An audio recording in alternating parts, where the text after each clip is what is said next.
Hi, I'm Rusty Dog. Welcome to the channel. I hope you enjoy the live stream.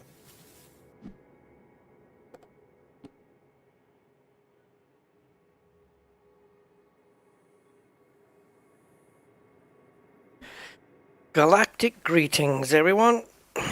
Rusty Dog here. Welcome back to Elite Dangerous. And yeah, back with Rusty. In more ways than one. I still haven't finished eating my toast. I'll try and do that later. Right. Hi, guys. Yes, we had to get back with Rusty. We were due a Rusty stream, a Commander Rusty stream, so here it is. I've made a bit more progress on Beamer the other day. I was playing the other day in VR, doing some combat in res zones. Died once for being silly, and made a couple of million only. And I also made a bit more progress with the covert heist missions. I did 3 of those yesterday, and all successful. One of them was, I thought was going to be trickier, but it was okay. So I've got at least 3 more to do on those. I may have done some beforehand, now I don't know. Once I do that, I can unlock Terra Velasquez. But that's John Beamer. We're today with Rusty Dog, and something weird has happened starting up today. Yesterday, as I said, I was playing on John Beamer's account is on Steam, and Rusty is on the standard Frontier launcher that's not Steam based. It's just straight off the client launcher and into the game. It's not Steam based, right? So I was playing in VR at the end of yesterday evening, doing some combat, and I finished and I put the headset away and everything. Now today I fired up Rusty Dog on the non-Steam launcher, and it's kicked in VR. Steam VR is running, and if I quit Steam VR now, it's going to quit the game.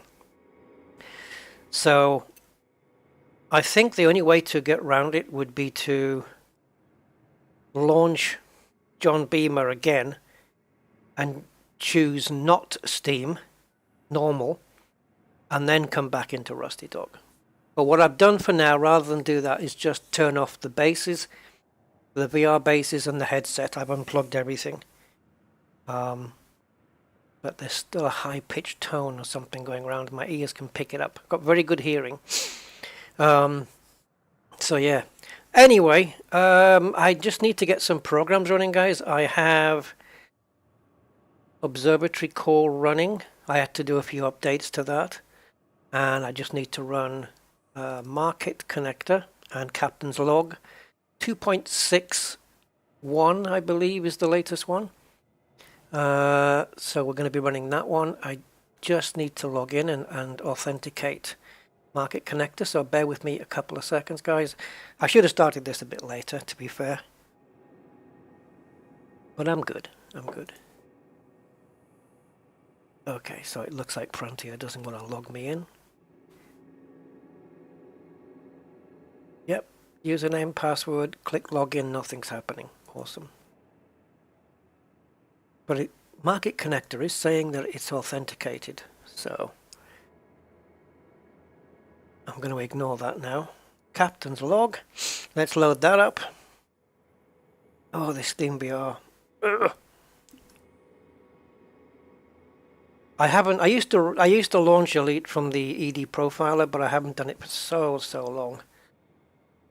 Okay, so Rusty's eastbound trip loading in. There we go. Are we in Pro Hype FN? Yes, we are.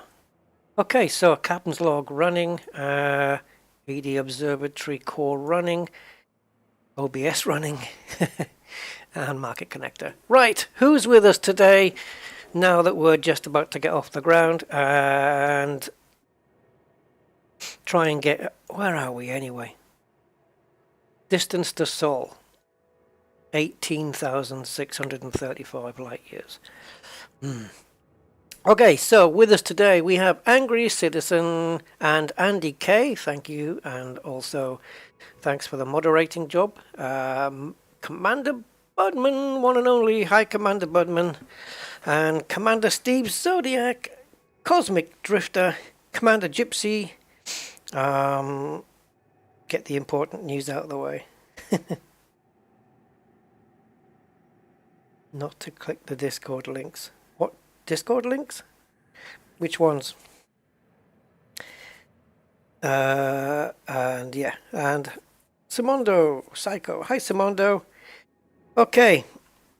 I don't know where we are, what we're doing. Like, I don't know if we've landed here and are waiting to scan anything or do anything, or if we left. I don't know how we left it. So, I do know that I have a galaxy plotted route on Spanch, which is loading in already, which I'm assuming is from this system, or at least somewhere close. I'm not quite sure. So I'm launching that up, and then we'll see what's going on. So where are we in the galaxy?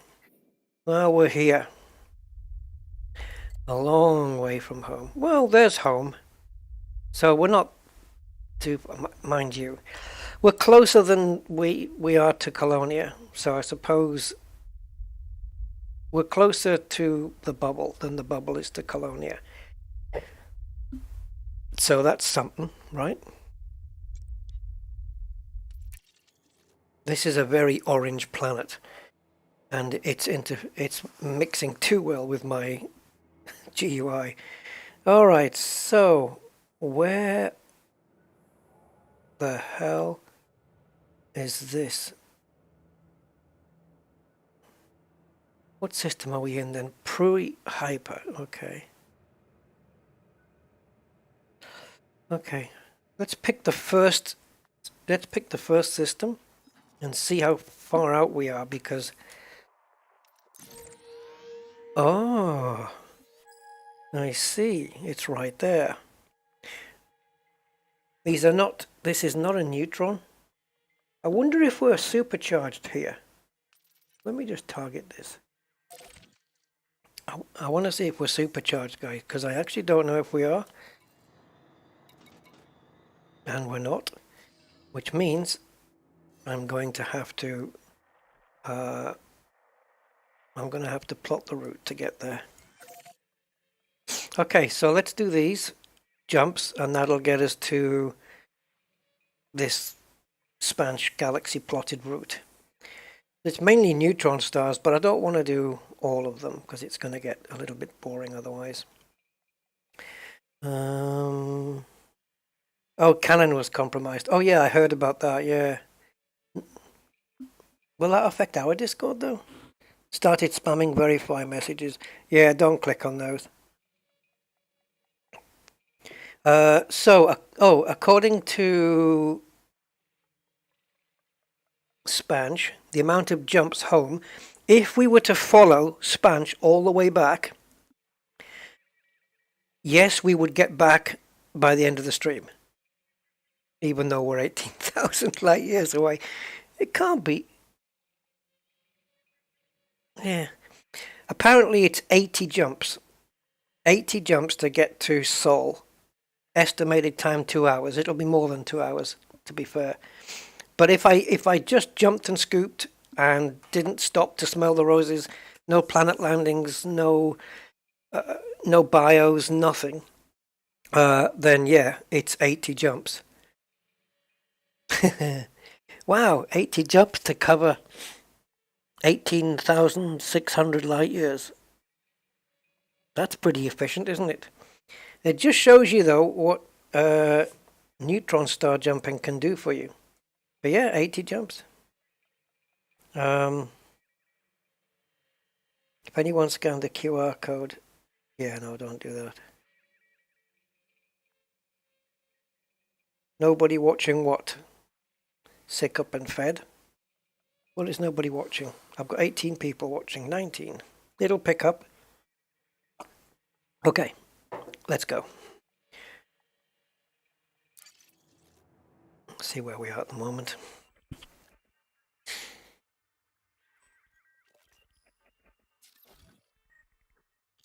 We must have discovered this on our own. These are not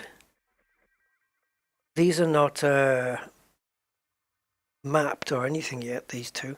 We've got two more planets here that are not discovered.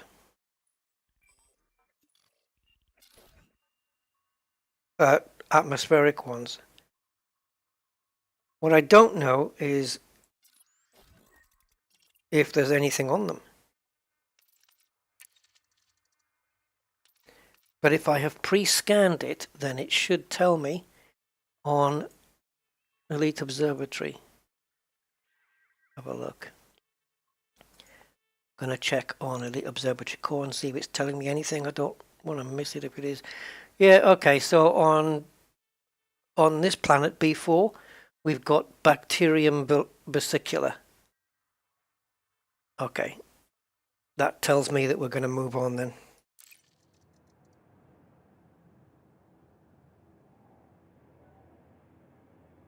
Oh, okay, 80 jumps with nobody watching. Yeah.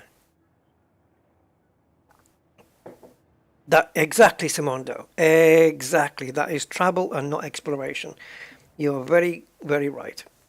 Yeah.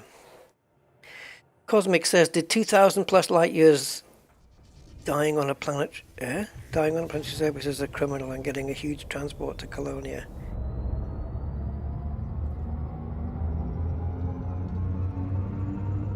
Okay, so let's make these for jumps.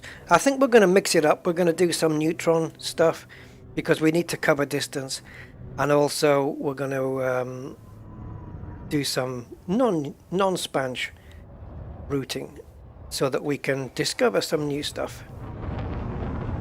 That's quite the atmospheric sun, isn't it, there? So, Anaconda, Rusty Dog is back, guys.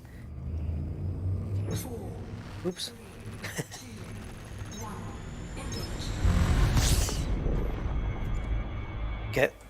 Come on, look at this.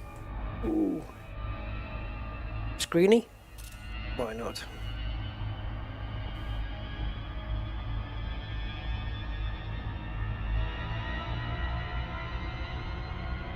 And suddenly it goes black. Oh, it's one of those. I didn't think it was a T-Tauri star. All right, let's go. So what would be the goal for today then if we're 18.6? Well, to drop under 18,000 light years would be nice. That's going to be easy though. Didn't we cover around 5,000 light years the last time we streamed this? Wasn't it something around that? Was it 5?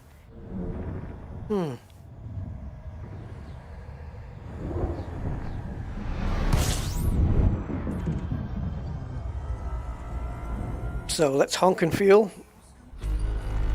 and see what we get. Well, I can tell you right now, I don't know if it's landable, but there's a 1.47G planet close by.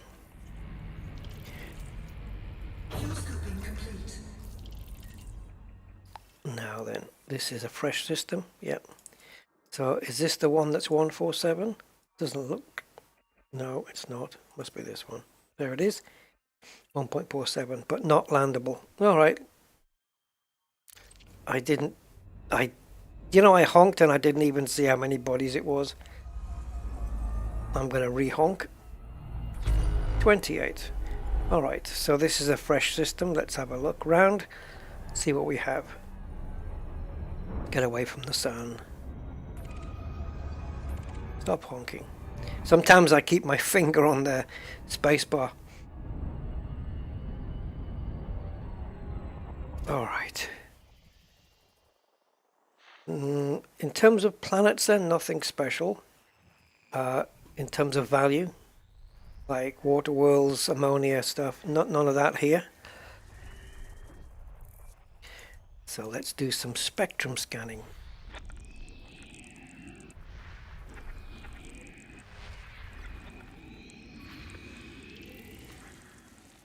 Okay, so there must be lots of moons around here, or at least one that we can see. Yep, there's some more.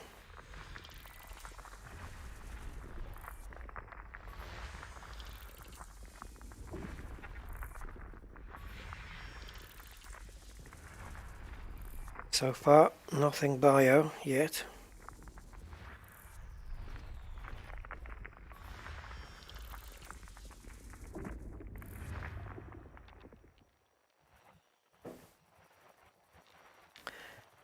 Yeah, no.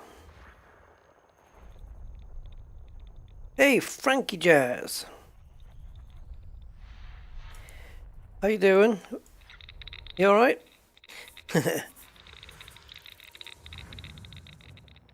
That's the clusters out the way.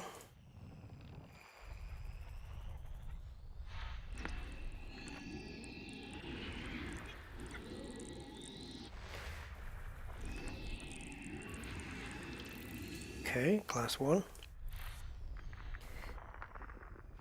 After scanning a gas giant, I always come back down on the spectrum to the moons because most likely they're going to have moons around them.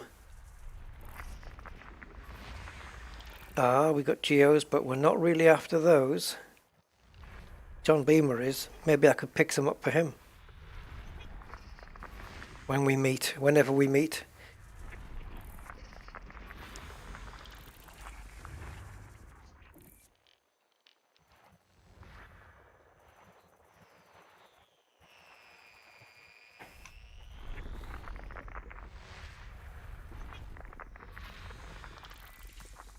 Ian Townsend is with us. Hi, Ian. Nice of you to join us, man.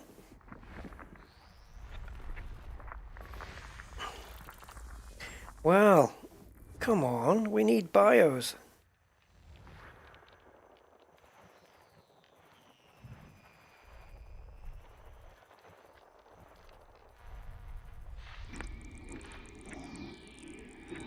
Got a couple here. A couple of gas giants.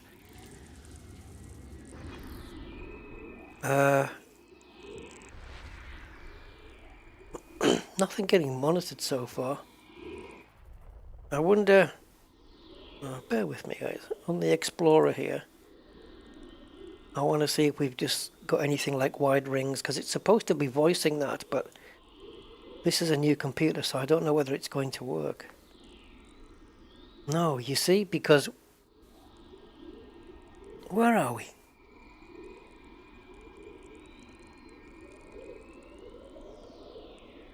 Okay. This doesn't make sense. This Elite Observatory Core is noting down my log from John Beamer as well. It hasn't noted this latest... Okay. It hasn't noted this jump. Maybe because it hasn't found anything? Because normally when there's things like wide rings, you know, fast orbits, it would literally verbalize that. But I may not have that turned on. Body 3C, all premium boost materials in system, all surface materials in system. Now I know, it's working. I didn't want to miss anything. But yeah, it's working fine. Okay, so it looks like we've got one more GG to find. I doubt it's behind the star.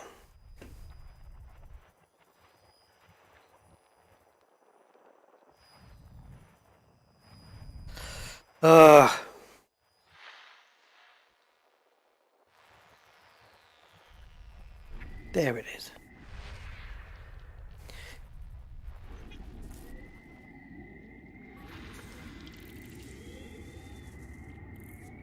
A fuel, you've got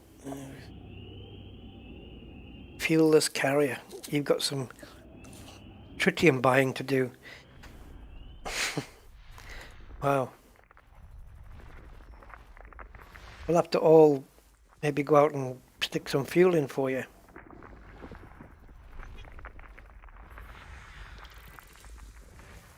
Everybody getting in their T9s, stocking up with tritium.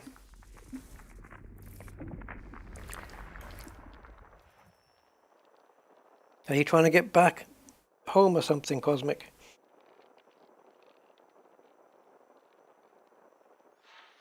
Okay, that's everything scanned. Nothing I'm particularly interested in going to visit though, because there's not a single atmospheric landable. So we push on then.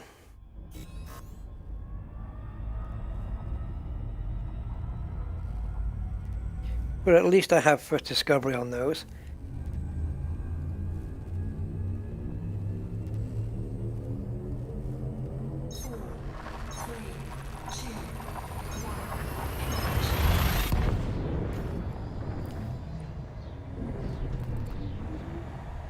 Oh yeah, my exobiologist rank is right at the end of cataloger.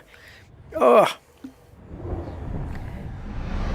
right on the end. I wonder how far we are away from the fleet carrier. Body 4 meets mapping criteria. Body 4 high value body. High value mapping criteria. What does meets mapping criteria mean? What are we looking at? A terraformable water world or an Earth-like, or has somebody been here before? Nope. It's neither. It's a high metal content. Yep, is a candidate for terraforming. There you go. Money, money, money. So we'll get that one. We'll get that one probed for sure. Yeah, anything that's terraforming candidate is good money. Particularly if it's like a water world or something, or a HMC like this one is.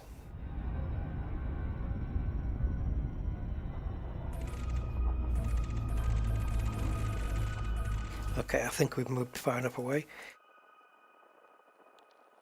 We have a water world here as well. Confirmed. Cool. First discovery water world. So, get your votes in. Will it be terraformable, guys? Yes or no? Let's play water world mini game. I'm gonna say yes, it's terraformable.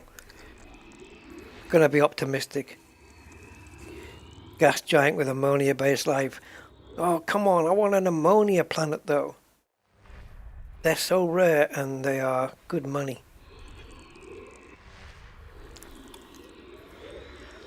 And it seems that we don't need to do a lot of exobiology to get to the next rank. I've probably already done it, to be honest. It's just a question of handing it all in at the nearest fleet carrier, the nearest DSSA. I don't think we're that far away from one, if I'm honest. I seem to remember one a bit lower down in this sector. As you're looking at the galaxy, well, I'll show you later, but it's kind of to the southwest of where we are. Depending on the way you angle the map.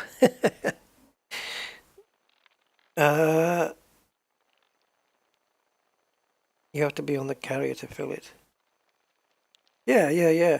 But you could fill up a Type 9 in the bubble, couldn't you, and drive it out there? You blame me? You forgot to put your shields up. Well, that's what you get for copying me. Because I forget to put my shields up. Sometimes. Lately I've been putting them up. I don't always do it. I do it like if I think I'm about to do something risky, or I might do it last minute. I try and kill without putting my shields up if I can help it. Because that way it's more intense. He's blaming me. You were testing out the sniper gun, and I just recently got you used on streams and forgot to pull my shields up. Well, I don't know. Blaming me. What can we say?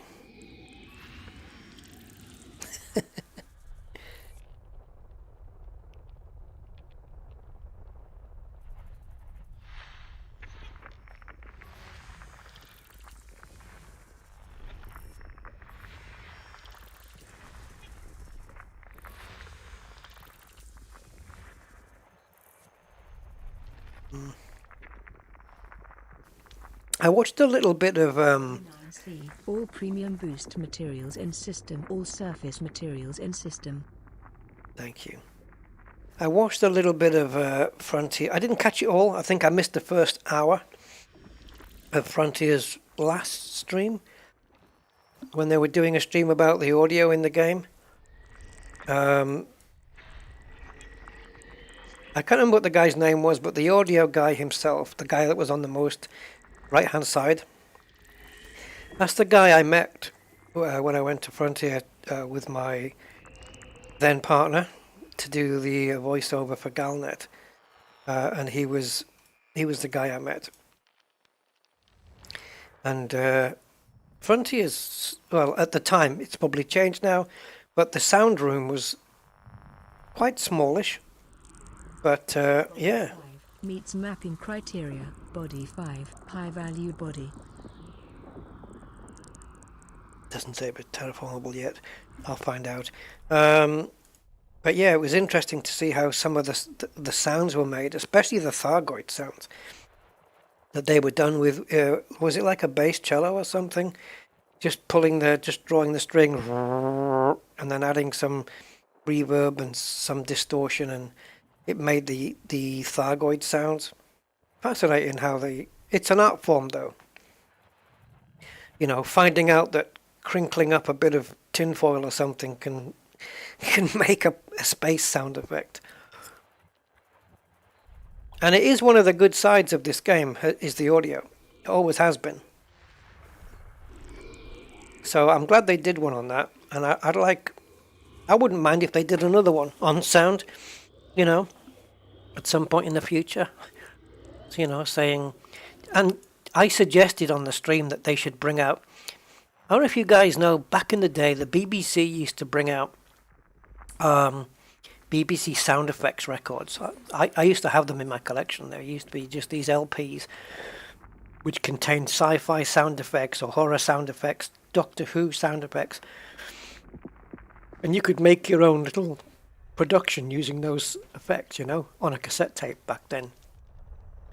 And I thought how cool it would be if Frontier released an Elite Dangerous sound effects CD or something, so that you could make like an audio book, you know, do your own Elite story with an audio book, but include the proper sound effects. How cool would that be? I really think they should do that.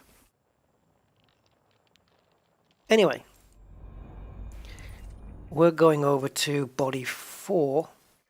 We're gonna probe that and body 5. Now, as for whether the water world is terraformable,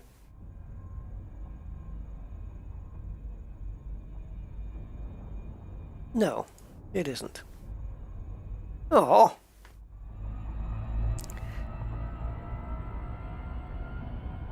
Right, let's probe this thing.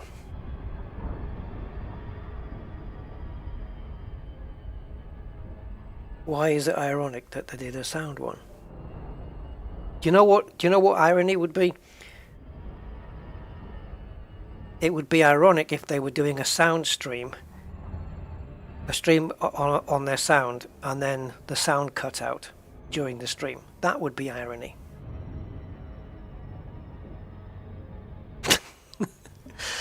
We have to define what irony is. Yeah.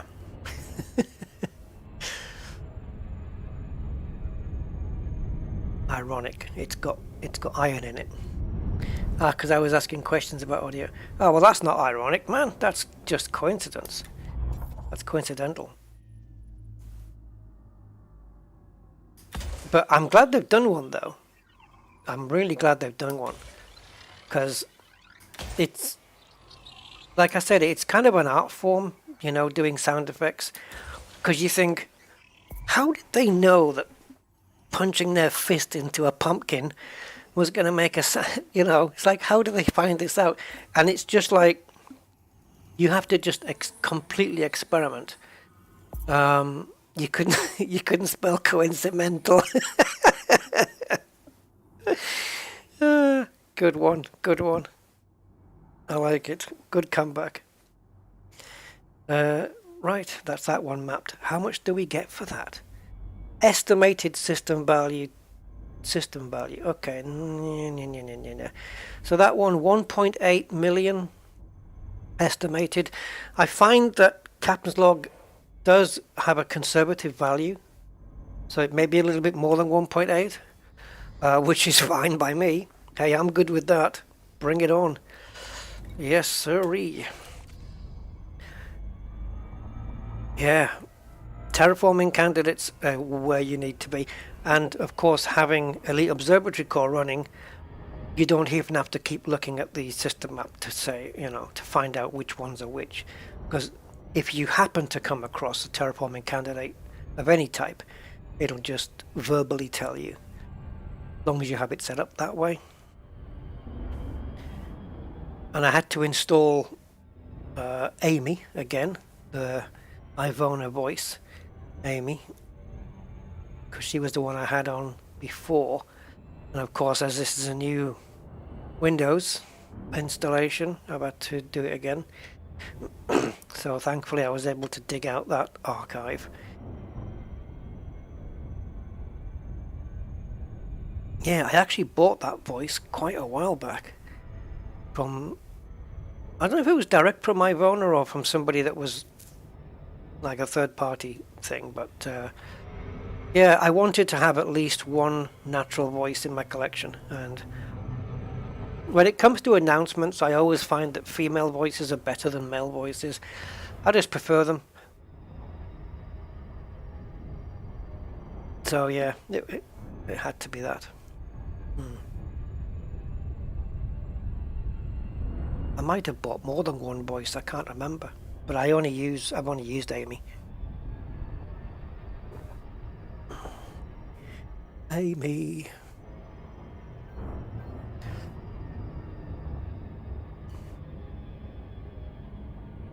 Right, and we have a water world, which is spiffingly good. There she is.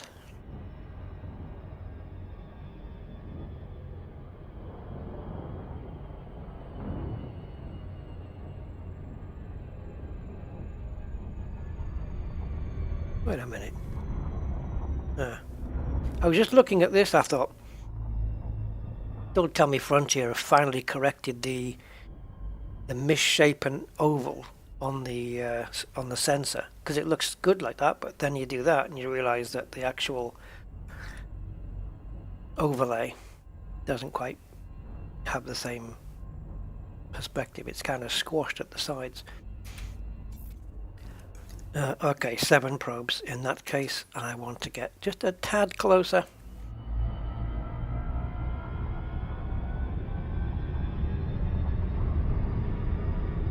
Well, that's some weird water, unless that's cloud, which I doubt. That's some weird water. I wouldn't want to fall in it. Oops, I have to retarget it. We are targeted. Yep.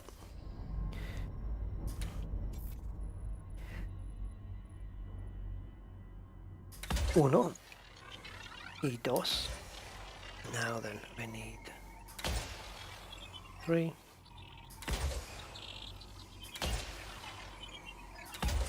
There we go. Let's see how much money this thing brings in. I reckon it's going to easily be more than the HMC.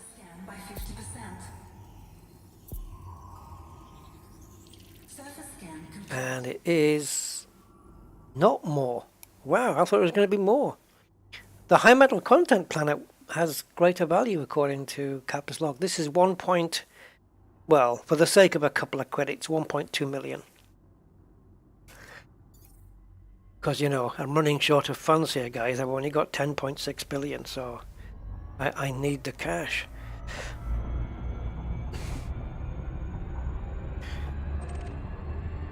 Obviously not. I just want my name on the planet.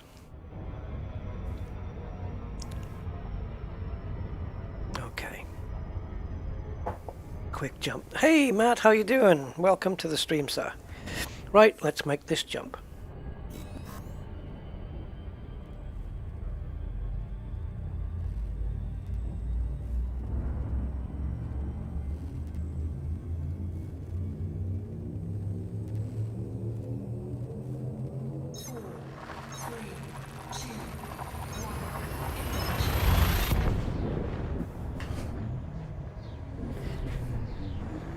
So I think we've got one more jump after this for the Neutron.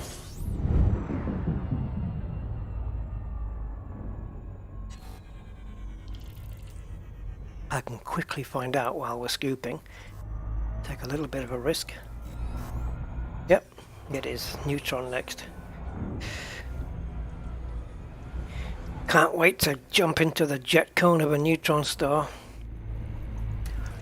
Let's do this. Ah, cool, Matt. Okay. I might be getting around to doing some Guardian stuff myself. Or at least Beamer. Beamer wants his, was it one? No. Beamer wants his Guardian FSD booster. I'm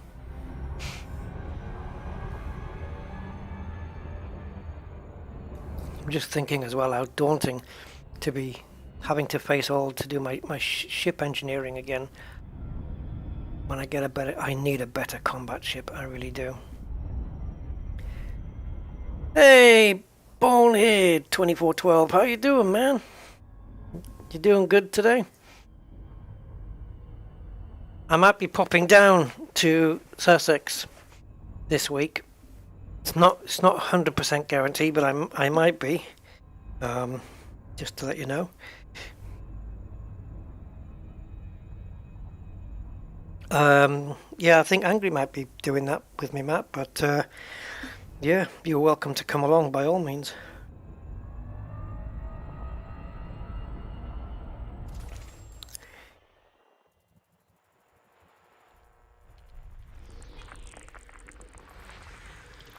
Rocky eyes.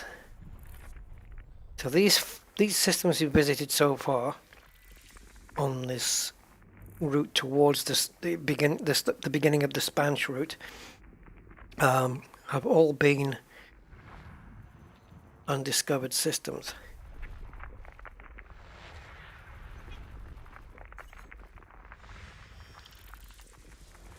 So maybe we'll do like three, let's say three Neutrons, and then we'll pick the next Neutron, but we'll go there via normal means, which means we'll be having to do like 4 jumps to get to the next Neutron instead of just supercharging to it, which is going to be weird, because that's going to mean we'll be supercharged and not make use of it. Unless I don't supercharge, of course. Yeah, I could do that. Just not supercharge after the third jump. That would be a good idea. System scan complete. Right. System scan complete. Nothing particularly eye-popping on this system. Where am I at? I'm going home. I'm heading back to the bubble. And as for where I'm at, I'm here. So what I was saying about this DSSA fleet carrier, I think there's one here. I'll have to find out. I'm probably passing one. But yeah, this is how you would normally see the galaxy. The bubble there and Beagle Point all the way up the top there. So I class Beagle Point as north. That's the way I just do it, just to get some reference. And so this is why Rusty Goes East was all the way over here. We did go up into here, didn't we? And there's my other anaconda. The clone. The fake clone. I'm not having Frontier touch that until I get home. I don't want any confusion over which one they're going to do. So I want this one, the proper one, to be in. Unless of course I'm in the clone. That'd be not good. But unless of course I go to a system that's completely recognizable, like Sol, then it's difficult to confuse and get the wrong and delete the wrong Anaconda. So I'm not doing it until I get back.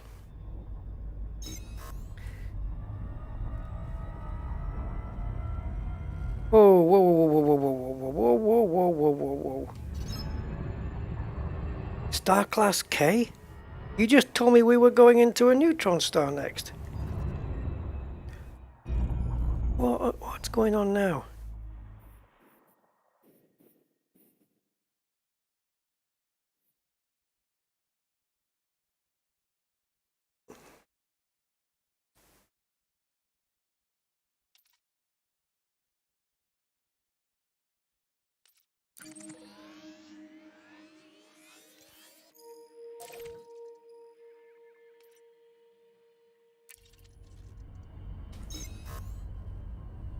Okay, I have no idea what happened there.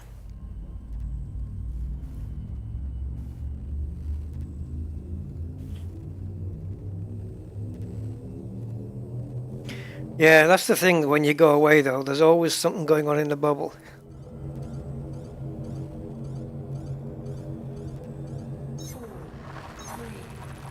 I'm not too fussed about the Goid stuff though, you know.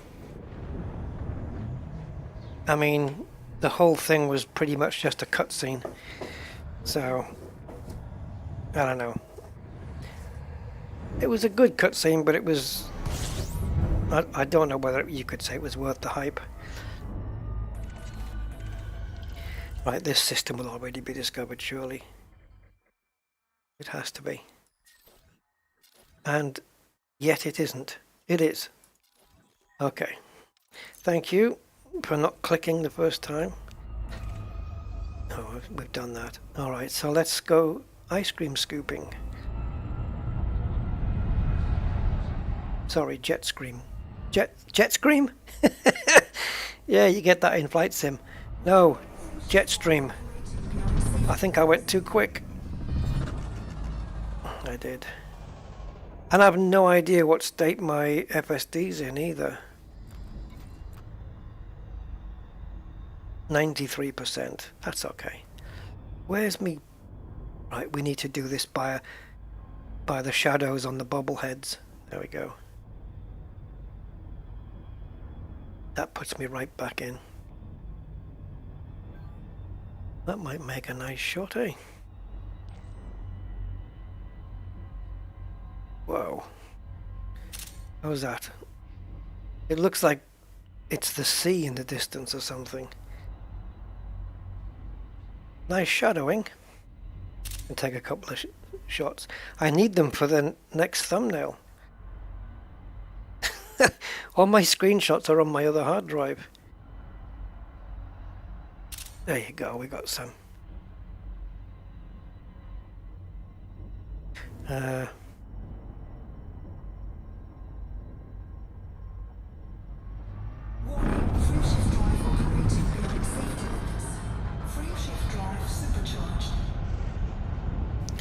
All right.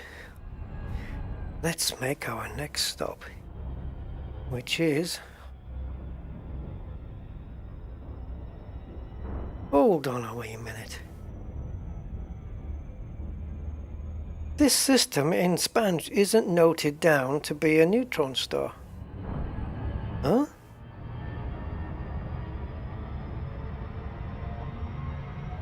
What's my jump range right now? Right at this very moment. 305.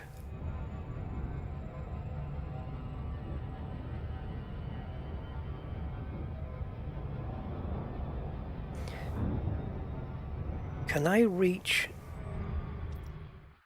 this? I can. Well, I'll be dipped. Okay, so this is D6.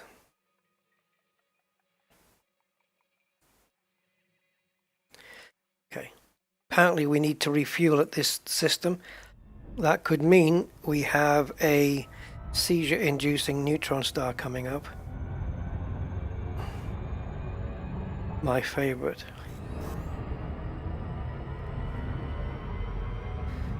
Yeah, see? Fuel star secondary. So At least we know we can fuel here. 4, 3, 2. You can't fuel off the first one, but you can off the second.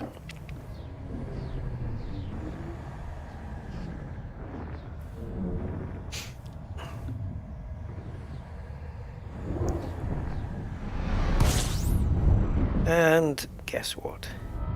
Oh, I have no control, guys. Body B, fast orbit. Body A, fast orbit. God damn, that was close. Never click off the screen while you're jumping into a Neutron system. Right, so I'm just going to rest the nose on the top here and just cruise in and sit on the top of it.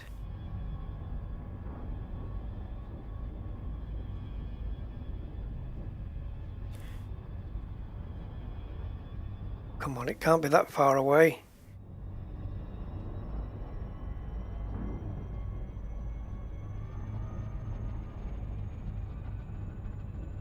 Warning, fuel shift drive operating beyond safety limits.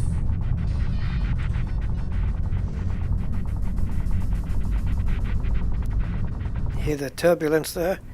Warning, fuel shift drive operating beyond safety limits. Well, get it supercharged then.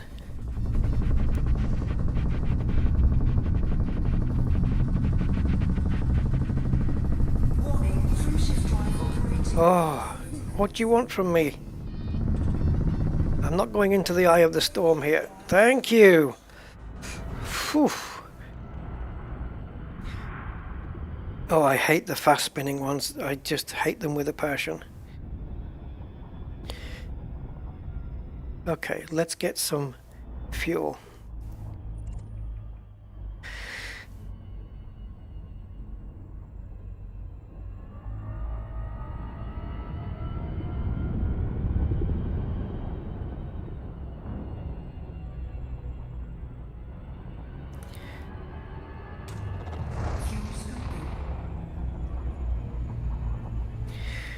Do do do do do do do do do. Now we go on to D3.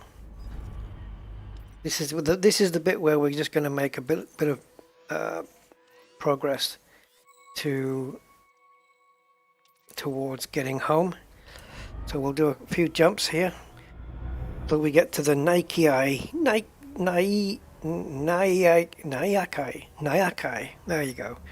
Nyakai system.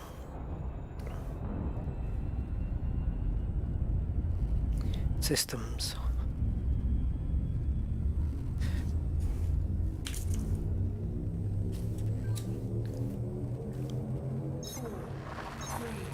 Hey, humble monk, how are you?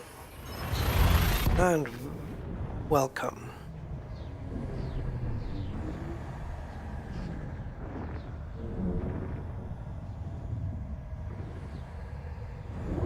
Maybe the Neutron is a B star. Yeah, I don't check for those.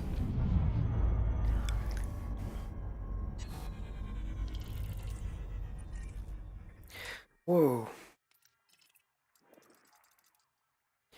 Not a single atmospheric. Landable, none of these are mapped. But we do have a landable ringed world here. Let's go and have a look at it. No atmosphere, but it's going to have the planet tech and it's going to be ringed. So we might get a decent screeny.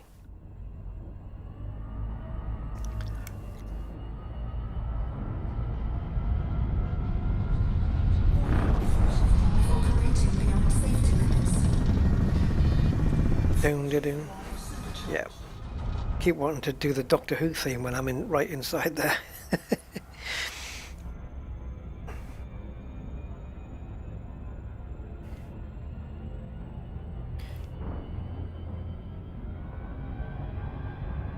Might as well map it and get first footfall.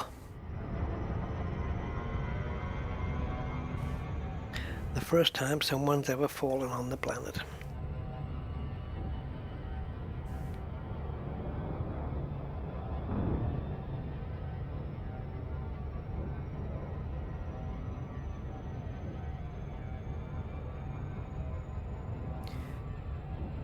There's also a neutron star in the bubble.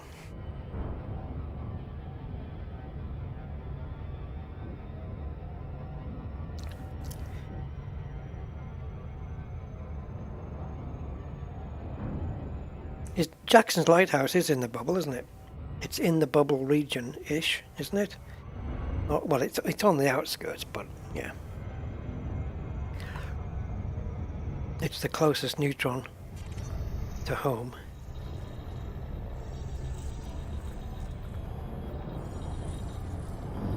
Unless your home is in Colonia.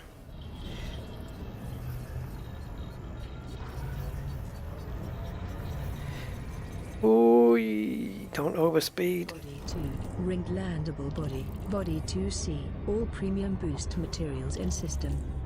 What? Oh, that's based on the all premium boost materials in the system. How have you worked that out? I haven't, not like I've FSS'd all of it. All premium boost. Ah, okay. Not... Yeah, no, all boost materials. But not all refills or refuels or repairs. So there's still other stuff that can be filled out. But that's just based on what we've discovered. Right, so let's go land. See what it looks like. But it hasn't filled out. I mean, I'd probably have to look at more planets, but it hasn't filled out standard and premiums for SRB repair, SRB refuel, and AFM refill. AFM repair, AFM refuel. Right. Let's skim over the rings.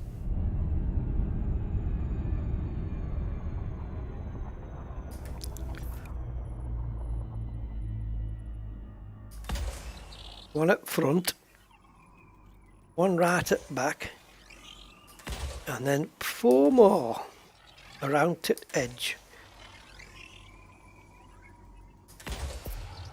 Hopefully that's enough. Can we get to the ring? Yep. Over you go. You can still see the neutron as well from here. Surface scan by 50%.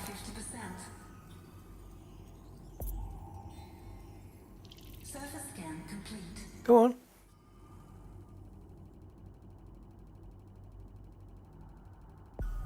Finally. We got a hit. Okay, so we've got lava spouts and fumaroles and vents. Same map, different day.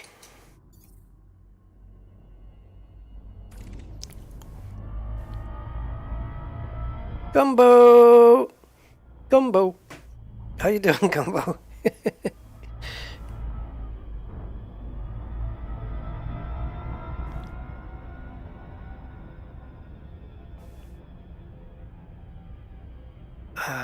No.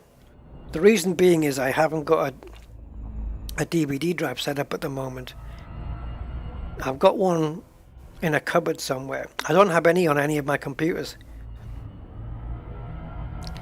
So I'll have to plug it into the TV. I've got a DVD, an old DVD video recorder thing in my cupboard. I'll have to dig it out.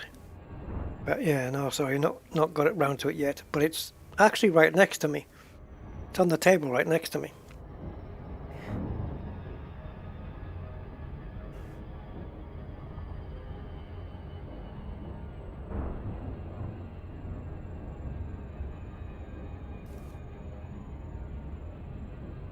Hey, Jack the Ripper. Going not too bad, thanks.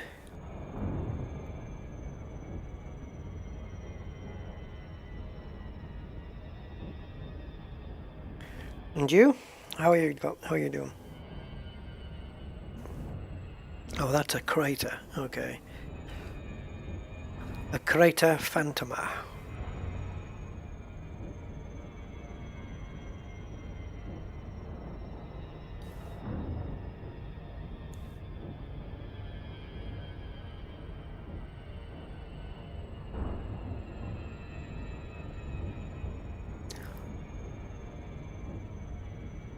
do some mountain climbing, guys. Well, they're hardly mountains, but... Karting Formula Blue UK. Hey, karting. Or KFB. So close to KFC, isn't it, though, really? Yes, hi. How are you doing, sir?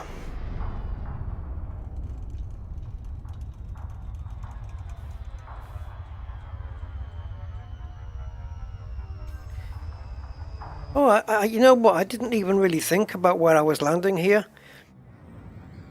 I don't know if I've left myself in a good position to view the rings.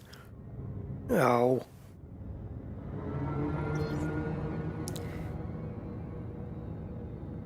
This looks kind of cool. I like the look of these three veiny paths up into the mountains here.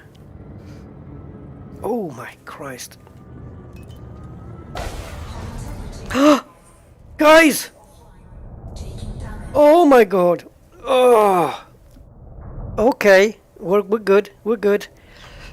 I just realized that the gravity was 1.7. When I saw that 0%, I thought it was the hull. And then when I saw those those explosions, I thought that was my ship blowing up. Oh my God. Let's not do that again. It's okay. We're fine. We're absolutely good. We've got all the tools we need to repair. That was too close. I was thinking about boosting, but I really didn't want to lose my place. I'm not going to land until we got the shields up. Christ almighty. I'm going to have to put some better shields on this. Okay. Yeah, 1.7 G. I wonder if it'll even let us out.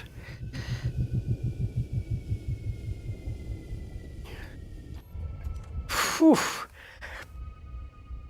Man, we took some damage there. But the rings were fine. Oh God. 2 slices of toast and my insides go all over. So we've got a planet up there. We've got another ringed world there. Can you see through the rings? We have another ringed world. Take a screenshot of that. And then of course we have the Neutron there.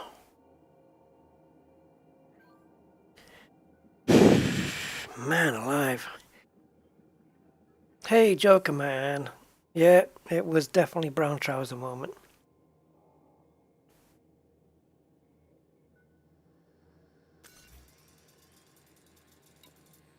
Unsafe temp.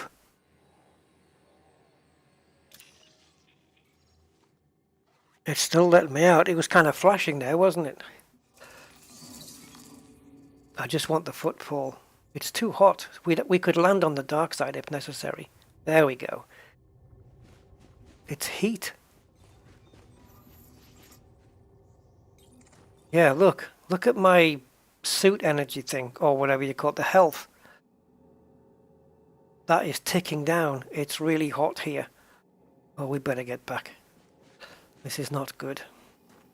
Yeah, look, we got... No wonder there's lava spouts everywhere. We'd be okay in the SRV or on the dark side. This is a risky planet to be on. Let's take a look at temps. So we're on D32.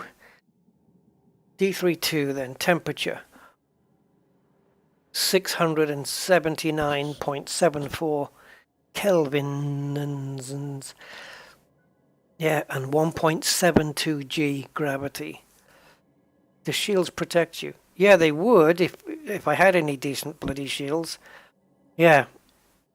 On foot? No. I don't think so. You want to test it out? Maybe. Maybe for a little while.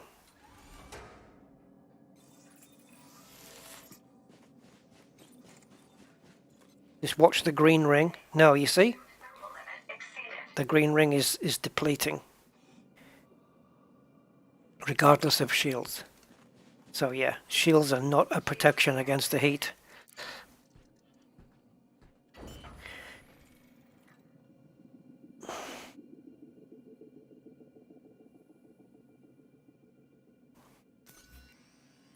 However, SRVs have no such issues. Not even the rubber's going to melt on the tires, because it's made of a special nanotechnology. Why, whatever.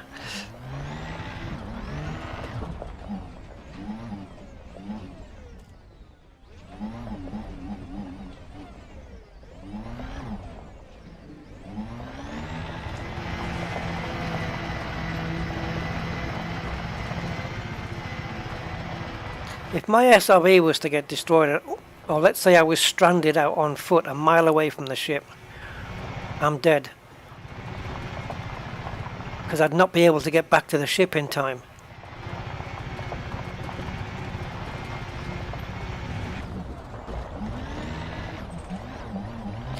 Pisces, or that's what, yep, I'm sticking with Pisces. Pisces Cobble.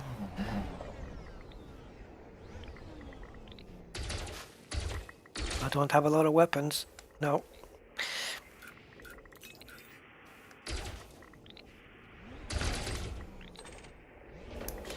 Ooh, just what I want. Phosphorus.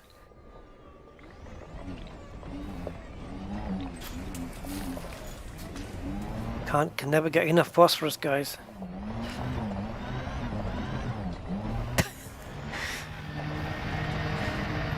It was Beamer that was looking for that in Desia. And life was made difficult, as I recall. So this is a very lunar kind of looking surface.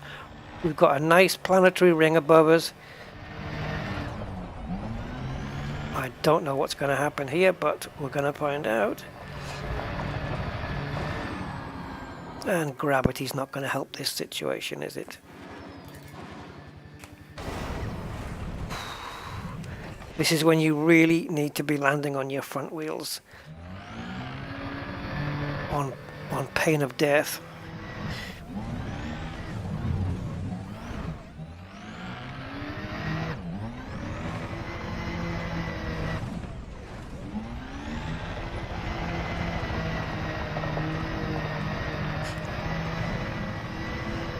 But even then, Cosmic, the tyre will only be flat at the bottom, so it'll be fine. Can't go any further. Reverse gear, perhaps? No, no, because it's no.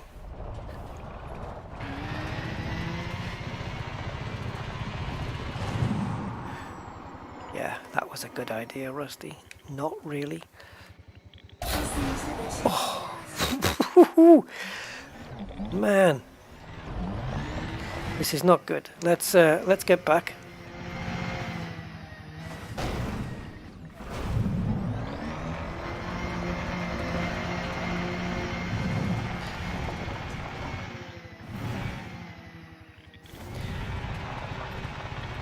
Dear Frontier, please can we fit SRVs with rear view mirrors?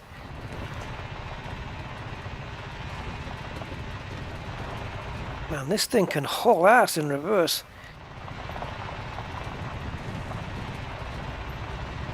J-turn. No, not quite. Timed that well, didn't I? Am I on the right? No, I'm not on the right side. Yeah, there. I did time it well. I was right underneath. Yeah. That was some perfect reverse in there. Russ Swift, eat your heart out. Oh, Jason, hi. Let's have a look. Oh, it got you for one emoji. Yeah, sorry about that. That's just Nightbot trying to catch the sex bots out. But I'm not sure why it only got you for that one. Must be something else. No, he only did one. He just said, hey, Rusty, and then put a little emoji.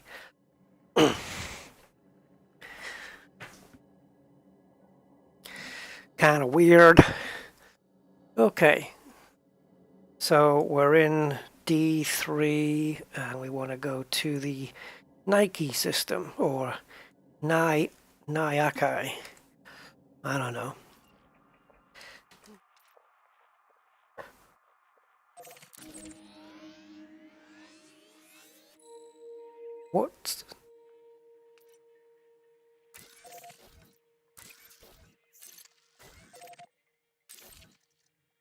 Thank you. I just wanted the root cancelling because some root was plugged in. I don't know what it was.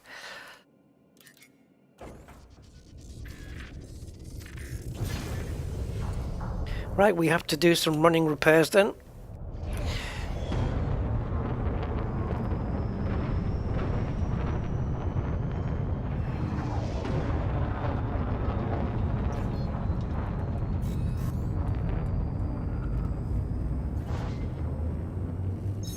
I was quite surprised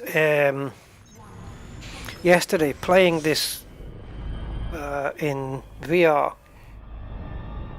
at how large the Diamondback Explorer cockpit is. It's very bloody spacey. It's a lot bigger than I was expecting.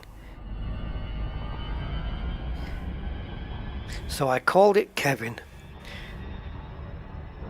You know, because it was spacey. Right. I did plot this next route. You saw me do it. I targeted it. And now it needs to be done again for some reason. I don't know. It's a little bug.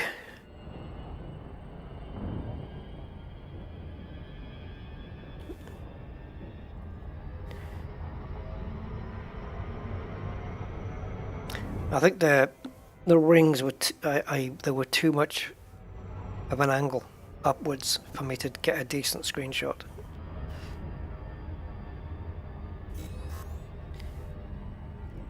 Hawking's Gap.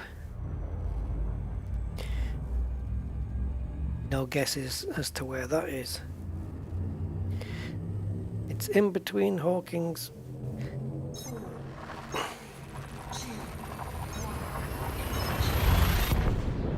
Yeah, and you know what? You know that's cool. Like I was in the high res zone I was in yesterday in VR. It was one of those foggy asteroid belt, kind of dusty asteroid belt things. So that was cool.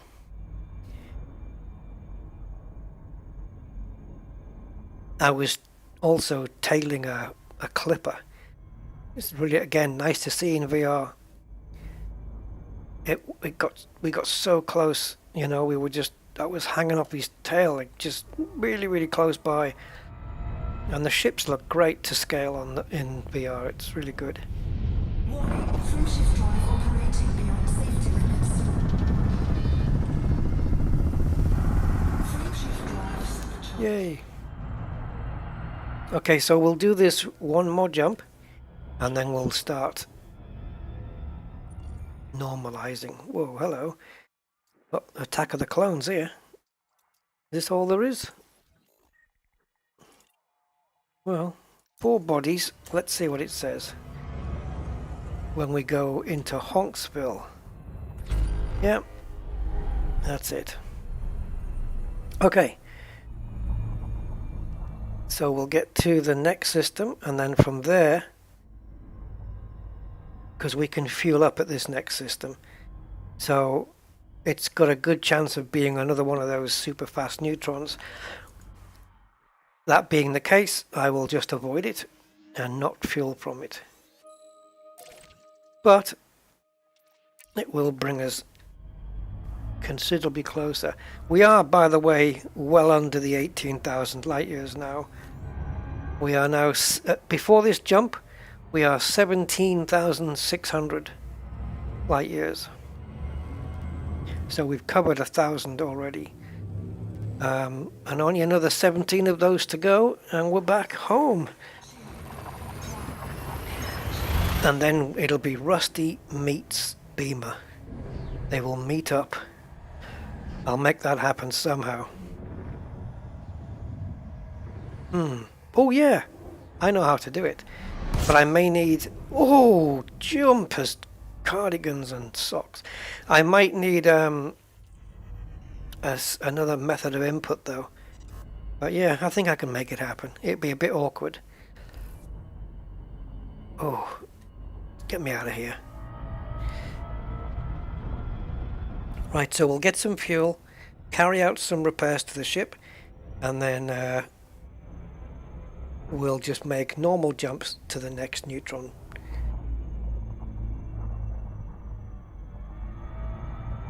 So let's head over to the big orange. But yes, I agree with you, Commander Meek. They should bring those dusty, misty, foggy canyons and things back. Definitely. I do miss those. And if they do, or if they can, I'd love to see them enhanced more than they were before, you know. Doesn't have to be on every canyon and every planet, but just to have them popping up, you know, every now and again would be great. Is this solar flare going to hit me? Can you imagine if you just got hit by one and it just increased your temperature? Whoa, this thing's getting...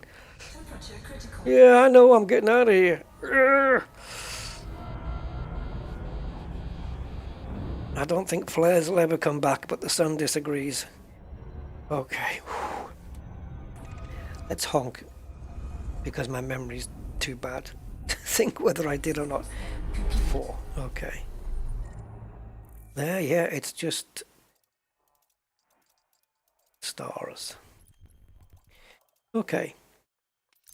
So we need to drop out.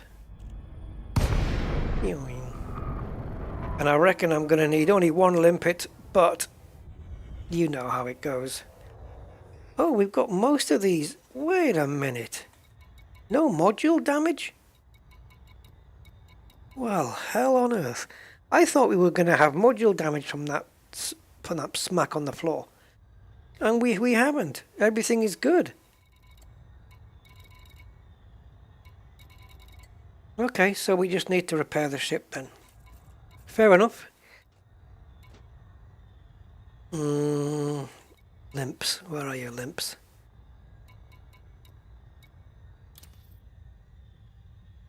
God, the cost of these things. I know you get 4 limpets, but only got 24 left. Give me some limpets. I suppose I'll carry around the other 3 with me. It'll diminish my jump range slightly, but I'll take it. It's not going to make any difference. Okay, so now we have 4 limpets in stock. And let's fire one off.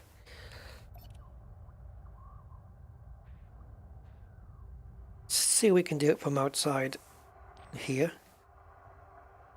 I love this ship kit. It's just brilliant.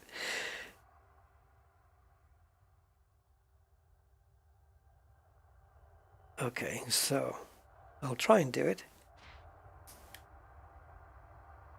No.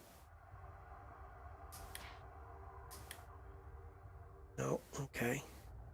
It would be so nice if when I went back outside it remembered the view that I was at.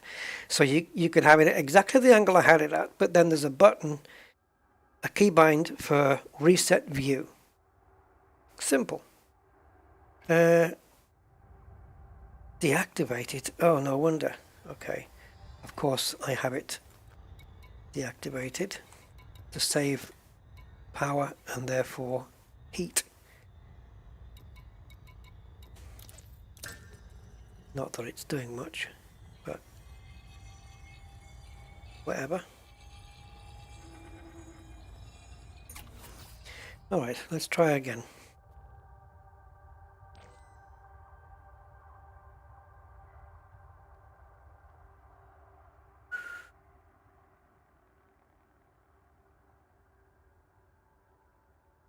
Okay, so there it goes. Oh, it just attaches itself to its... Where are you going? Oh, come back here.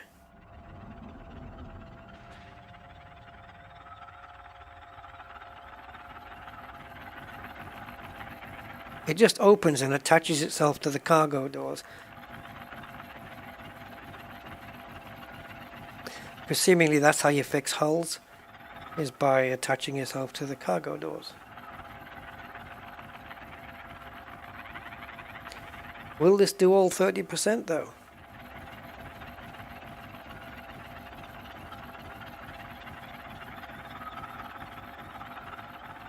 Will we see the hull magically repair?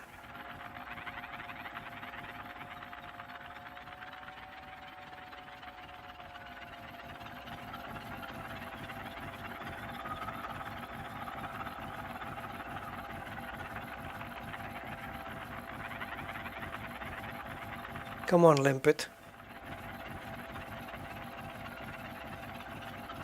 Fix me up.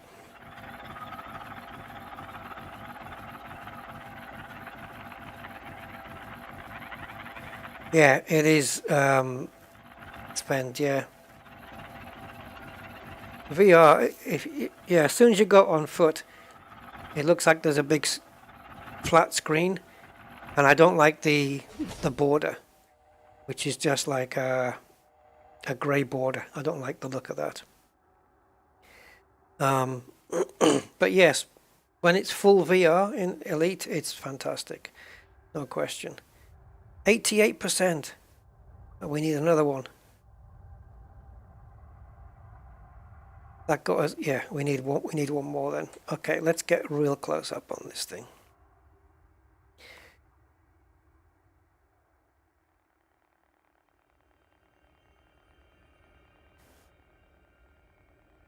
Okay. Right, let's see the whole limpet process. And 3, 2, 1, go. Oh. It's kind of disappointing when you see it from that point of view.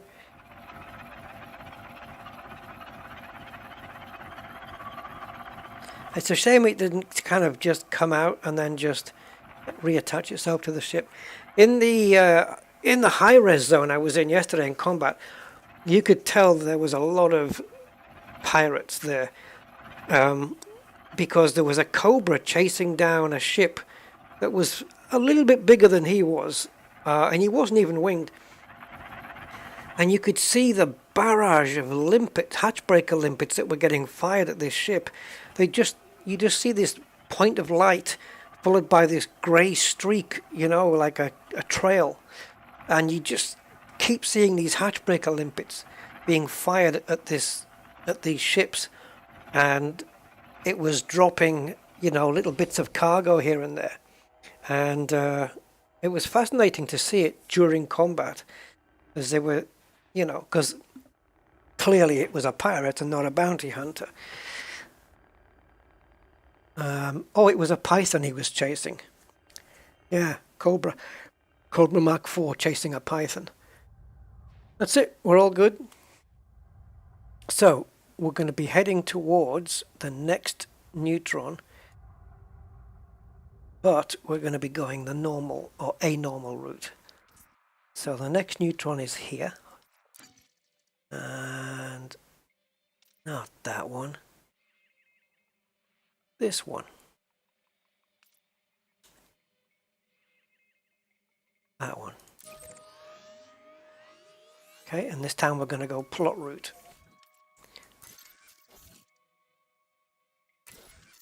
Thank you. Third time lucky. So 4 jumps then. Let's go. Oh yeah.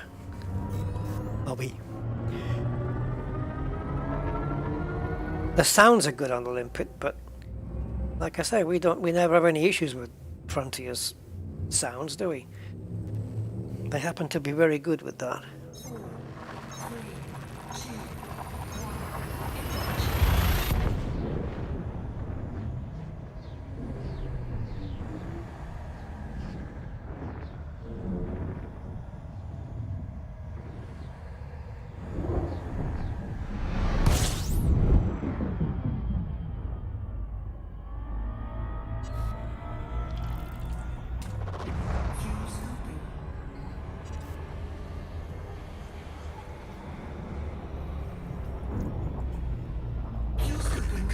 Oh, man.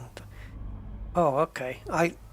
When the fuel scoop completed there, the ship looked like it shook quite a bit, and I thought that was weird, but it was just shaking because it was next to the the star. Alright. Looked cool though.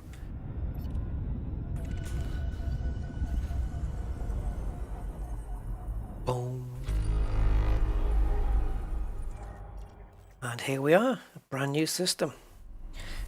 8 bodies and nothing to write home about. Ices and Rockies. But we might find a bio.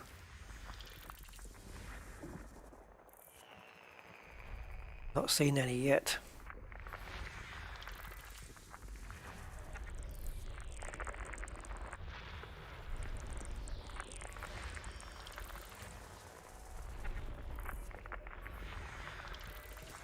Oh, come on.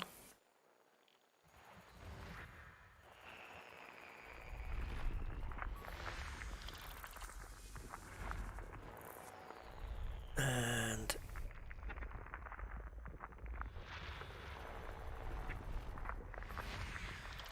last chance then on this system. System scan complete. Ugh. It's like pulling a one-armed bandit, you know, and then just taking your chances. I just got 3 lemons. Why is Hawking's Gap suddenly got a black border around it? What's this? What's going on here? Why is it doing that?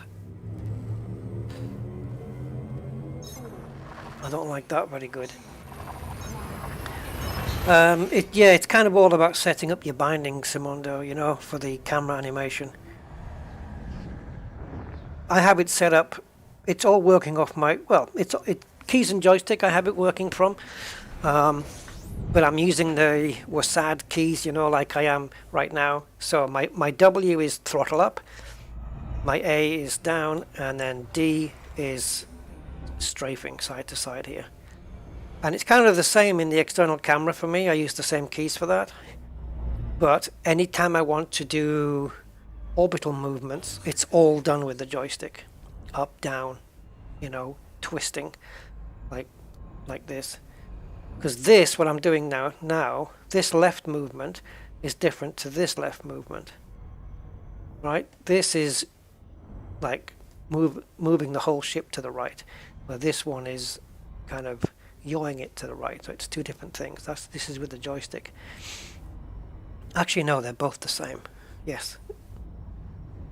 Yes, they are, because I mapped A and D to yaw. Yeah, they're both the same. Forget what I said. Yeah, so, and I've got the same with the external cameras. It's just trying to be logical about your keys and then remembering them.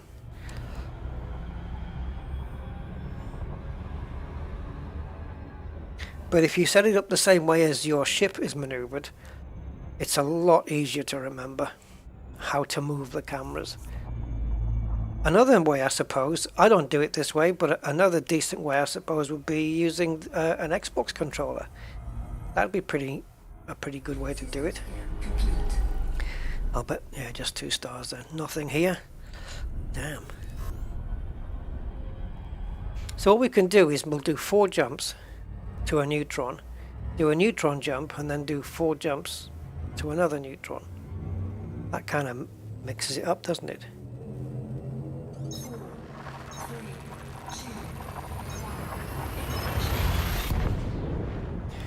Yeah, I mean, I can show you my key bindings if you want, and then you can take a timestamp on the stream and pause it. But for me, it's like I use my numpad. So I've got numpad divide to enable it, and then numpad multiply right next to it, which is for the free camera. Okay, and then I just use H to take that off. But I've got, this is A and D on my keyboard. This is W and S. So we're sad to do these movements.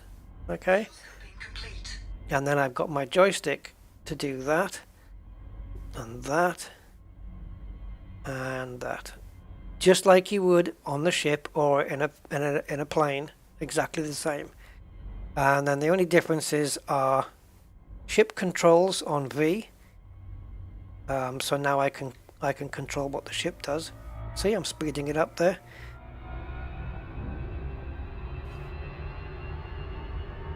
And also, if I press V again, I also have something mapped to C, which means that when I press a button now, it will... I've probably already done it. Like, if I want to command that limpet to come out, then I'd need to press C to do that. Although V probably would work. Stabilizer, I don't really use that.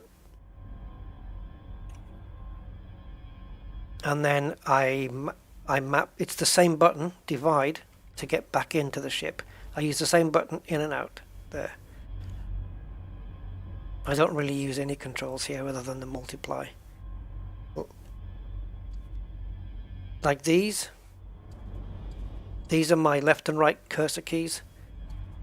I don't think you see me use these too much.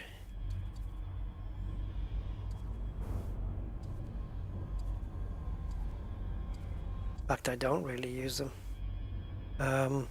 Yeah, so basically just numpad, divide to get to the camera suite, multiply to get to the free camera, and then you've got all the options here, and then you've got Z for zoom, and that gets you into... I've got my square brackets that I use for the focus. What else?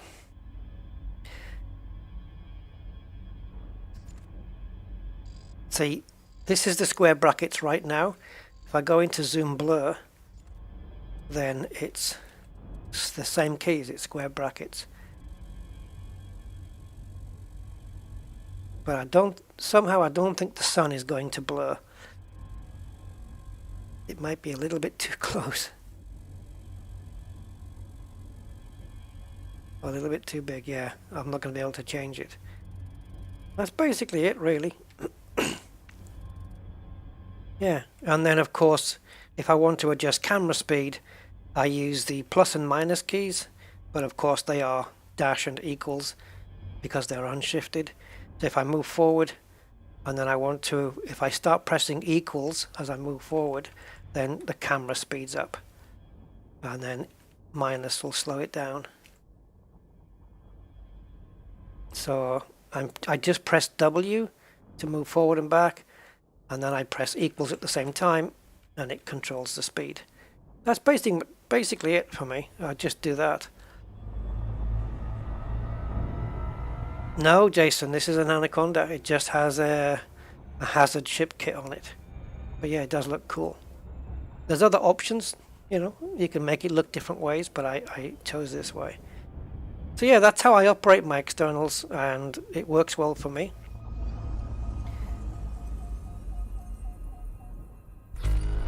Okay, do we have any luck here? Yes, we do. Well, I say that.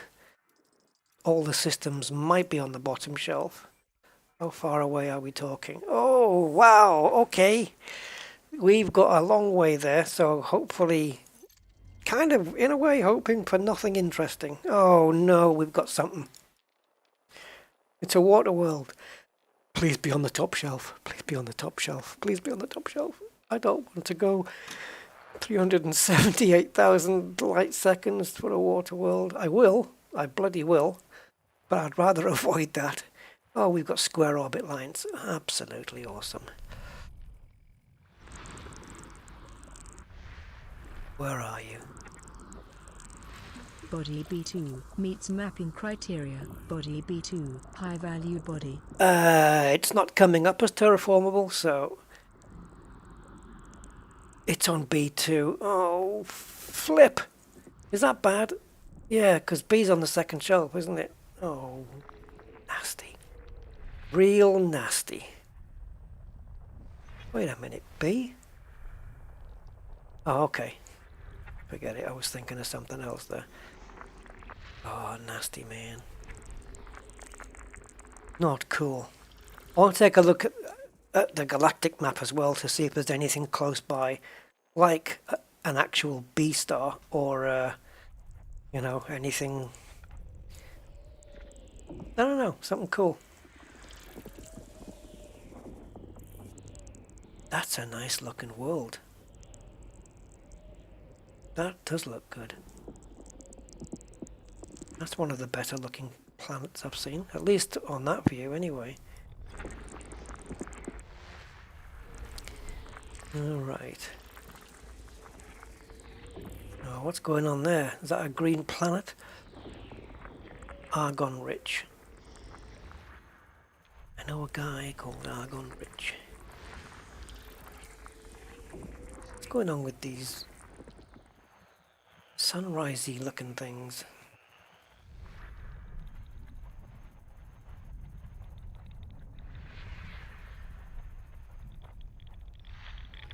Ah, clusters.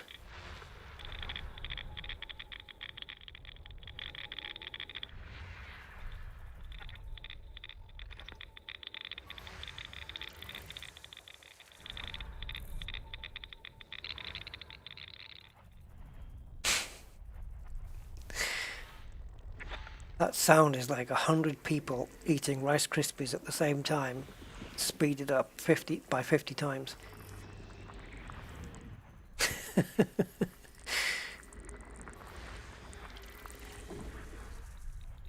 Who knows how they did it? Yeah, digital Rice Krispies, that's what that is. Okay.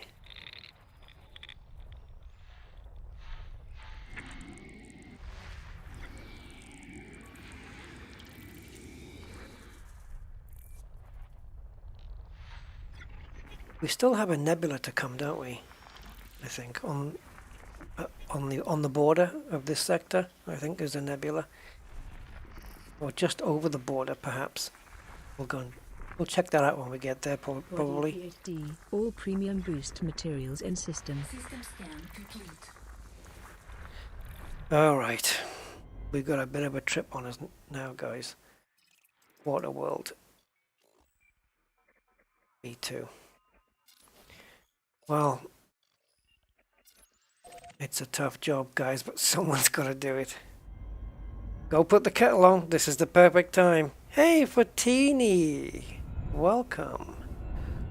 Welcome to the stream. You know those times when you really want auto cruise? The problem is putting it on now will slow the ship down, right?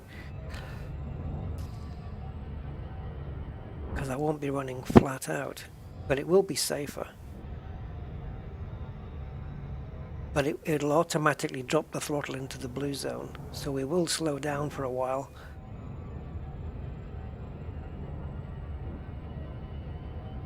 I think we're good.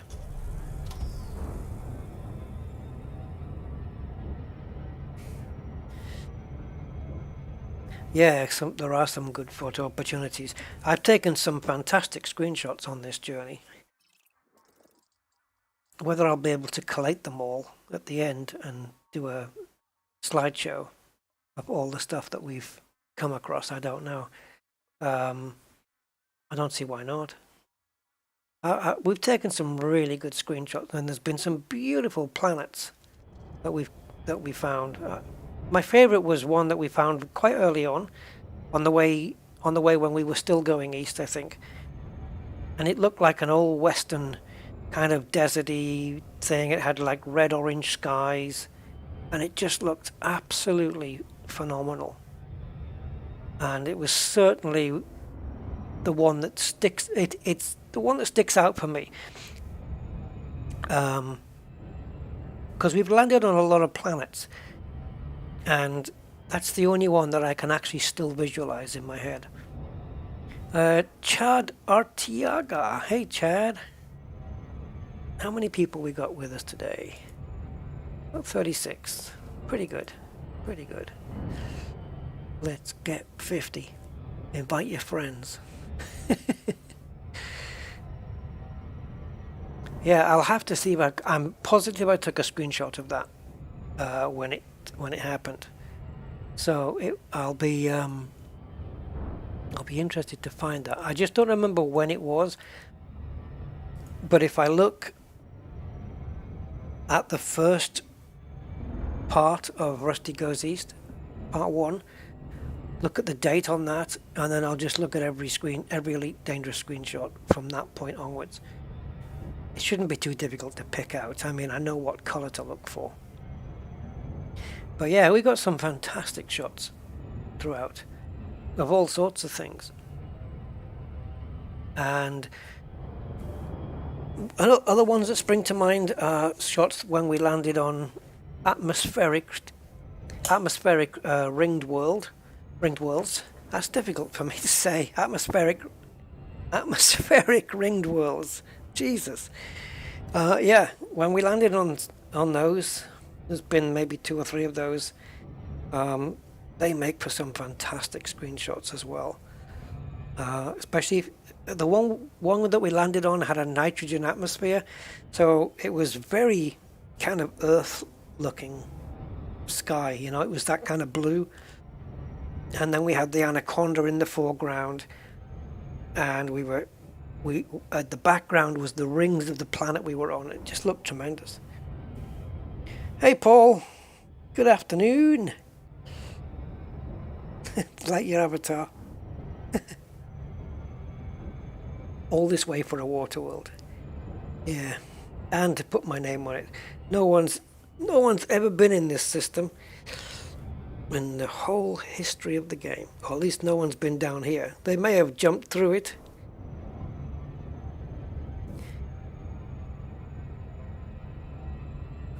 I guess we can find out. Because if they have, they may have put their name on it. Yeah, no, they haven't. It's quite feasible to say that no human has jumped into this system before.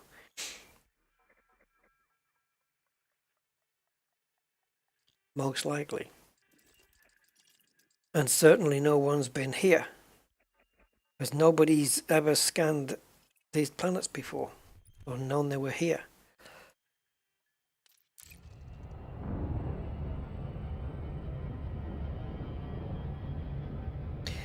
Well, 4 more days to go, guys, and it'll be 7 years since the Rusty Dog channel, YouTube channel, started. 15th of September 2015. Yikes. 7 years.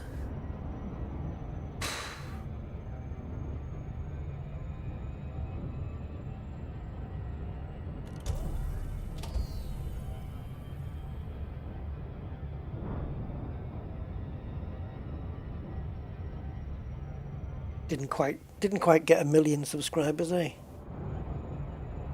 You can have a party. Yeah. Hey, by all means, go out and get a drink. I don't drink. Well, that's not true. I do drink when I'm thirsty. Mainly tea and water. Otherwise, if I don't drink, I get dehydrated.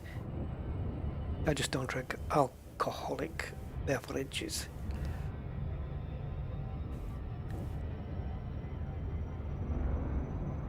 I love it when people say I don't eat. Oh, I don't drink. What, nothing? It's like saying I don't eat. You know, it's like being offered, I don't know, spicy food.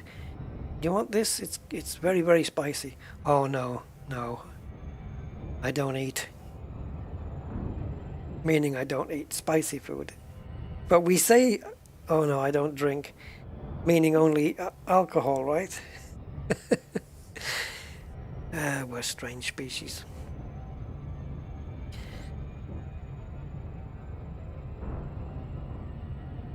I don't breathe.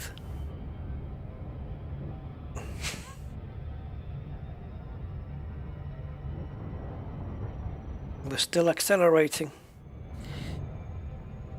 Hey, Stephen in space. Welcome. I am Rusty in space. How are you?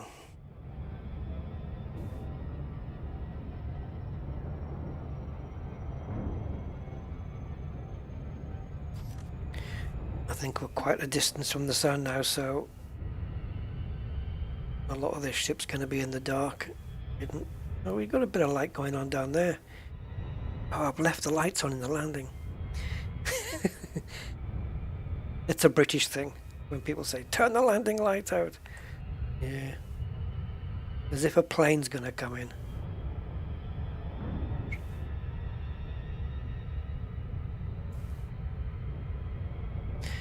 Hey, Syntax the Great. I'm doing okay, actually. Yeah. Yeah.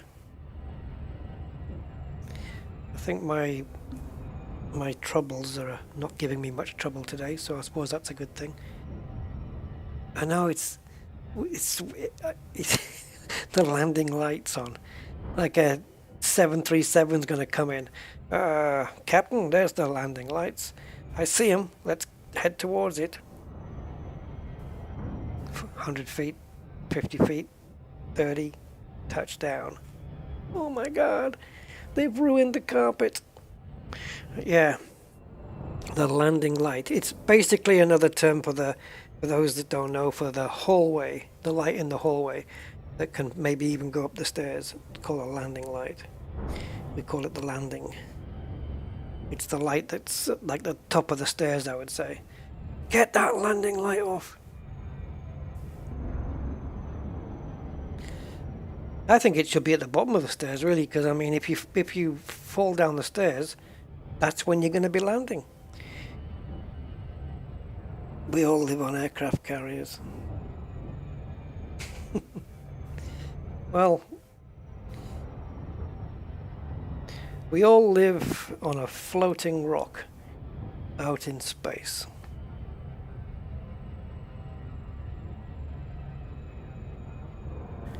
A mote of dust suspended in a sunbeam.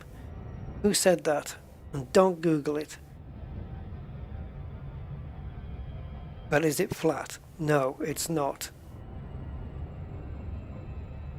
Now there's a little test, guys. But I know you guys and your Googleations. What shape is the Earth?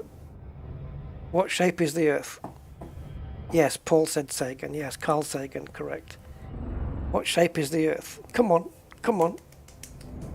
Don't try not to Google. Try not to Google, and give me the correct name for the shape of the Earth. Yeah, I can hear you Googling. I can hear you. It's lumpy, isn't it? Not a sphere. It's not a sphere, no. Almost. It's almost a sphere. It's very close to being one, but it's not quite. Flat sphere? No, not quite. There is a term. You can Google it. First one to put the answer in. No, ovaloid. You're getting there. You're getting there. But it's not ovaloid.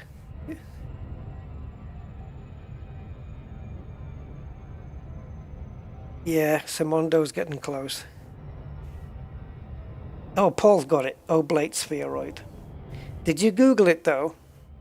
Yes, it's an oblate spheroid because it's kind of flat on top and bottom compared to all the way around.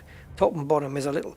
It's kind of like if you're holding a spongy ball and you're holding it with your finger and thumb at the top and bottom, and you just squash it in a little bit with your finger and thumb. That's your oblate spheroid.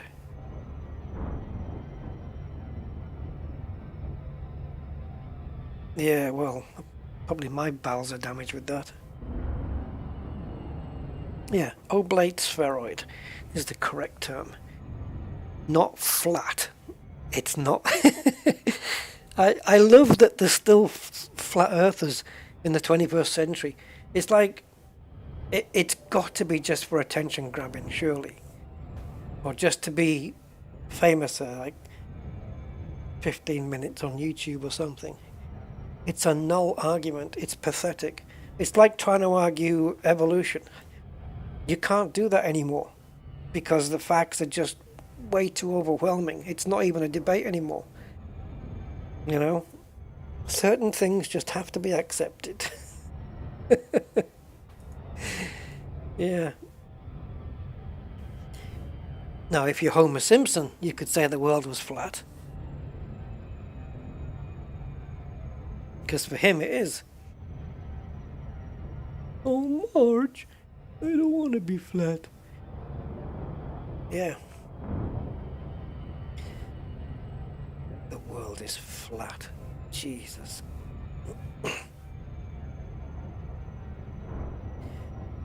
Yeah. I don't even know why we give airtime to these silly people. I mean, you see them on getting debated on YouTube. Like, why bother? Just leave them alone. Just let them have their delusions. Don't even... Once they get to that level where they believe things like that, you can't reason with them. There's no reasoning. You know, no matter what proof, no matter how logical or rational, it's not going to be accepted. We're living in an age where opinion and popularity is more important than fact. And, you know, the fact-free age, which I really don't understand. Hey, Bramley. Yes, I accepted your friend request and group request, by the way, when I came on. So sorry for being late on that one, but you're in. It is frightening, things people believe. I won't get into anything else because that's opening a storm if I get into other things. But it's mind-blowing. But I tell you what though, it does show how gullible people can be though. You know.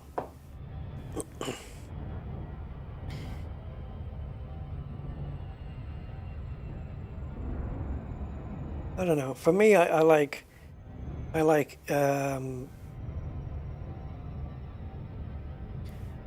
evidence before I believe something, you know.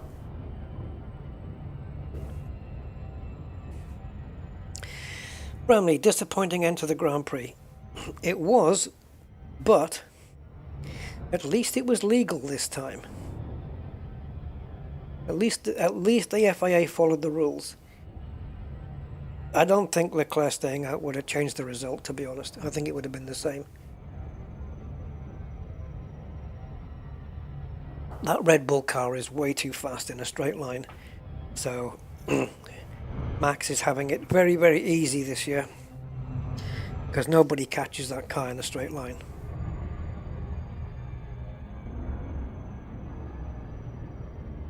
But there are reasons for that.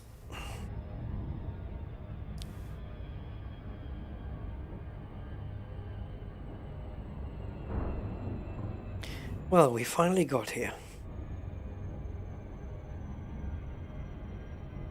6 or 7 probes. Gonna go with 7. Oh, when they both pitted? Yeah, I don't know. Max would have come out behind him anyway, because it was safety car, right? I don't think Ferrari could have won today.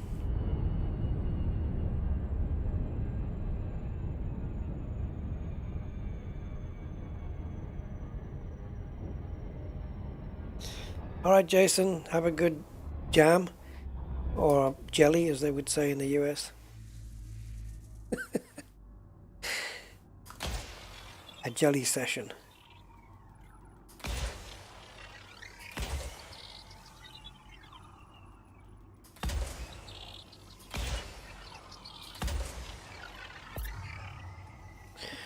I agree, Stephen. Yep. It just goes to show, doesn't it? Races can be finished under the safety car. Like they have many times in the past. Except for when you want to cheat somebody out of a world championship, in which case rules get changed or broken. not changed. They get broken. Okay, that's that done. We can leave now.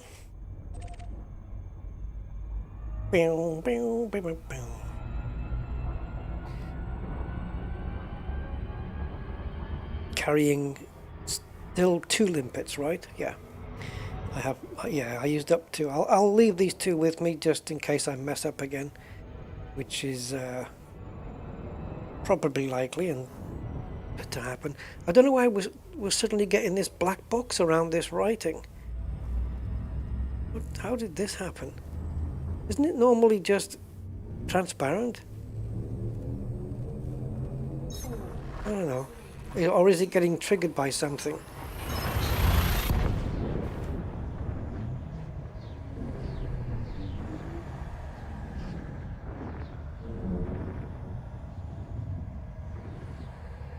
I'm tempted to do post-race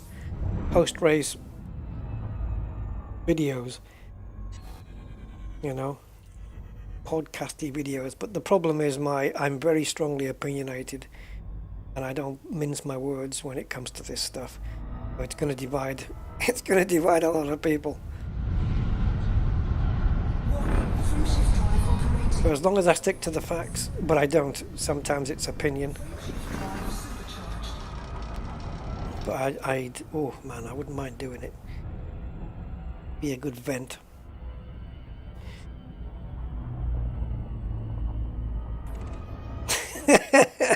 Do it while playing SnowRunner. Oh god, I should do it while playing F122. To be honest, I still want to run the Monza race. By the way, in F122, we can rerun the race of today.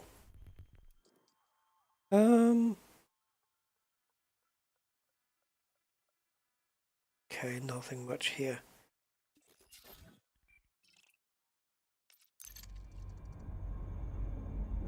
It's only 6. Let's just check these planets that are here, just in case there's a bio on them, because I'm pretty sure that when whoever discovered them the first time around, there wouldn't have been bios on them at the time.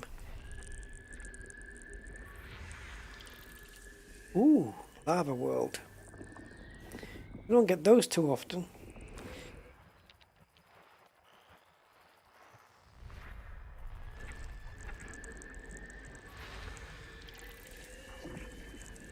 My modules, well, most of them are 100%, except for obviously the power plant, because I've had a couple of issues, and the FSD because I've been neutron jumping, but nothing that can't be, well, it can be fixed except for the power plant until we get to a DSSA carrier. Frontier still don't allow us to fix power plants while we're out in the black. Scan complete.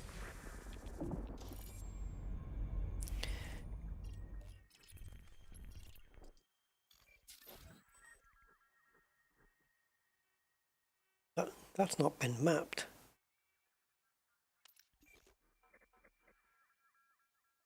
Just gonna check something here, guys.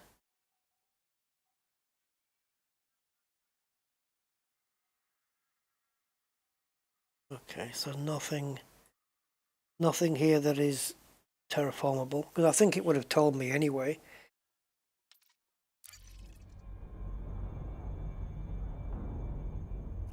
So what we'll do is we'll neutron jump now to the next one, and then we'll do another four jumps.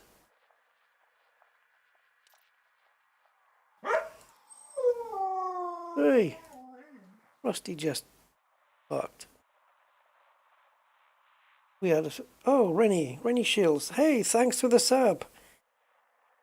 I'm so close to finally making, what is it, 8.8 something, 8.5 or 7, I don't know, I've forgotten. How many subs have I got? 8? Oh, 6, 7, 9. Oh yeah, really optimistic there, Rusty, thinking it was 8. Yeah, 6.8 is what I meant to say. 6,800 subs was so close.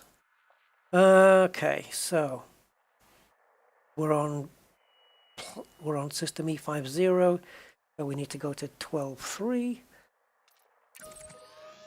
So we'll make this jump, and then we'll just do normal jumps after that.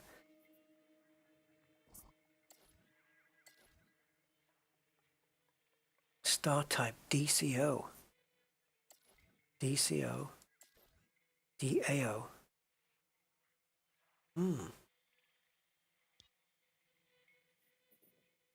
DIA.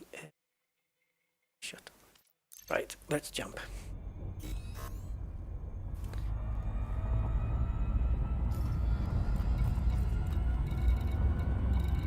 Ah!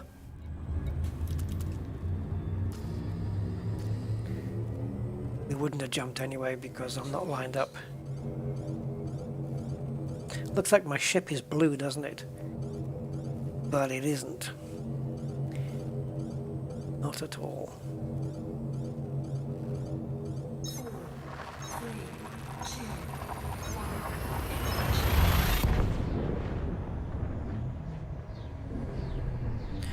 1. Yeah, the like button, the good old like button. Let's have a look at my subscriber number. See where we are, because it fluctuates quite a bit.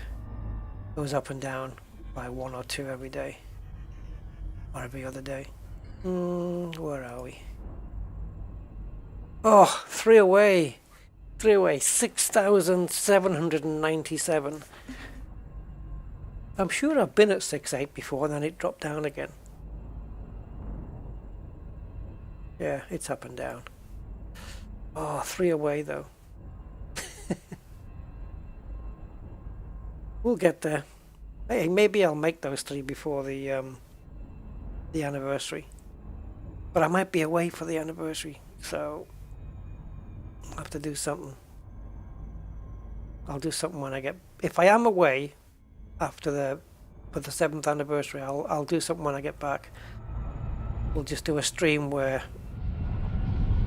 I don't know, we just chat with each other. I don't know, maybe we'll get some people on the Discord chat and just all have a chit chat. Free shift drive supercharged. And you can ask me questions.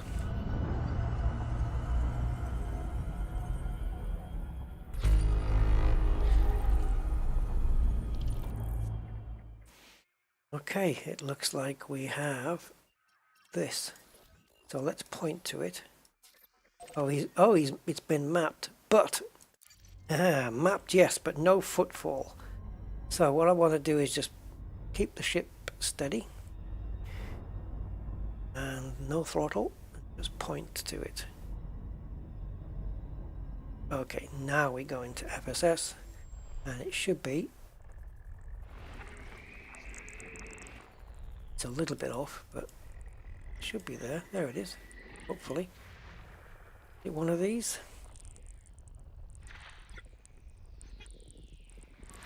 Body A1. Yes. Landable with atmosphere. And it's got bios.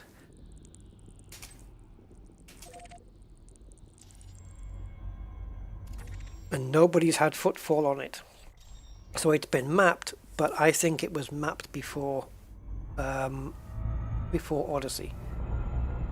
So let's go see. Oh, let's see what's on there. So we have thin sulfur dioxide. Oh, receptor? Could it be? Let's have a look. No. No.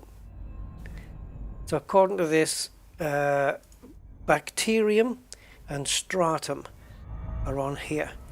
Stratum could be Arenamus or Cucumyces. Please be Cucumyces, because that's worth 711,500 mega arcs. Yes, that's the big one. The bacteria, it's either going to be teal or Cerberus, and teal is worth the most at 135. Cerberus is worth 121. The Stratum Arenamus is worth 162, and the Cucumysis is worth 711,000. So I'm hoping it's going to be that, which means it won't be. What are the arrows for? Most likely. Interesting. If the arrows mean likelihood, down and up arrows, then it's going to be Cerberus Indigo. If it is Cerberus, it's going to be the Indigo, because there's Teal, Sage and Indigo. Teal has a down arrow, Sage has a down arrow, Indigo has an up arrow. That might mean it's the most likely. But then Stratum Arenamus has an up arrow next to Emerald, and then we've got Cucumysis, which has no arrows. So I wonder if Cerberus Indigo and Stratum Arenamus are what we're actually going to find. Let's find out. Auxiliary power plant. No, I just think we need some welding tools on the SRV or on foot that we can repair the power plant with, but it has to be done with the ship being landed. Okay, so let's map this place and then we'll go set foot on it. Please be Cucumysis, because space cucumbers are good.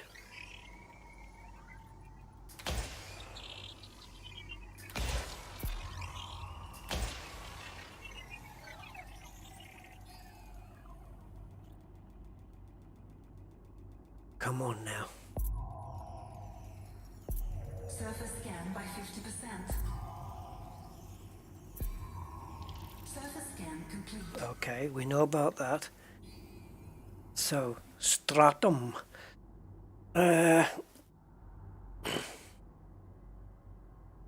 Well, if it looks like cucumber, then we're good.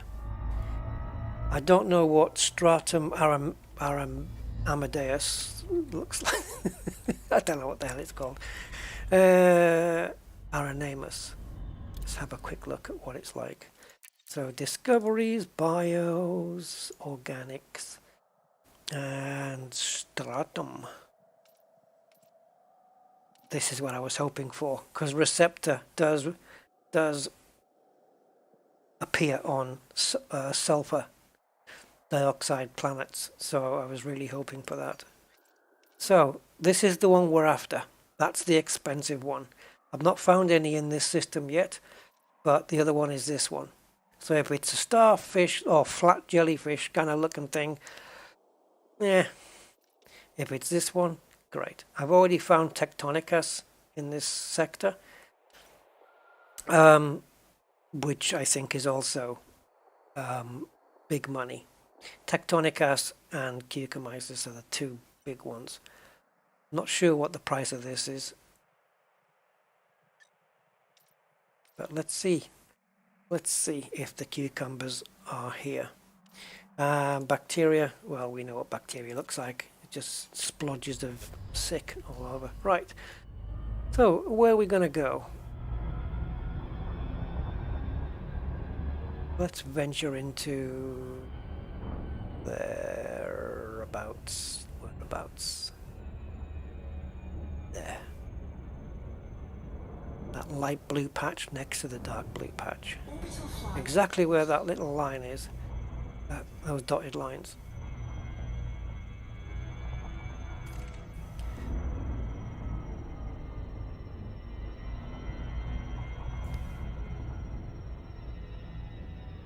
Are we landing underneath the crater?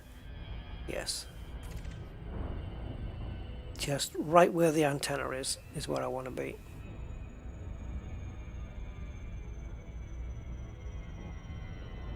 Looks like we've got a decent atmosphere here as well. I've still yet to figure out why when I go into free look mode I get this. Look at this. I'm not touching anything. It's just going up and up and up. No idea.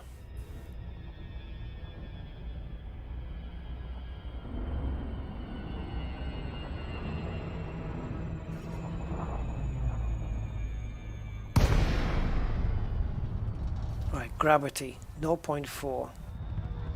Well worth noting. Right, we're way too high to be finding bios at the moment, so we need to drop down to under, I don't know, under at least, yeah, maybe here, I would say. Although I'm not seeing anything yet. Oh, there's something.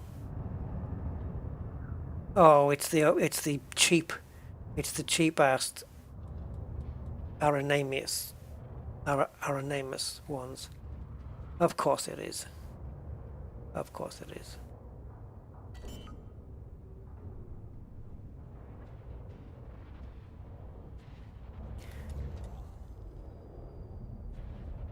Oh well.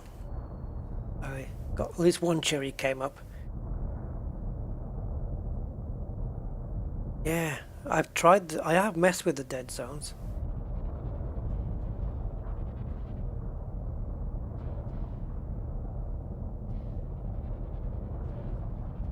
This is where I have to remember I'm not in a diamondback anymore.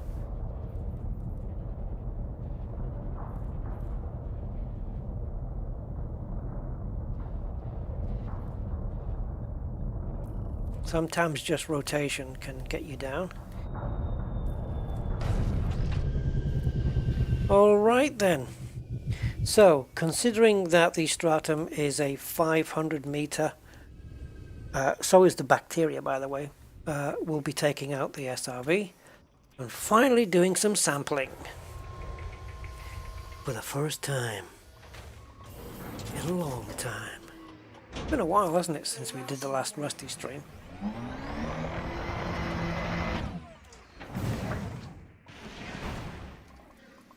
Right, where is the first sample going to be taken from?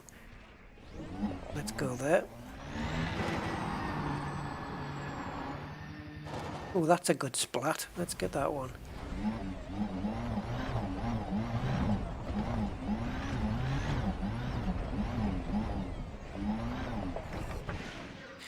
Yes, here it is, Stratum Aranamus, and what?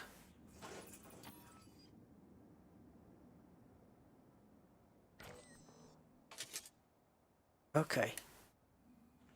Thought it looked like I was getting out with John Beamer's configuration for a minute. Okay, so hot temperatures here. So not as hot as last time though. Stratum scanned. Base value 162,200. Minimum sample distance 500 meters.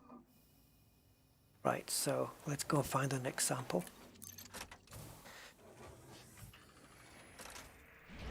So we need to be 500 meters away. Well, she'll tell me when we are. Let's go this way.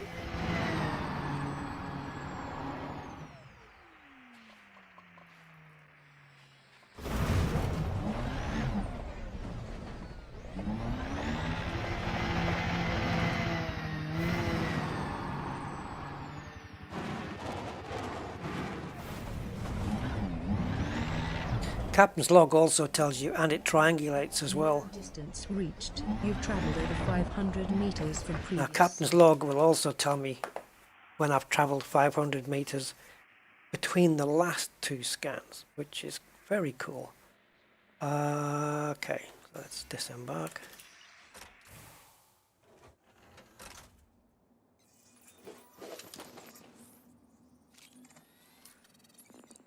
Looks like a man array.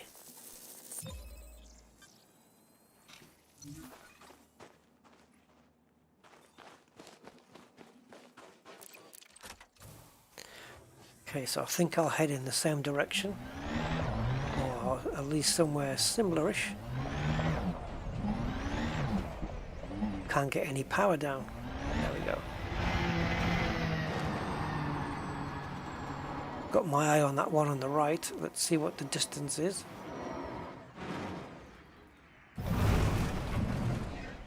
Is it enough?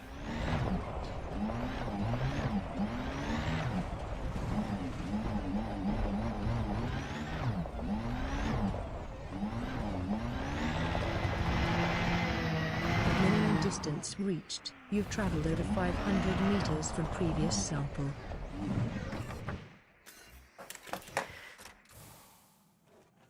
Now, as for bacteria, I haven't seen any so far. But we maybe use the ship for that. And because I've got the wrong ship for bacteria scanning, because it has a long nose, we may have to fly upside down for a while.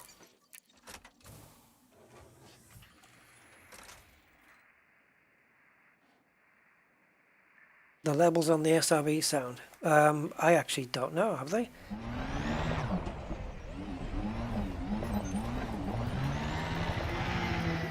What, you mean the overall volume, you mean?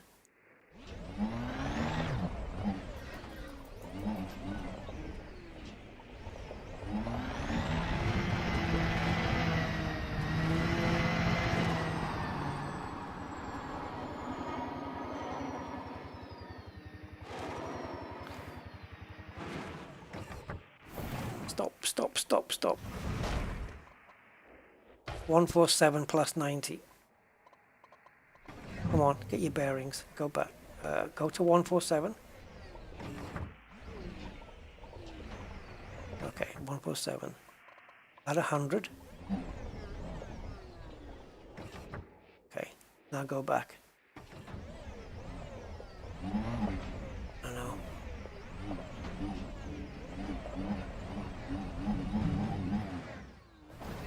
I think I spotted a bacteria,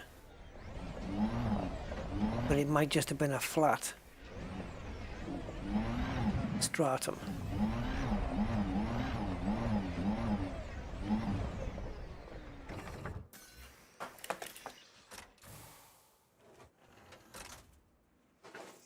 So now we just wait half an hour for this visor on the suit to give me the info I need.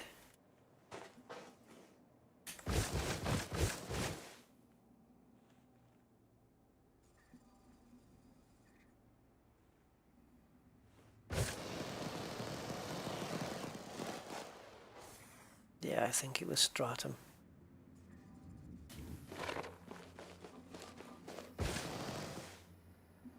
This is what I mean, it's going to be very difficult to pick out the bacteria now, because some of these things can be buried quite flat to the point where they look like bacteria. Where's my tire track? See, I did that U-turn there, but I also I was obviously coming along this way, and then I just kind of lost control here because I'd seen something.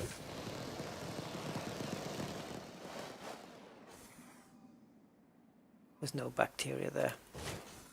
Okay. I don't know what color it's going to be either.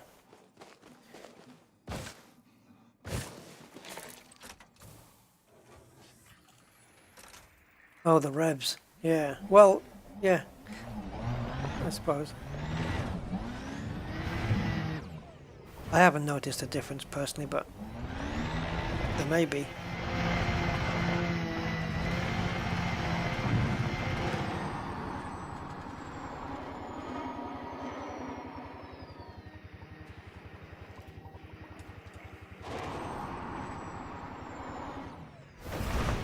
I knew you'd head towards that rock when you landed. Bugger. It's like the rocks are magnetic.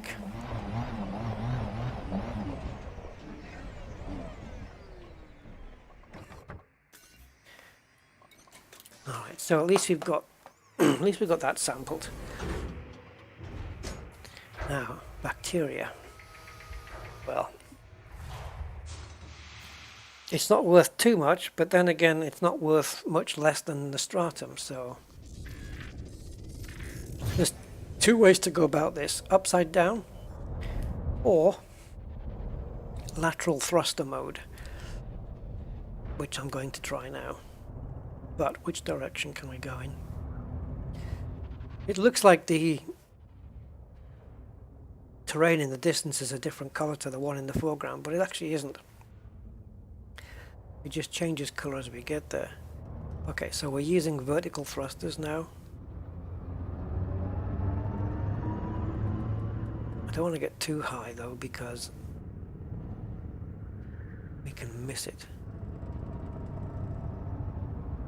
Well, that's what you look like. So it's Tila or Cerberus. I don't know which one this is.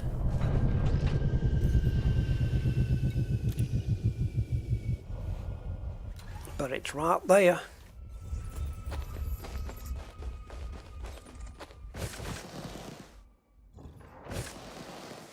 "500-meter distance on these. Don't get it on your clothes. Ugh. It looks like Teller, or it could be Cerberus teal. Bacterium Taylor scanned. Base Oh, Taylor. Orange. 135,006. Yes, it's got a tick next to orange. Oh, it's probably just put that tick. New codex entry. Bacterium Taylor, orange. New codex entry. Awesome. Extra money. Look at that magnificent specimen. No, not him. That. It looks like something the Jawas would get out from. Oh, Tiddy! How do you come back? Yeah, there we go. Do do do do do do.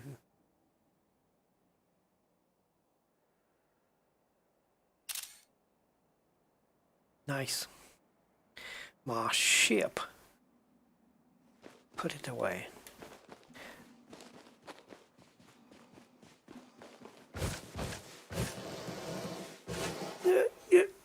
Nope. That panel's not a collision object.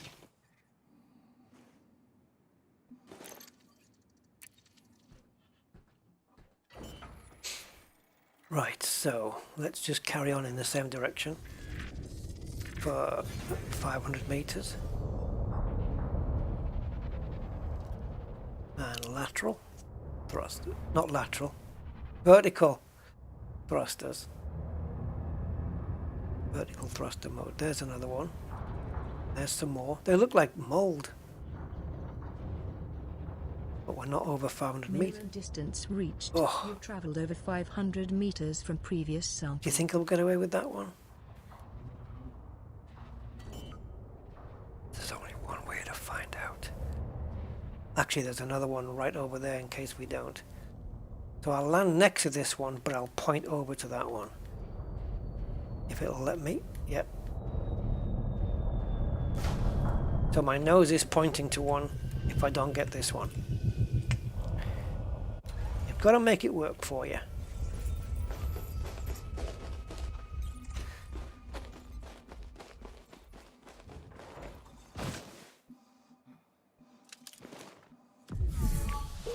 Yep.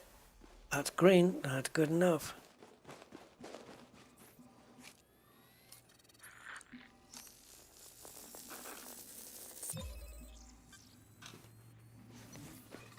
Okay, one more then.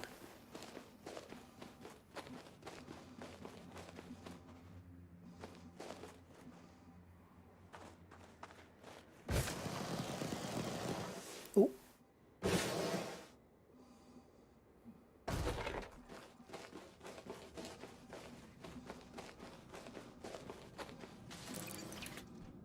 Not quite the exploration I was looking for. Now then, one more. I might as well just leave my undercarriage out.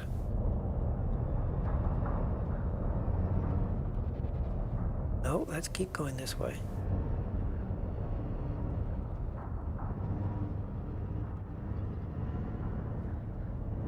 Minimum distance reached. And there we have another one. 100 meters from previous. I think we're right on top of one actually.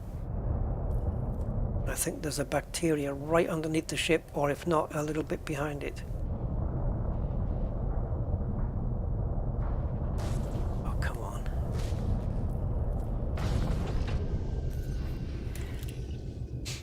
Bacteria is just easier to find this way.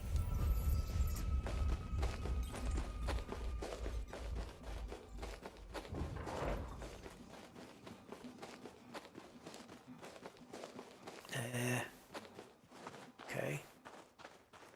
Must be.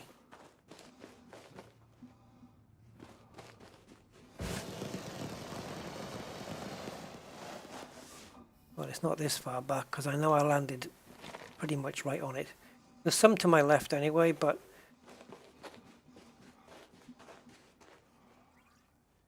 oh, look at that night vision in a suit. John Beamer would be so jealous.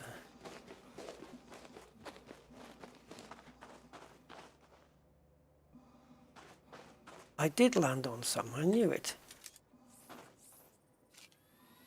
And it's nice and cool under the Anaconda, so I'm in the shade.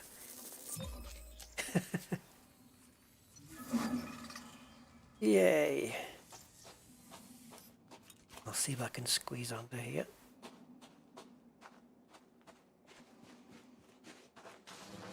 Excellent, we're done. We're done.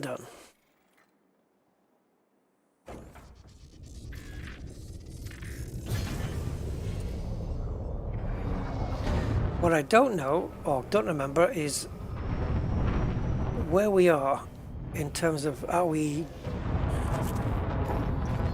hypered or supercharged? Yeah, we are. Okay.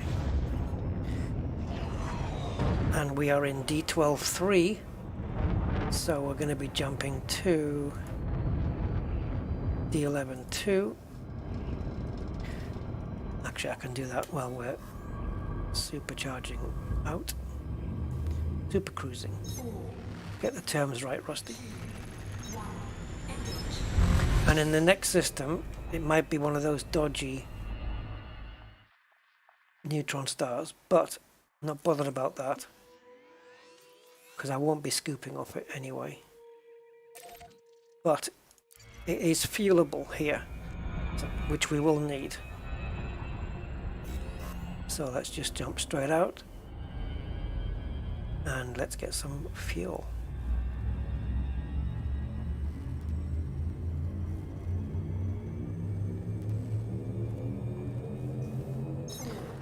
And then we can manually make our way to the next neutron star.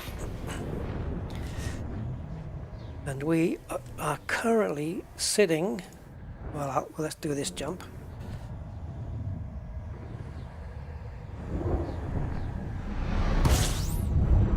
Okay.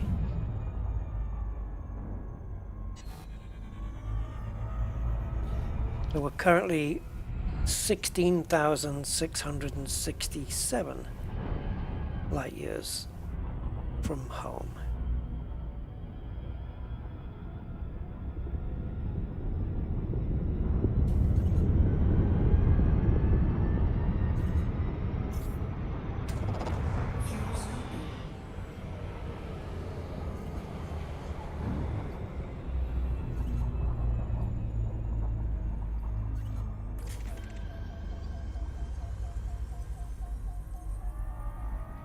System scan complete.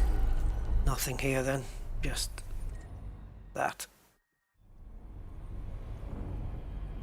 Fuel scooping complete. Okay, so now we want to go to the next neutron star, but via plotting. 4 jumps, 5 on this one. Nasty.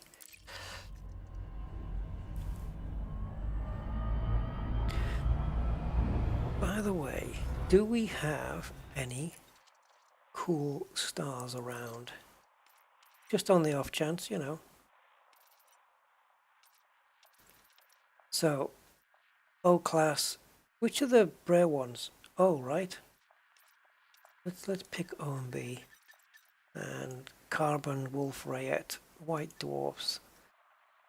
Non-sequence is just gonna, yeah, black holes, but more likely neutrons. Like that one. It'd be nice if there was a black hole close by. I haven't seen one of those for a little while. Does that Inara, you know the Inara that does the nearest option, does it work for black holes as well? Nearest black hole to where I am. But special stars, not so much. I know that there's a couple here. Tron.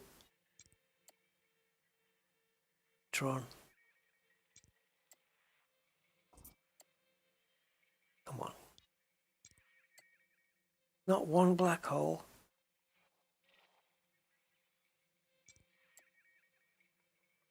Even if it's secondary, doesn't matter.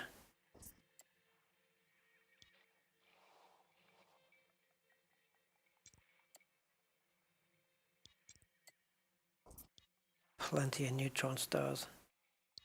If it was a black hole, of course I would head to it.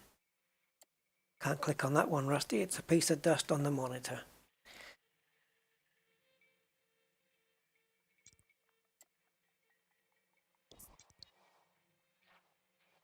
Where did that one come? There was another one underneath this one.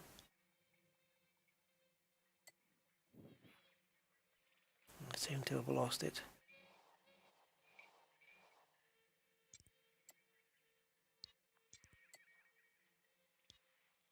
I don't know which ones I've scanned and which ones I haven't, or clicked on, I should say.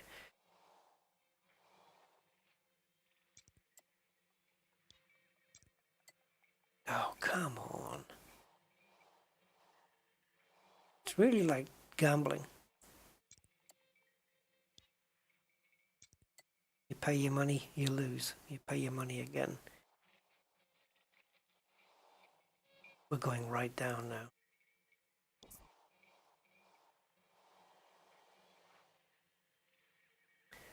Go across a little.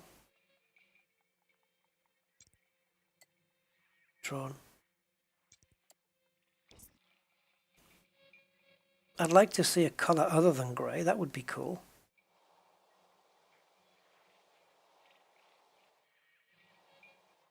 Something blue would be nice. No, just neutrons.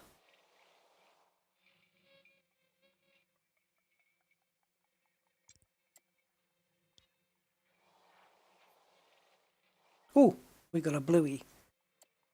It's a B. Blue whites. You know what I'd like to find though? Blue white, or these, what do you call them? The red supergiants. Would be really kind of cool. We got a blue white there. Which are the rare ones? It's O, isn't it? Oh, the O types are the rare ones. That's it. This one's, I can make this in one jump. Ah. Well, I could if I scanned off that, skimmed off that neutron star.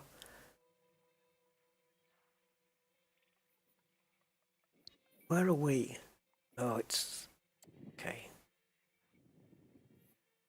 If it was an O, I would go. But it's a B, so I'll leave it be. What? Oh, okay.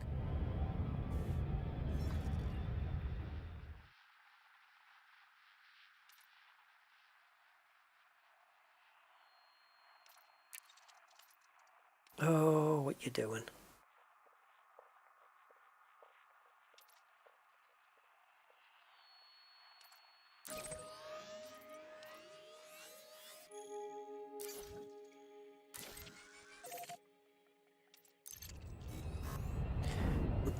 Right.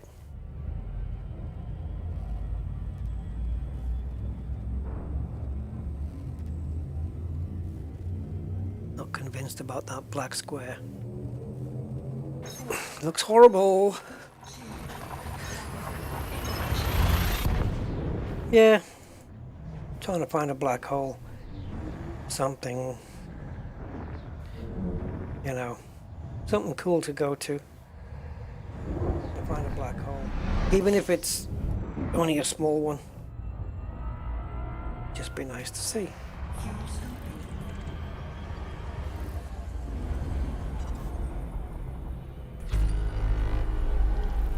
Fuel scooping complete. Okay, we have another fresh virginal system. So let's take a look.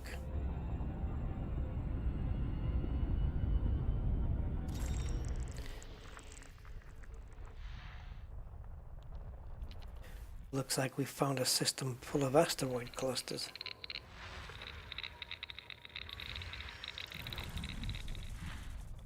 Hola.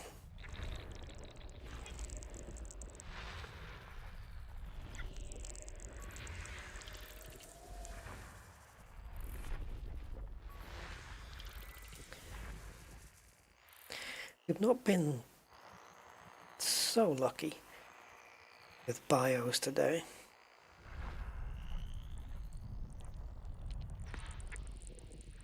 Body B5. And as I say that, 5 of the things. As for what those 5 are, well, I've got 1, 2, 3, 4. I don't know. I can't see the number. I've got more than 5 as a choice. So we'll find out what those are. I've got a screen covering it, B6. Landable with atmosphere. so I don't know what the options are for that one. That one's going to be bacteria. If it's got a sulfur atmosphere, I'll chance it. Body B2. All premium boost materials in system. What about limpet materials? System scan complete. What was it anyway? Was it iron and nickel or something? Or nickel and... I can't remember. What is the synthesis for this, for these limpets?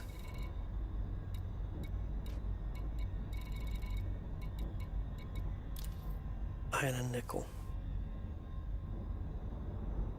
I've got a lot of iron and a lot of nickel, but it only gets me 23 reloads of limpets. Eek. I don't need any for AFMU. Okay. Oh God. Distance. What you're gonna do? Okay. Phew. Okay, so the possibilities here are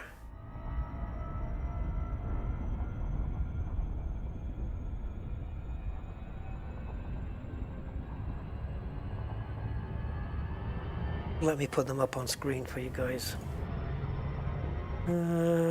Diddly-dee, diddly-dee. And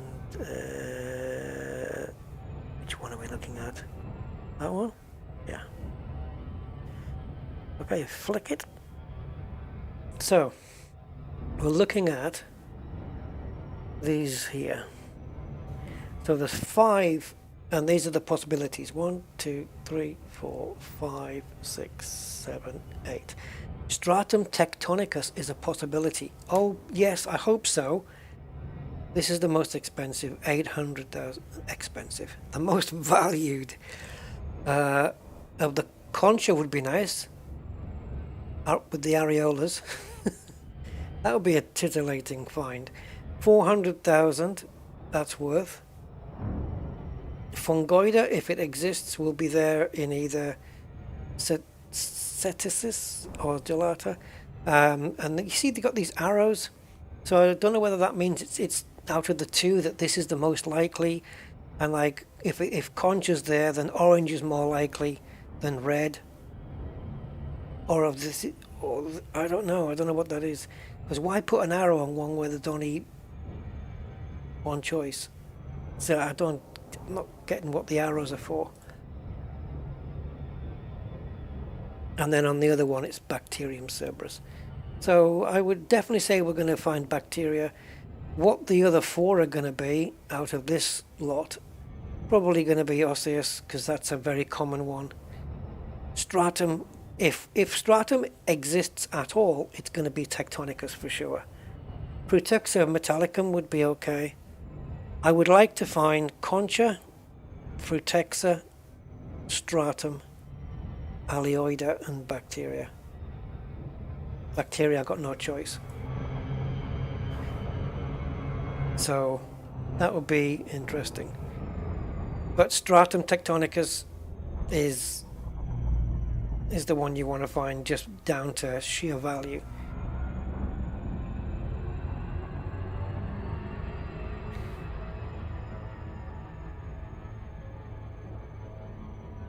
So let's see. Let's see how lucky we get.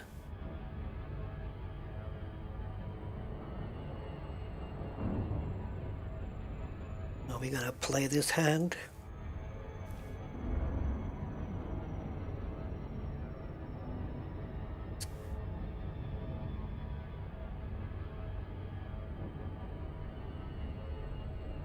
Swing around this way.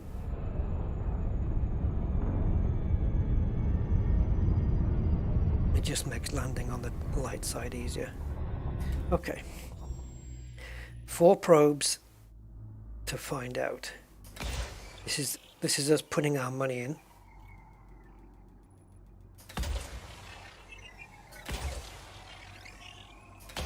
There's your 4 probes. Place your bets Surface scan. on the roulette, planetary roulette wheel.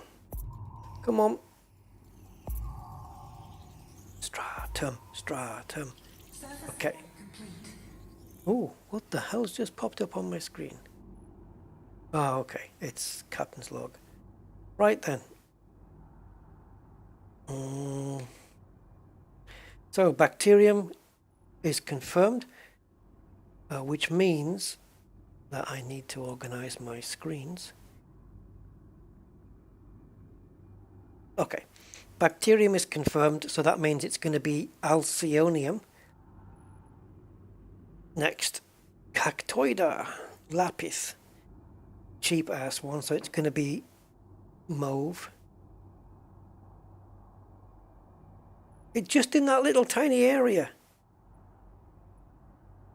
You can see the little blue. Oh my god, maybe some round the corner there. Fungoida. Cetacesis or cetacesis or gelata. We don't know which one. Yes, the big baby is there. And oh, Frutexa, cool. Metallicum. It's not worth a great deal, but it's, you know, it's good that we got that. So, which one are we going to go for first? I would suggest Cactoida then, because it is it's difficult to get it, but there is just some right there. We have a very small window to pick this up on, so let's, which is a good thing, because that means in this tiny window there has to be some, right? You would think, especially in that little dot that we're heading for. But let's go here and hope it isn't too mountainous. So Cactoida, what is it? Cactoida lapis. Not lapis, because lapis would be a pencil. So let's see what we get here.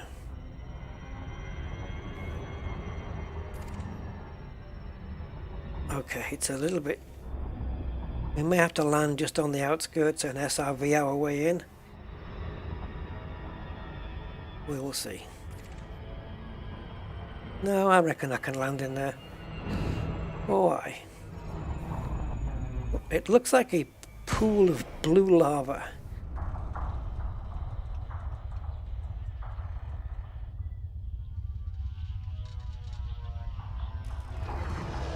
Boosting underglide, why not? Right, gravity 0.27.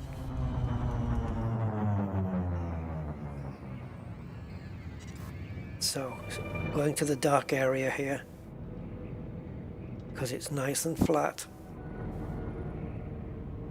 I'm wondering whether Cactoida is going to be growing in these mountainous areas.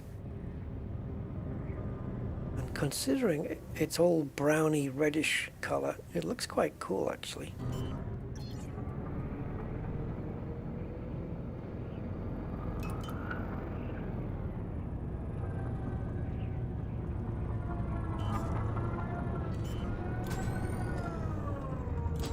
Oh, it actually is that color. Okay. These valleys. Steel likes valleys.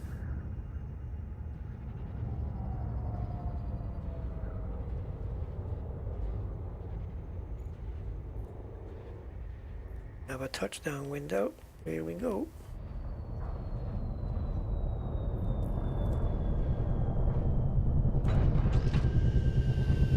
Right, let's go cactoida hunting. I see something in front of me.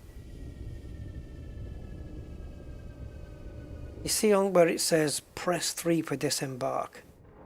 Well, to the right of the word press is the number 5.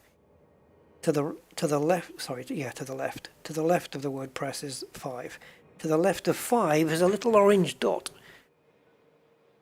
I wonder if that's anything. Let's check it out.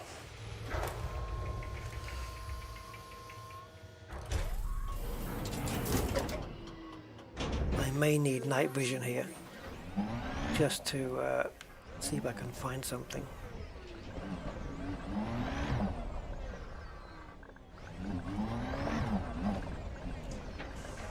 This is Frutexa.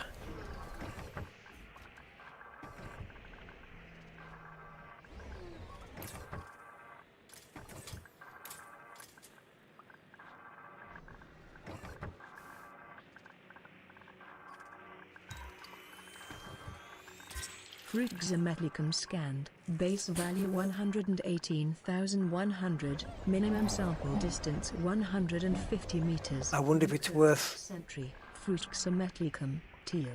I wonder if it's worth doing the Frutexa first.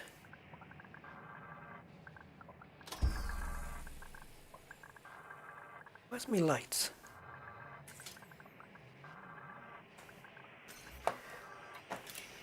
Because there's only 150 meters on these.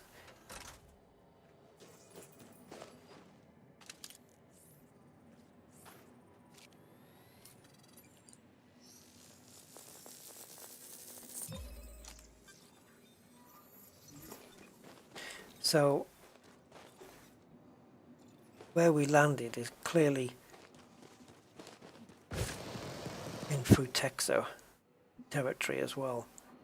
Yeah, what is this thing? This is what I noted on board the ship.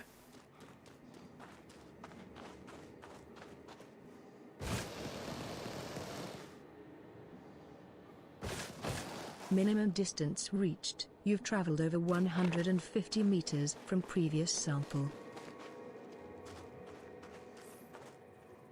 What the hell? Oh! Okay. What kind of atmosphere are we looking at here? Argon or something else? Can't remember what the other one is that makes a red atmosphere.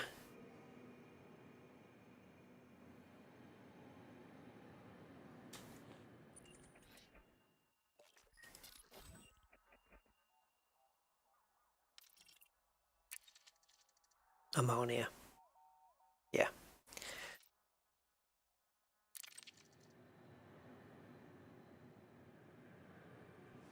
Is that worth a screenshot?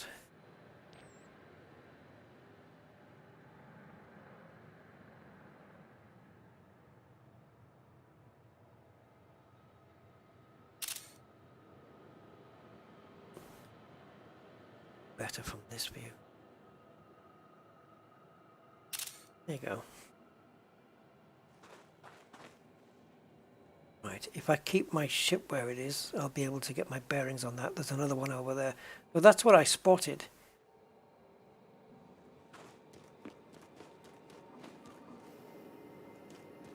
Yeah. I think I'll whiz off over this way and see if I can get some Frutexa done first. I think that is the cactoida though. It looks very fungusy.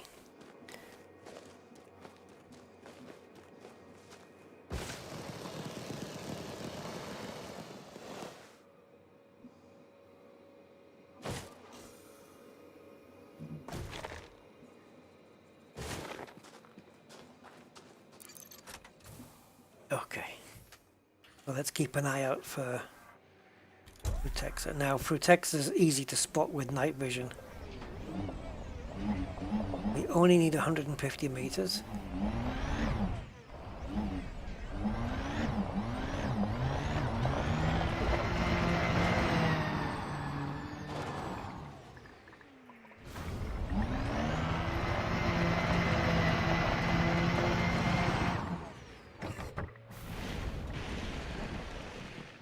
Funny how it told me I was outside of the range. Then I came back inside the range. And then when I went back out of the range, it didn't tell me again. Okay, I'll have to put my own night vision on because I've lost my bearings.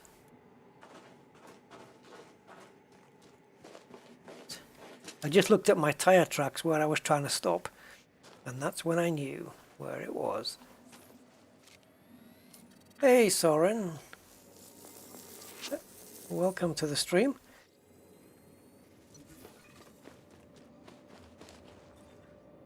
Okay, let's get one more sample of this and then we can concentrate on the bubbly cactus.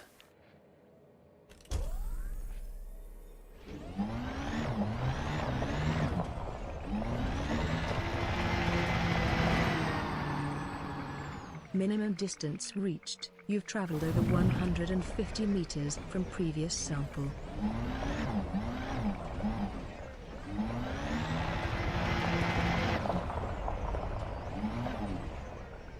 Let's see what this one says. If it is a good scan here, then awesome. Yep. That's Frutexa done.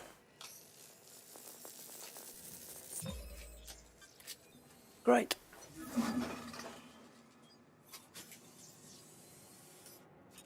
Okay, that's the canister reset for the next one, which will be that cactoida. So back towards the ship.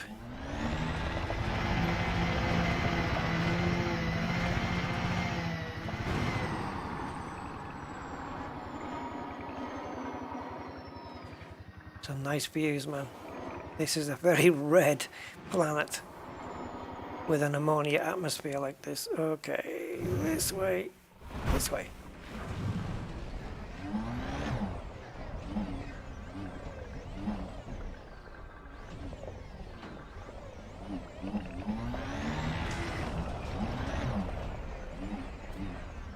Right, where's that orange dot?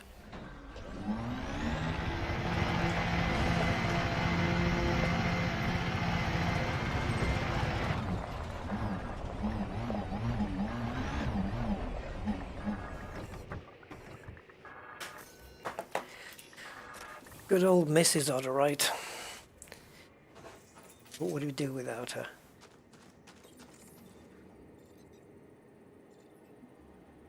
Yep, Cactodia lapis mauve.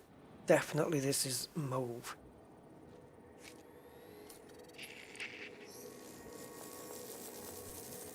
Cactoida lapis scanned. Base value 164,000. Minimum sample distance 300 meters. New codex entry. Cactoida lapis mauve.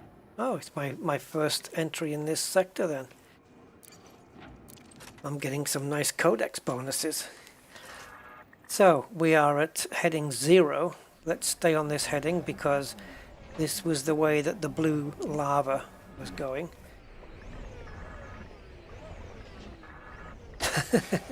If you remember. Let's pick up some raw materials, because why not?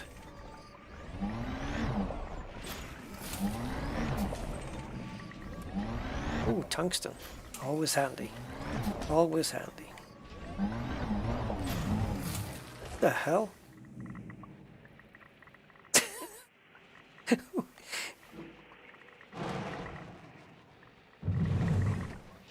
Okay.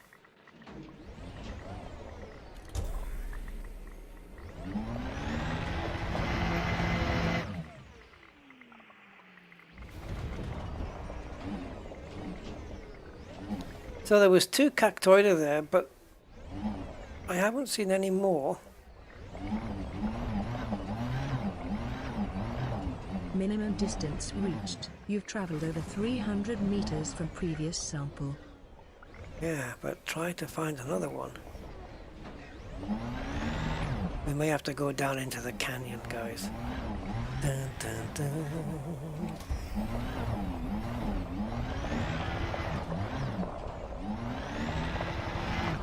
Oh. Okay. Shall we?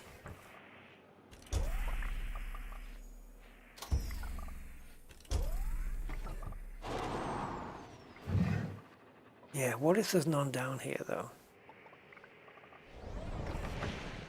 What if you can't get back up, Rusty?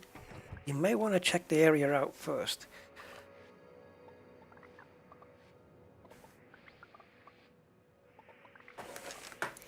Stay here.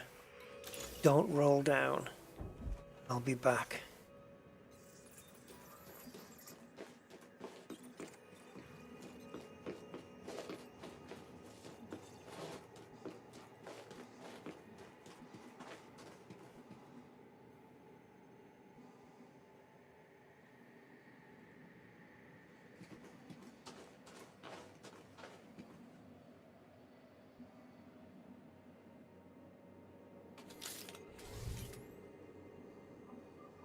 Oh, what a nice scope compared to the Beamer version that doesn't have that yet.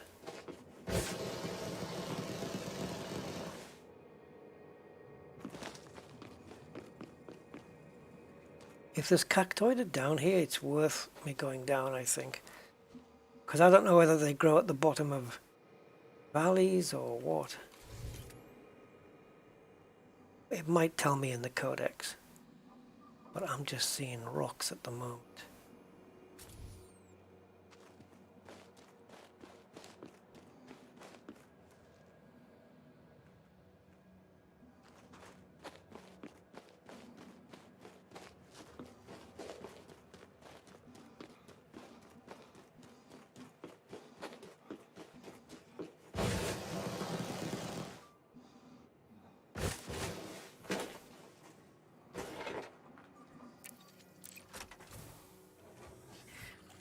Back we go.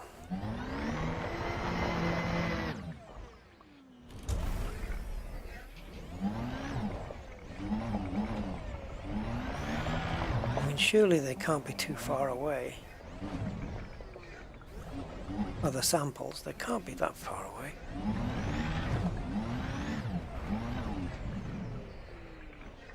Rutexa, no problem, it's around.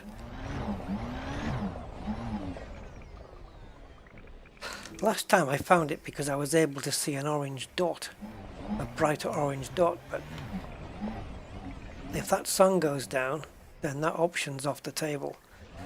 We're not going to see that. If it goes down, that is.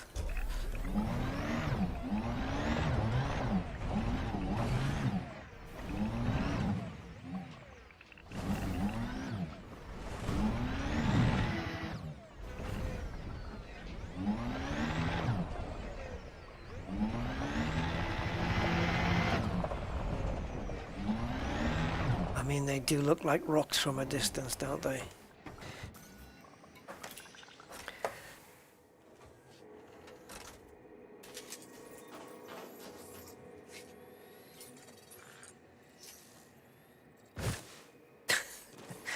Sorry, I just wanted to try if the sample would still carry on sampling when you jumped.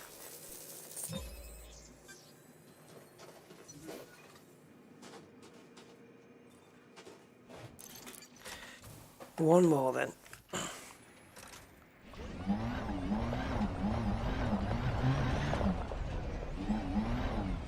It might be slightly better without night vision, actually.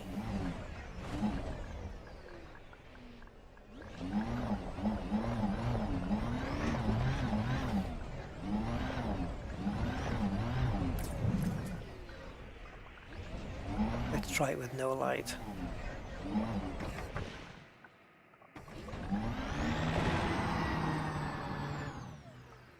Minimum distance reached. You've traveled over 300 meters from previous sample.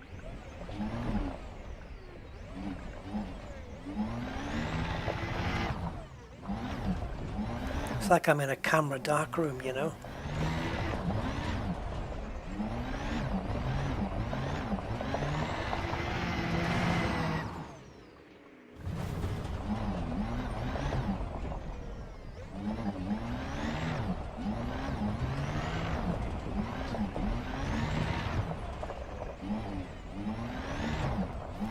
Oh, this is a drop and a half. Isn't it? That's got to be some more, hasn't it? That wouldn't be Futexa from this distance.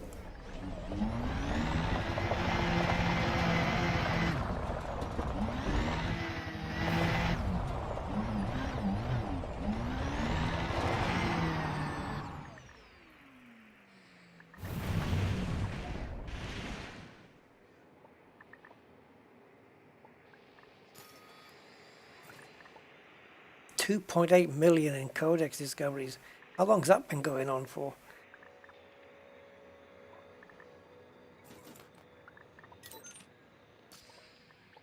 Oh, okay. I'm only 1.6 kilometers away from my Anaconda. I thought I was a bit further.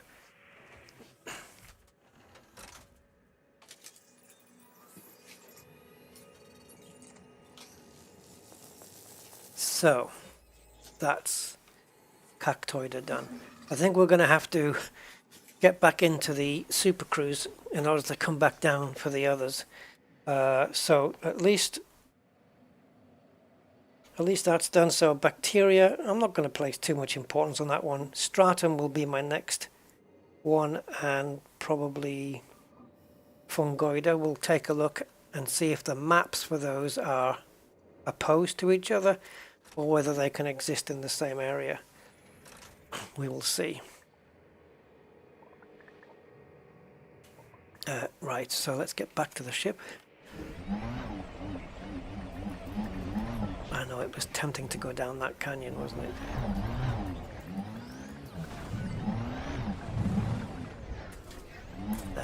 The light spoils it. Looks better like this. A little bit creepy.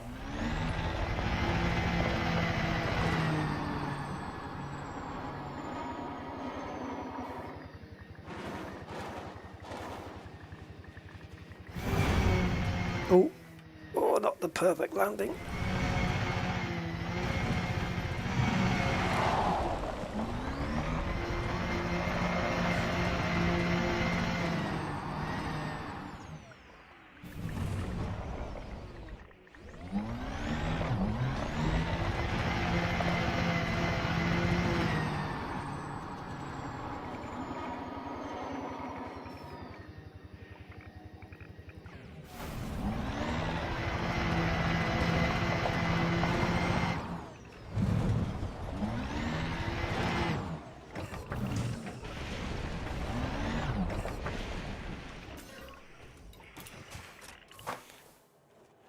I just have this feeling that the top of my ship is going to be all red.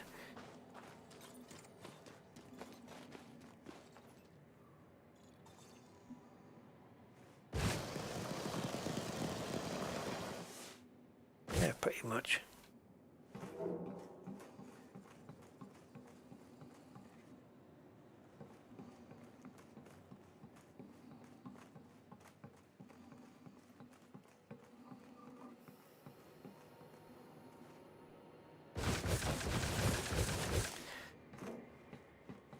Oh, I can give you some stats here, guys. Distant Worlds 2 compared to this trip, for example. Let me see if I can get to it. Configure. Okay, so on Distant Worlds 2, I did 2,134 jumps. On my Rusty's Odyssey, wherever that was, that could have been the one to the west, that was 1,251 jumps. So far, on this trip, No, I've recorded possibly, say, 96% of it on Captain's Log. We've done 704 jumps. That's all, 704. So it's only 150 more jumps than our trip to the Bubble Nebula. Isn't that amazing? 704 jumps to do all of what we've done. I would have thought it was way more than that, but no, it actually isn't. If I had to guess, I would probably put it at around 750, 760 maybe. Because Captain's Log, I was off at the beginning and then I have missed a couple of times forgetting to put it on. But yeah, so we've got bacterium. You see where Elite Observatory Core gives you choices, the 7 choices? Captain's Log tells you exactly what's here. So yeah, Fungoida and Stratum, I think then, the next 2 targets. The bacteria, I'm not too fussed about, but if I happen to come across it, then great. I know, no canyons. Oh, were you guys looking forward to that? I know, but do I want to risk getting stuck? You guys don't want to see me get stuck, do you?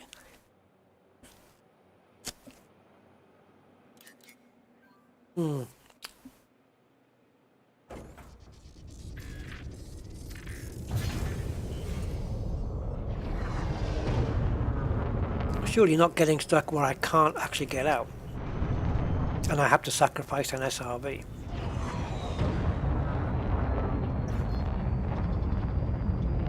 Maybe one where I have to struggle for it. Cruel. You guys are cruel. 4, 3, 2, 1, engage. It is stressful, but also it wastes a lot of time now.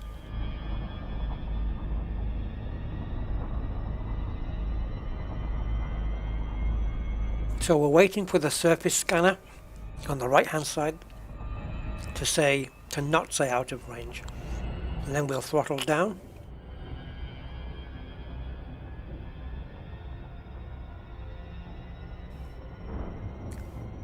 Otherwise we have to keep going up and up and up and up and up. There we go. So now we can throttle down and stay outside the blue zone. Okay.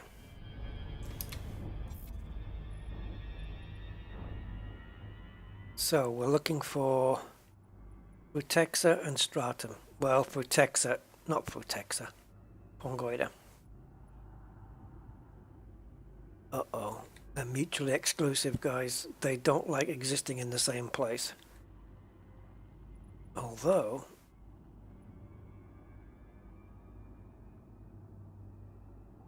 okay, that's where we head, that green patch, because we can get both there. Let's see if we can find that. Oh, which way is it? It really does help if you look at it. I wish we could change the map from here. Okay, so very quickly then. Fire. Oh, great, now I don't get the choice. Okay. I've come too far in. So I think we're going to land here, and I'm hoping this is the same patch because I want to find both. Whichever one we find, it doesn't matter, we'll just get the other one. If one's not around, we'll get it later.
Okay, that was a bit more promising. I just realized I was on mute there. Awesome. Well done. Right, there's no chance I'm taking this ship back up in the air, so we're going to have to do it all from here. From the serve. Low gravity warning. So we're looking out for fungoida and stratum.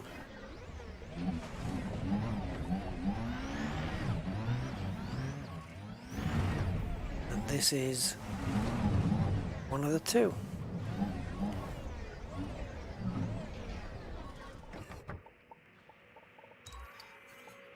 Well done.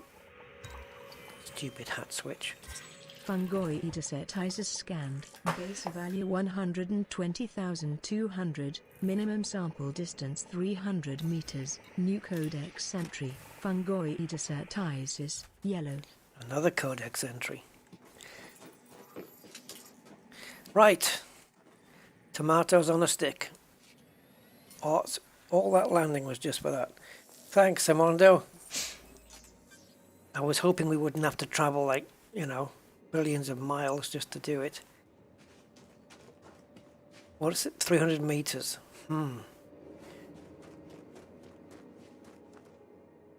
Well, over there in the distance, we might get lucky for that second scan. The third one, ha ha ha ha, because I didn't see any around anywhere other than here.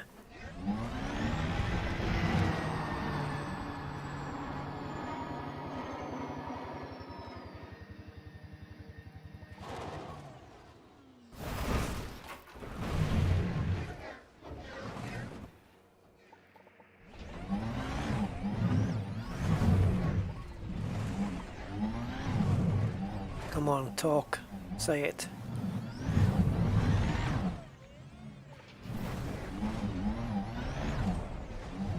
Say it.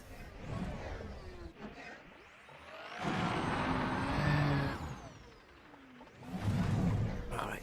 For some reason I'm not seeing the distances on Captain's log. It may be because I need to bring the widget up.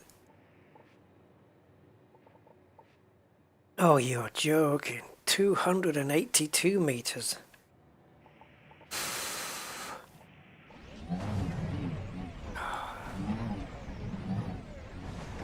Okay, let's do this on foot.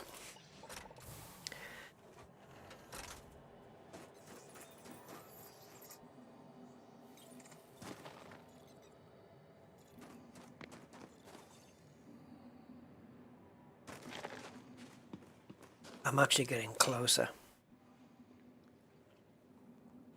Dagnabbit. Not quite 300 meters.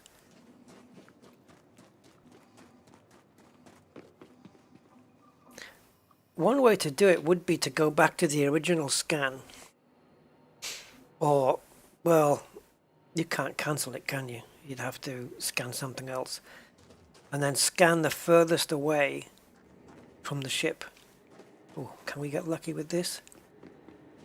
No. See, we've already scanned that. 285. It's very precise as well. Which Minimum is distance reached. You've traveled over 300 meters from previous sample. yes, but it's not going to let me scan any of them.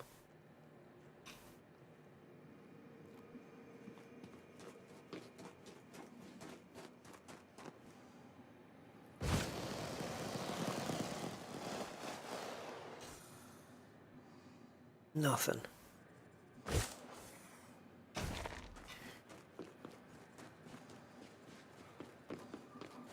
See, even if I'm able to get a second sample from here,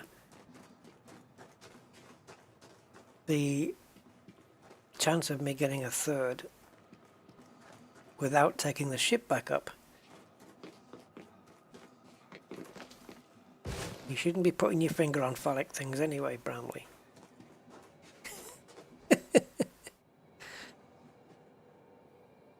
You go cockeyed. Anyway, let's go down to the other load, which is over there.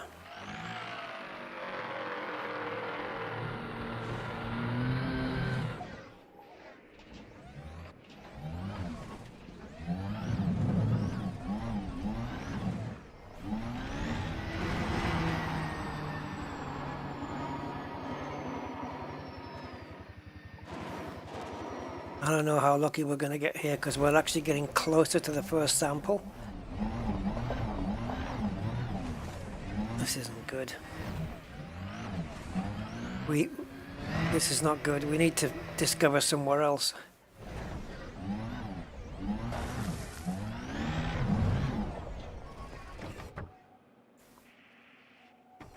I think this first sample that we took was probably badly thought out. We should have gone further away. Oops.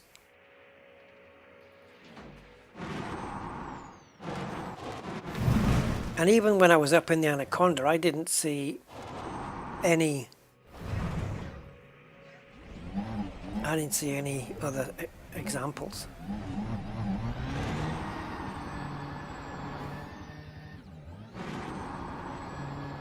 The only way...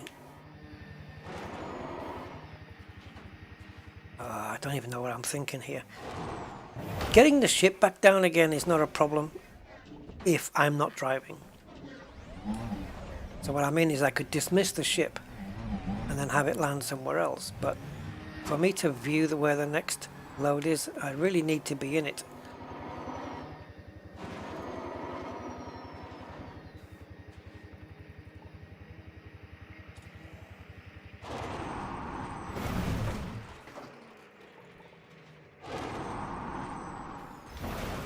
Now a kilometer away.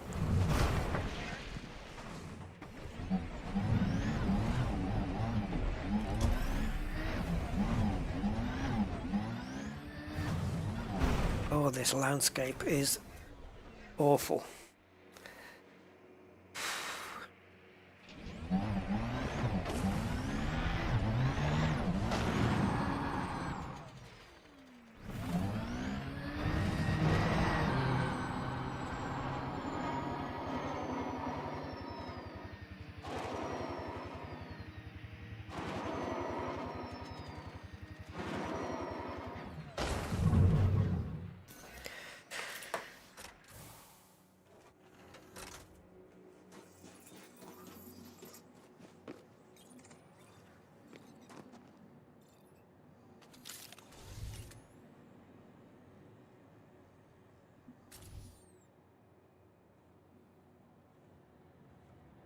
Just nothing anywhere.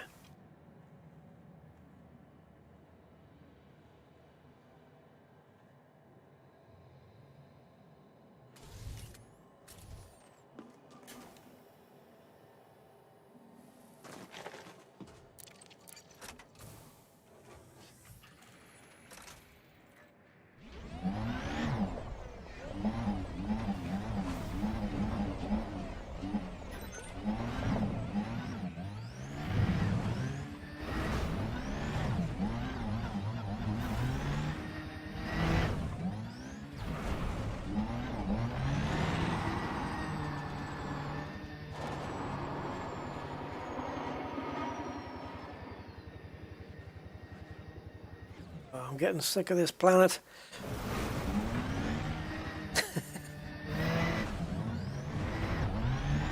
There must be a more blue area.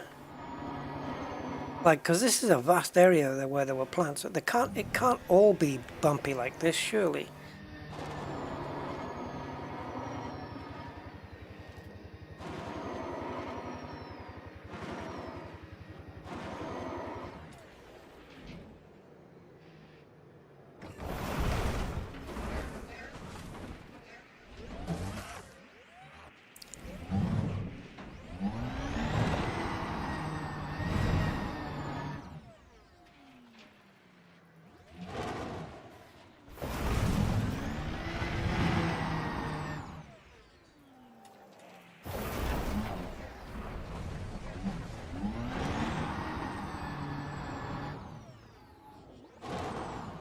You see this terrain, and it's even more of a wonder that I got the Anaconda down.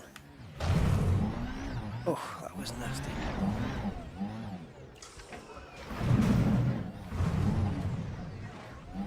See, what you need to do is scan the furthest one away on that side, and then scan the furthest one away on the other side. Then I would have got 2 scans in.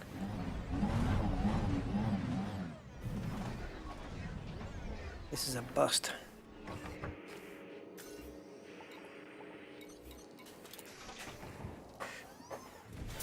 It is, Simondo. It is, definitely.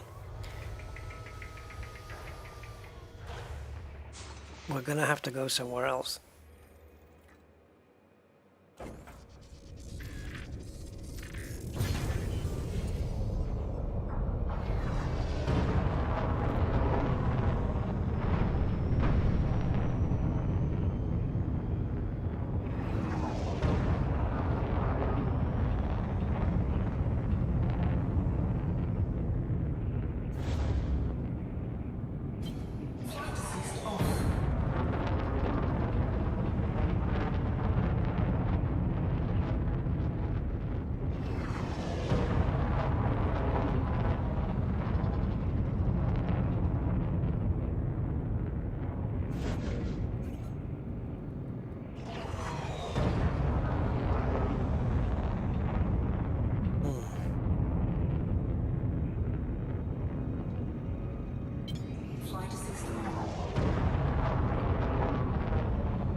Okay, so we're definitely coming up to what appears to be a flatter area.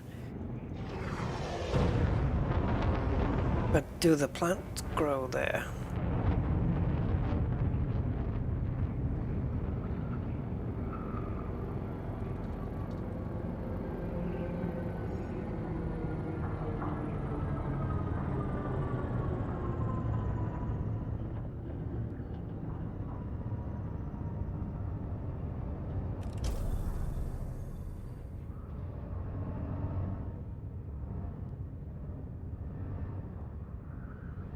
It also doesn't. It also looks like we didn't come down in the stratum area, unless stratum's on the flat bits. Could be.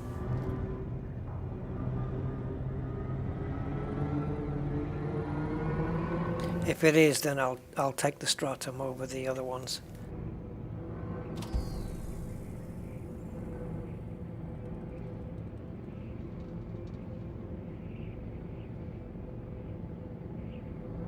But we may need to go back up and check.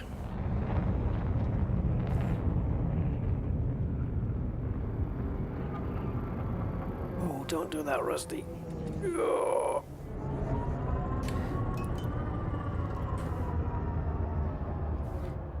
This is not Top Gun.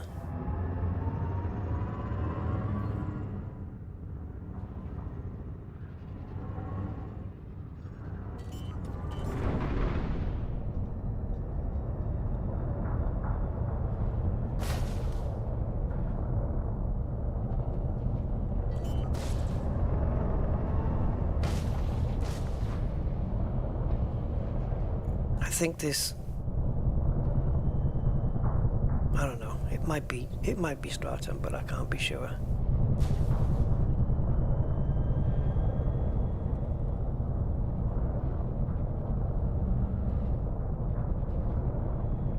Come on, this looks super smooth, man.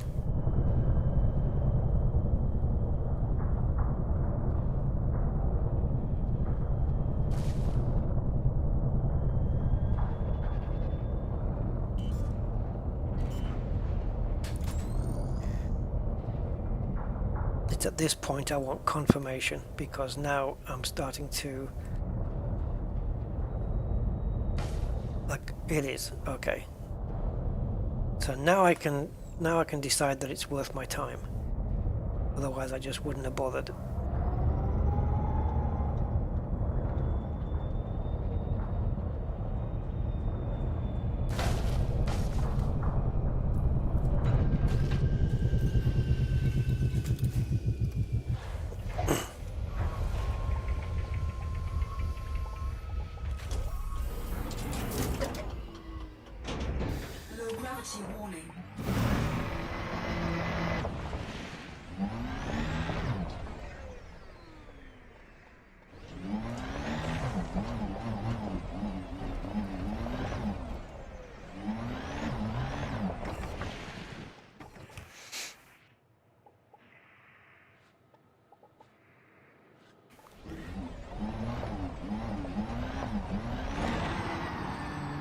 So I think it's this way, but I can't be sure.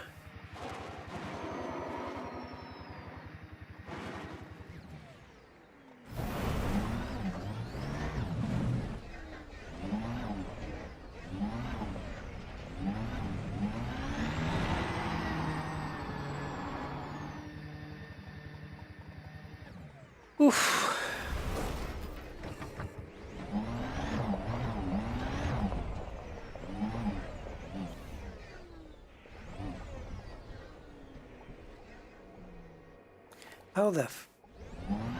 How did I get this way? I am diagonally in the complete wrong direction.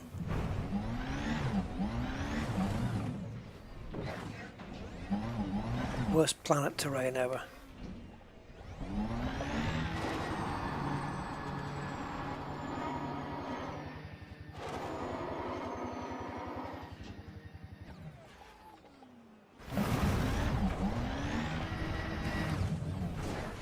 Ah.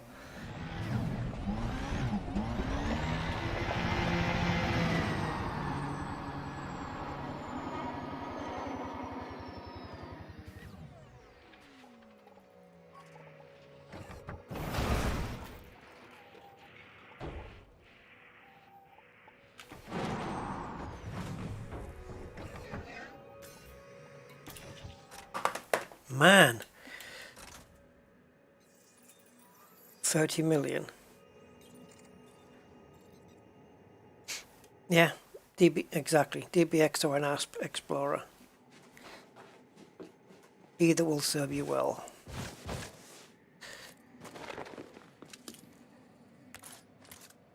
Yes, screw the other species. Right up its...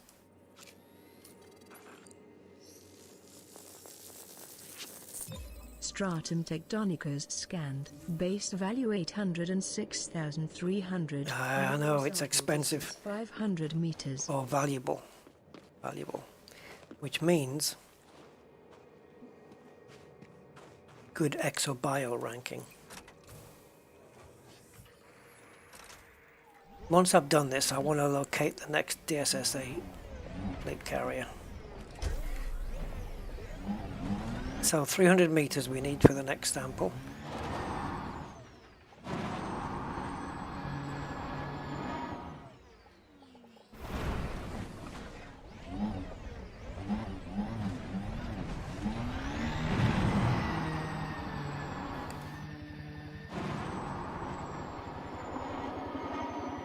Oh, the scattering on this planet is horrible. Where are you?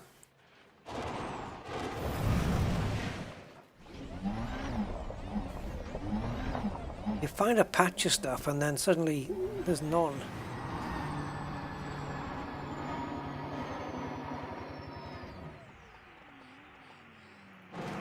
Minimum distance reached. You've traveled over 500 meters from previous sample.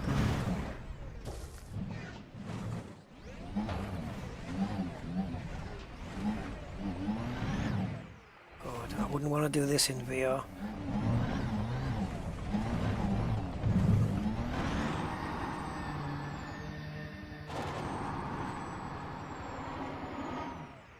Hallelujah, praise the Lord.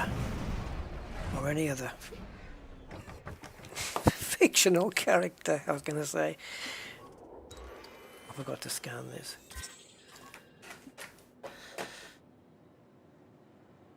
So.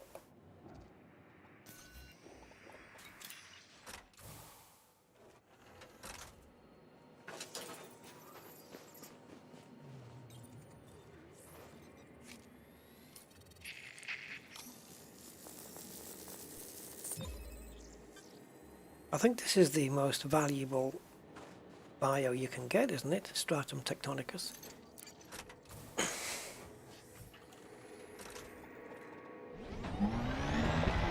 Okay, let's see if we can stick to the good terrain.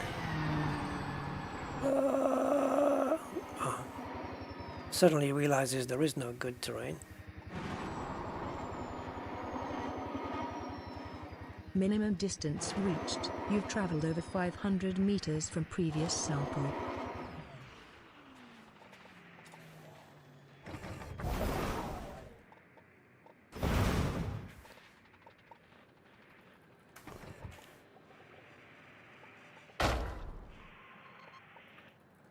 I'm trying to stop this damn thing.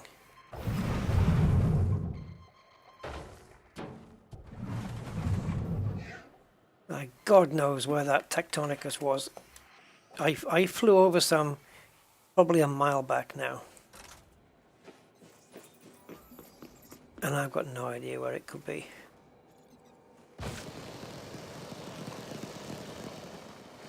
Luckily,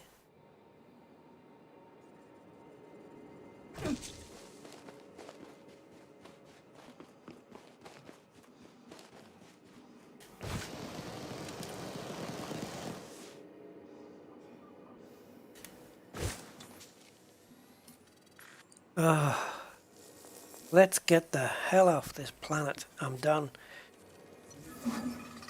I don't care about the bacteria, and I don't care about the other thing. Fungoida. Cetis. I don't care about that. It doesn't hold enough value for me to care about it.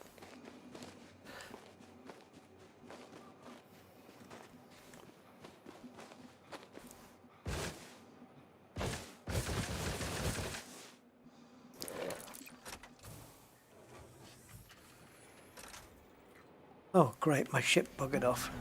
Nice.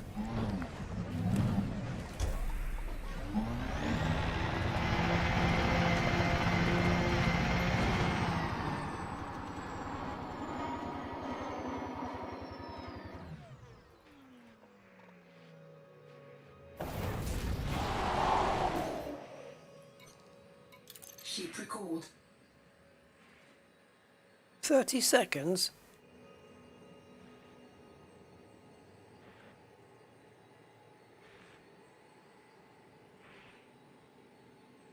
When you're landing, you want to get the nose down, Rennie. Always land on the front wheels.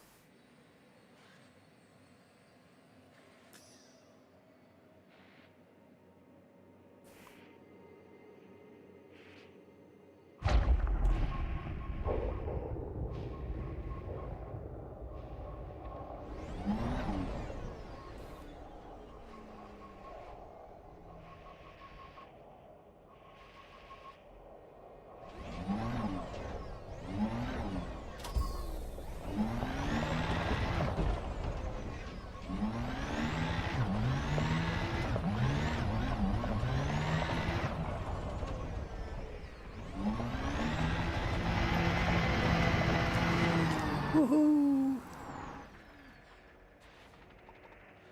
Oops. I couldn't figure out whether I was all the way over yet or not. So I stopped spinning and it was only halfway around.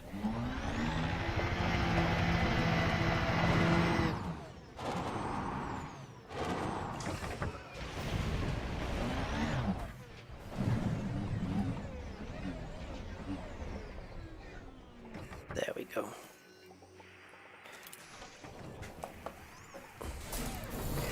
Stratum tectonicus. I have you now.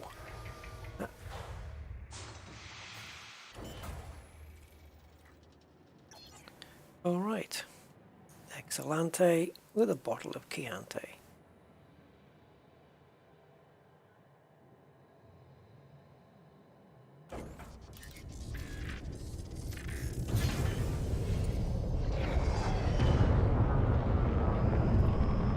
Now the other planet only had one bio and it was bacteria, which means we're out of here.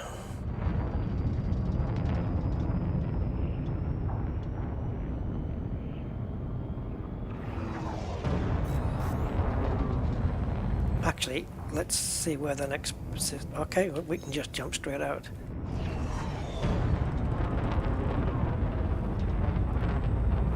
Whose idea was this black box? Blindfolds on.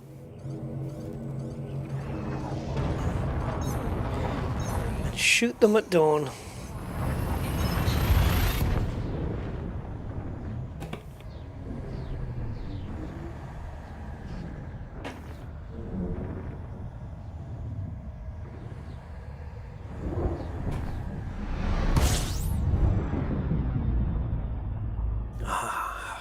Stellaris Neutronus. DA type star. Actually, oh, DA. Okay. In other words, take it easy.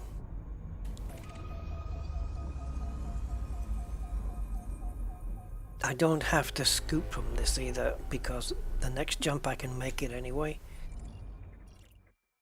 Oh, hello. Looks like we are first ones here.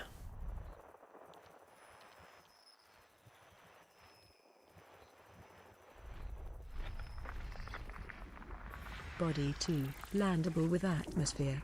And geos.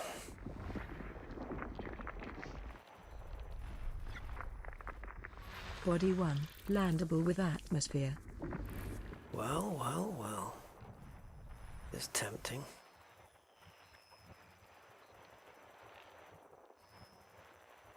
The others. One more, we got one more. You've been done. White dwarf. Wow, do you hear the sound on that?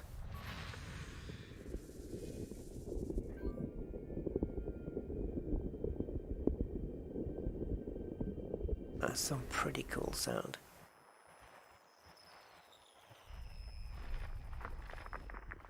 System scan complete. Is it worth footfalling these two planets?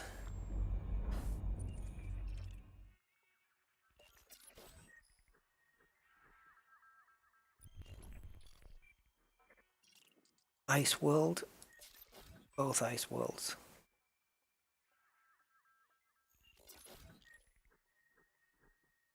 Both around half a G.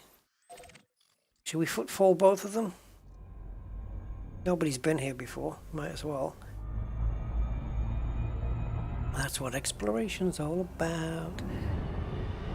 16,500 light years away now, so what have we covered? 2,000 light years today so far? Ain't so bad.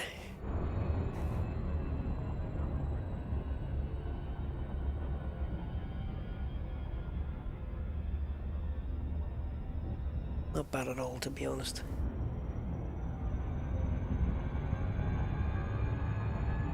If we keep covering a couple of thousand light years every time, it'll only take 8 more parts. I'll do some progress off stream. I don't want to go beyond part 40, if that.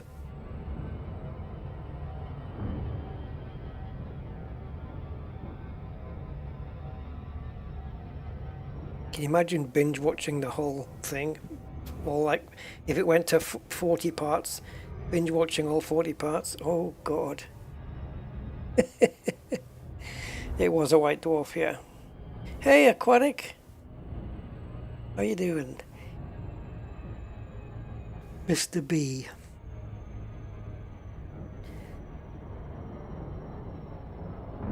So yeah, we'll land and footfall these two. Just for the name, to have the name on it.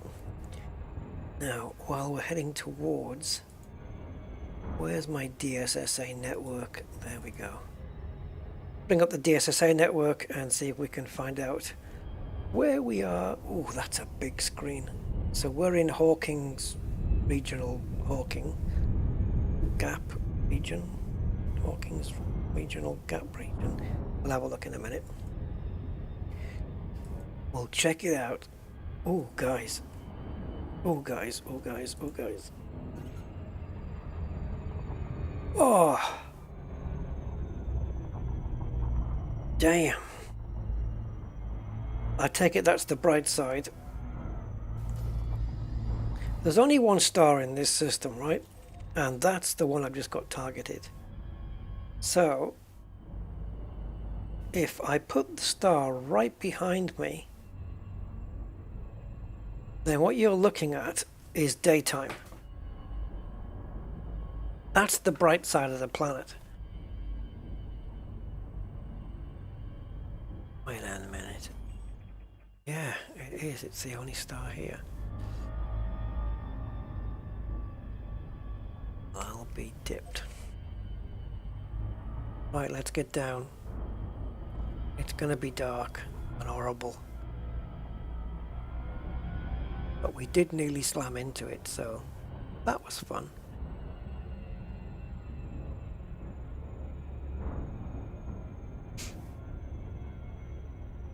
See the dark atmosphere. I wonder if it'll get a little bit brighter when we get down. Who knows? Orbital flight engaged. Okay, we have a good angle.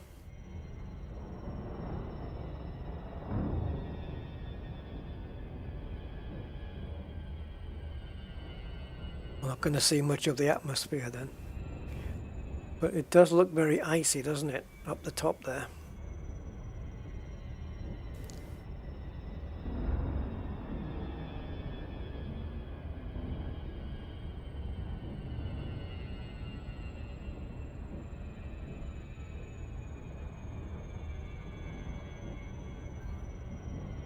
.30 kilometers, I think, is where we're going to hit the glide.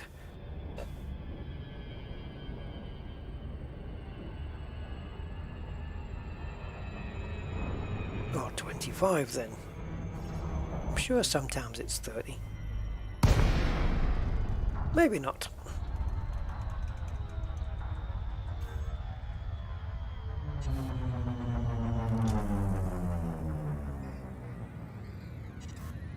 Yeah, these white dwarfs, they don't seem to give off good light. Yeah, it is a dark place. It's just going to be land, footfall, and out of here. Assuming the temperature is not too cold. And it lets us out. Because we don't have a warm side, because this is it.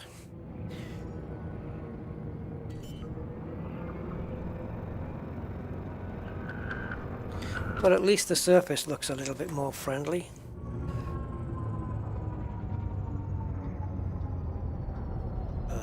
Peanuts. Stop!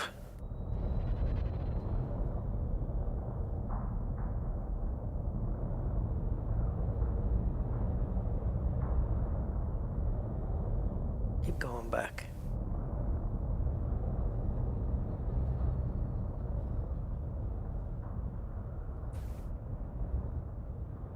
Oh, come on, I know you had a big window back here. That'll do.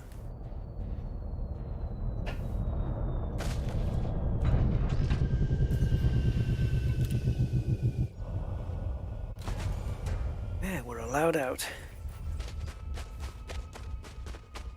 Warning. Dangerously low temperature detected. Yes, I can well imagine.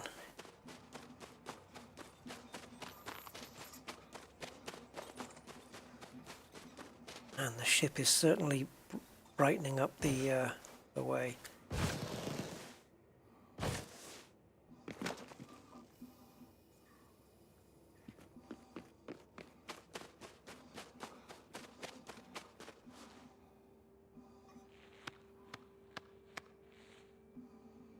Okay, now it's just my lights. There we go.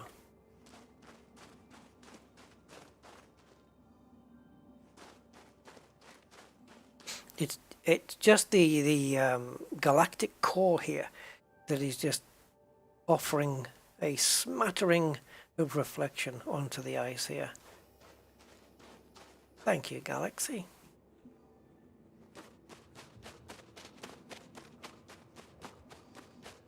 Let's tell the ship to put its lights back on.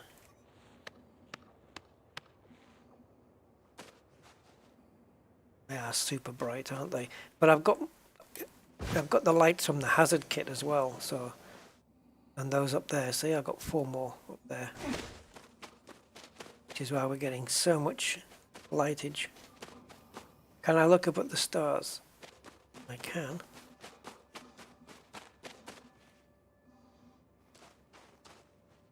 These? That?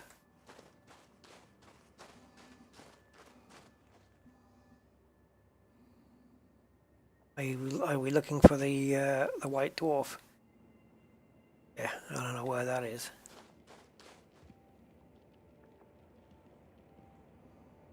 We've got the Magellan clouds, the large and the small, up there. and the rest of the Milky Way.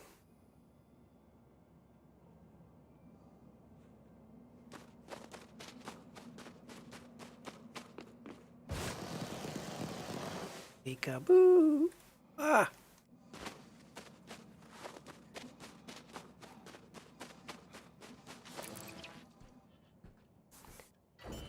I suspect we're going to be looking at the exact same kind of thing on this next one because it's even further away.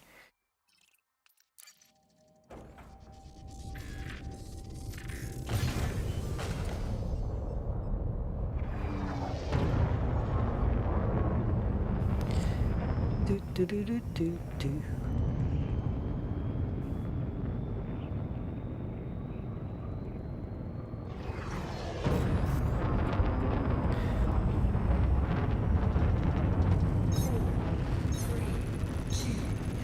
Yeah, we'll try and we'll have a look on the next planet, see if we can locate the oh, there it is. That's it, right there. And now I've obviously got rid of that. There we go. Icy body.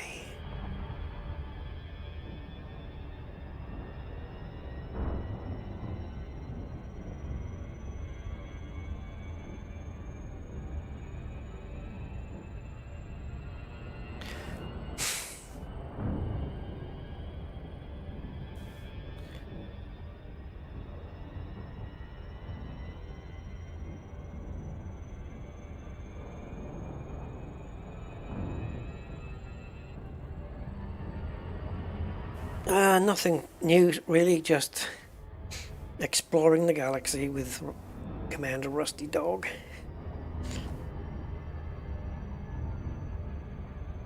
Seeking out new life and new oh no, that's been done already.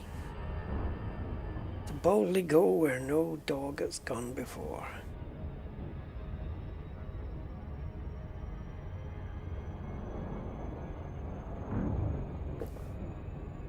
Well, except for Laika.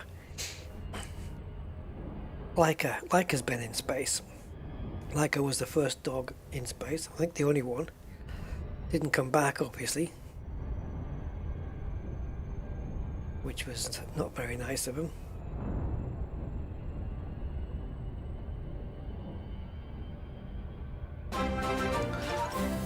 Ooh, okay.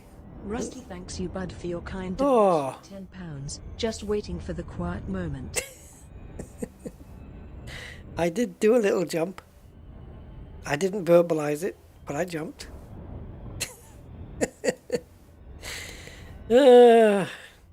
All I have to do is change the sound. It's an easy fix. Thank you, bud.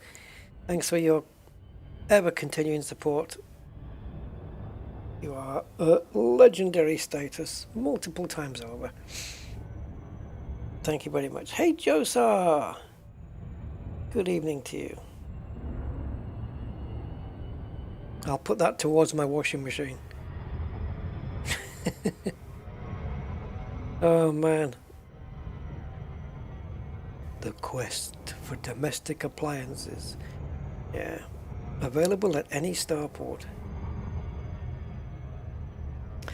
Do do do do do do.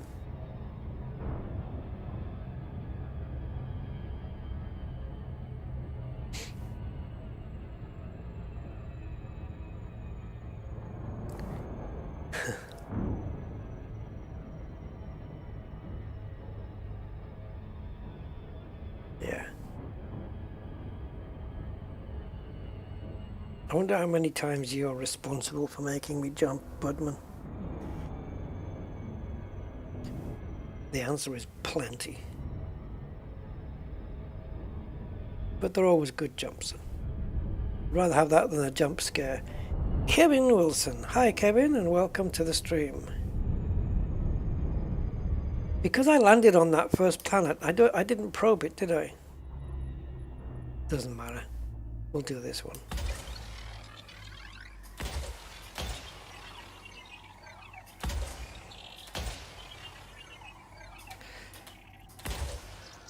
it makes you jump too.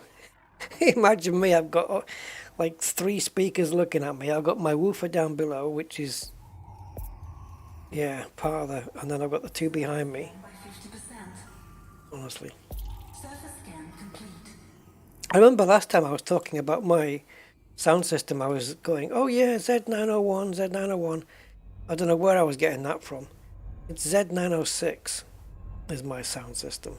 Logitech Z906. That's what I have. I don't know where I got 901. Now, are these the, what's these? Are these the geos? Because they're all inside those crevices. Interesting.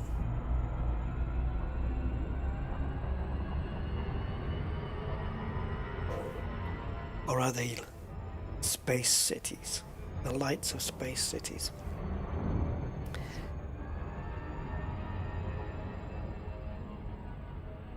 What a weird thing this is.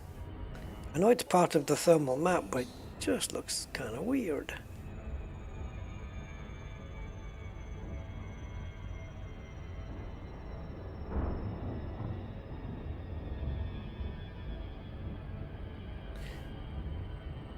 For the right price, I'll call it whatever you want, Bramley. Hey, Versailles, good greetings to you as well.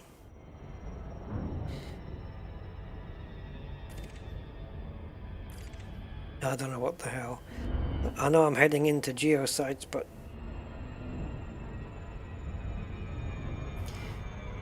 I don't really need to put myself through this.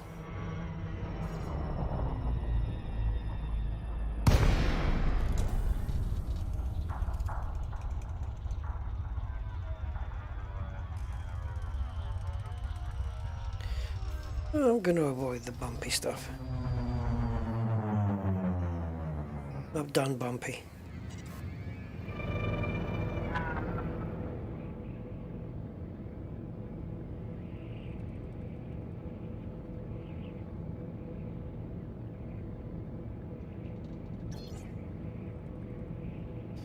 That's locked.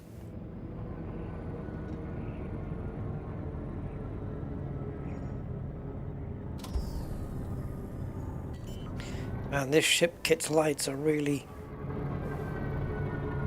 They don't go for distance, but they certainly add the amount of extra candle power. Okay.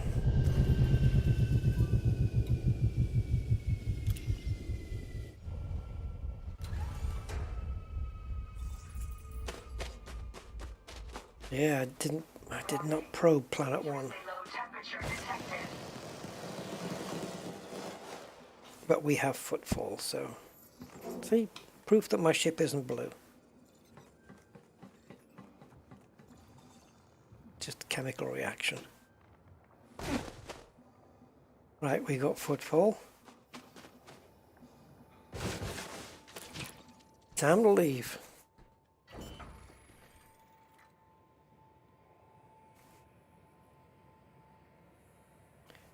Engaging thrusters.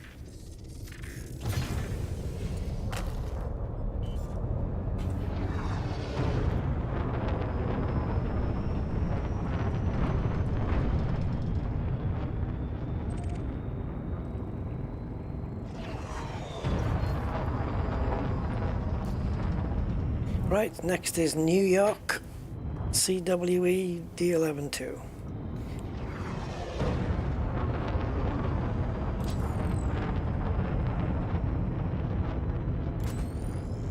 Man, those lights on the top are lighting up the nose now.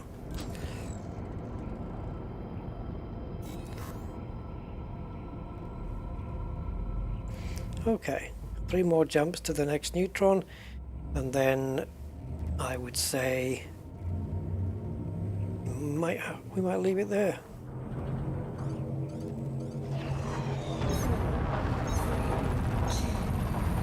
Let's see, 3 more jumps.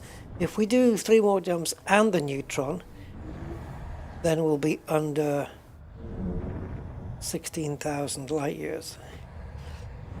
And we started at 18.6, so not bad.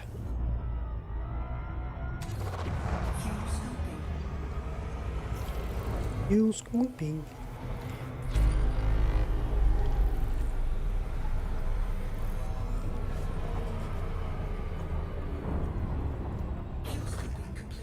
Oh, another virginal system.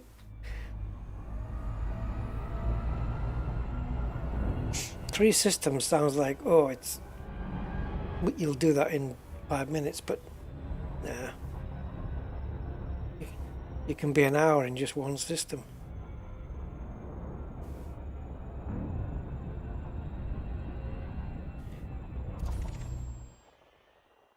Although perhaps not here. But you never know.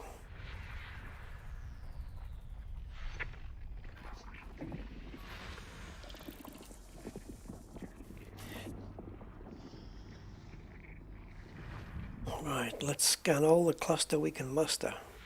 But they're... I don't think they're here, I can't hear them. You can hear them crackling. You're close to them. MC.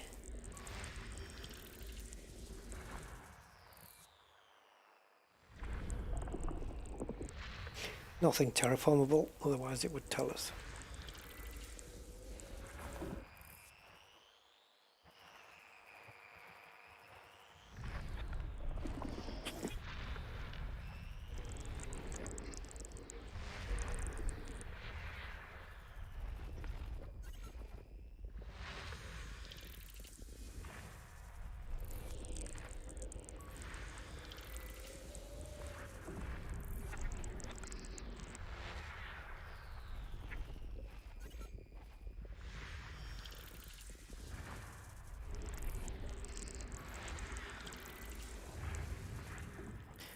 Two more then.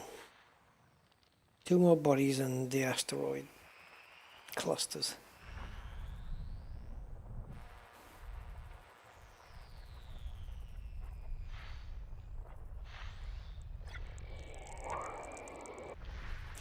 And the sound changed there straight away.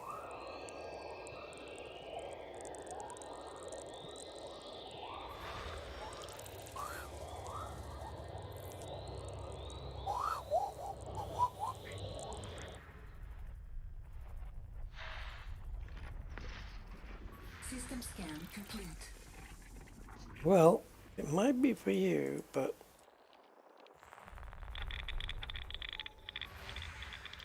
it is for me now.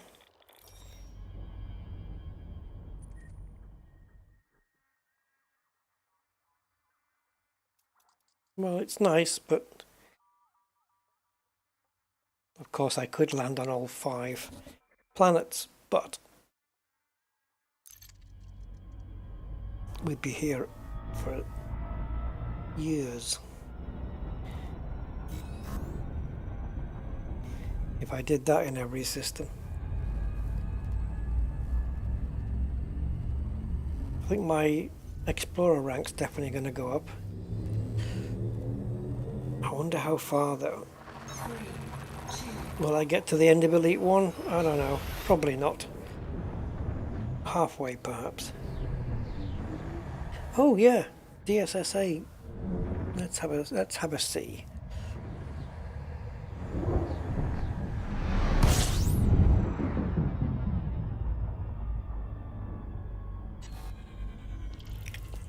So, we are in Hawking's Gap.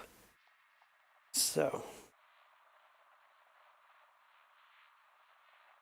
there is a house in New Orleans. There is a DSSA fleet carrier here. Now, this might be one I've already been to, or one that I haven't got to yet. Ah, it's one I haven't got to yet.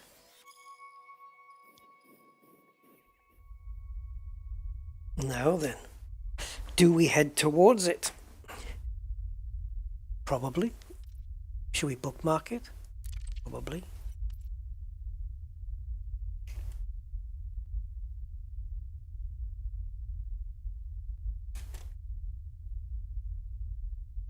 DSSA Fleet Carrier Hawkins Gap. Now, any others in this sector? Sector. We are now then. This one in Sinukia is probably one that I've already been to, but let's check it out. Yes, done that one already. Okay. Any others? Yep, Fly Poo. There's one in Fly Poo, so I'll check there.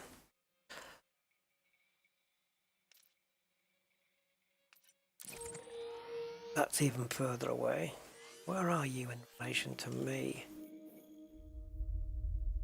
Ooh, ooh, ooh, ooh. Well, and the final one in this sector is pilau. Isn't that a type of rice? Anyway. Oh, oh, it's a what? 2000? Wait a cotton picking minute.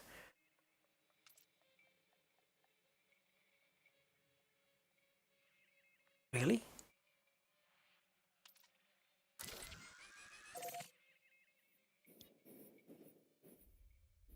Oh, you ain't kidding. Is it there? According to this, it is there. What do you have? It's got repair, armory, universal carto,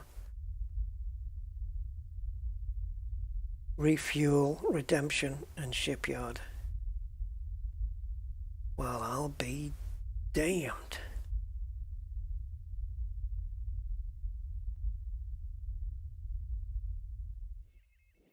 Guess where we're going? Like, now.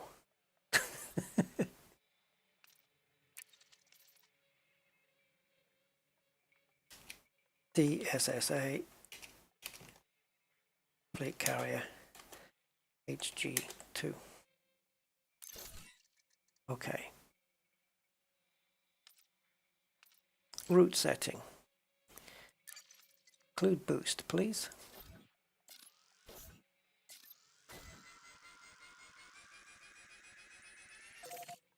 Okay, now we're down to 20. I think Spanch would get us there quicker. Let's see if this system is here. Right, so it's Pilau. It is there. Okay, calculate how many jumps. This would be a nice stopping off point today.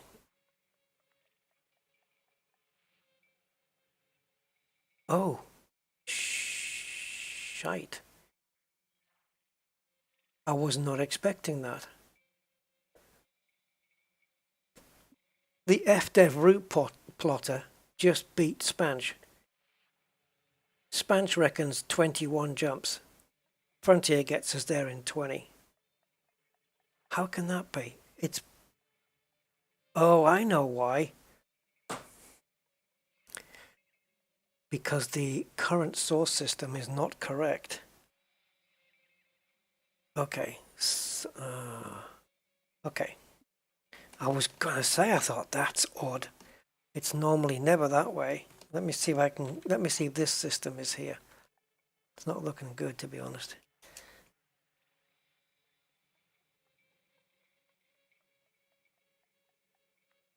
It's not looking good. So the actual route that we had in the first place. So we are, okay, I need the next neutron star to where we are. So let's work this out. What about this one? That's it. That's the system. That's our source system. 24 light years away. Okay, so let's put that system into the galaxy plotter.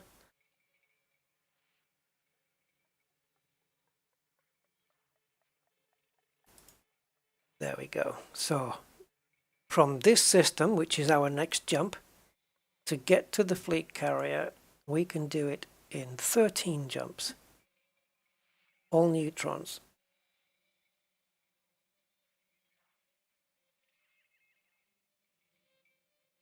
So let's just do that then.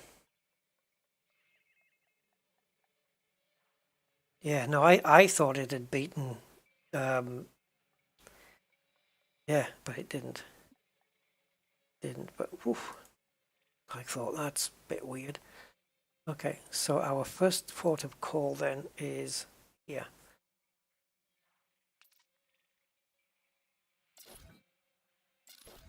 No, I don't want to plot the route. But we will. Are you guys okay with me doing that then? Just a neutron jumping. Let's do this system. And we'll just neutron jump our way. And then I want to cash in all my goodies. Losing 25% money, as always. Actually, I might even leave the Universal Carto and just drop off the Vista Genomics, but didn't say it had that. It did not say that it had that at this carrier. Let me just run through it again. No, there is no Vista Genomics on this carrier. Damn!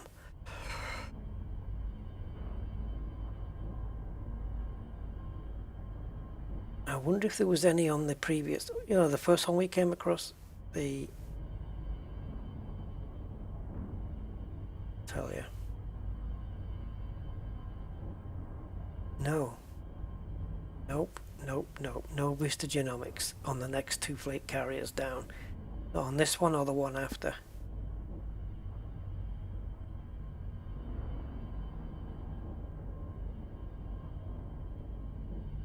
If we do Frontier's run of 20 jumps, we'll make more first discoveries, but it'll take a little bit longer. But there are some neutrons.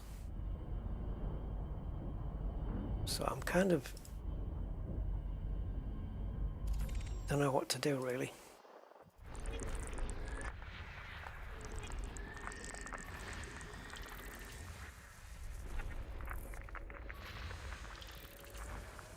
I can't hand in my genomics data, unfortunately. I just wanted to see if I would rank up. I'm pretty sure I would because I'm right on the edge of that rank.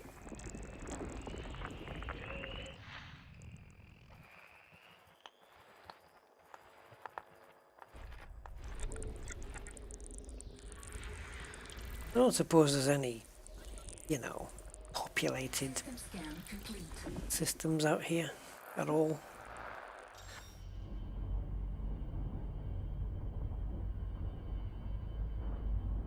Where we have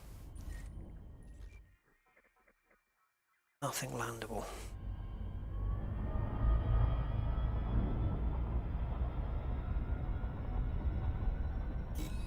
Okay, let's get to this Neutron.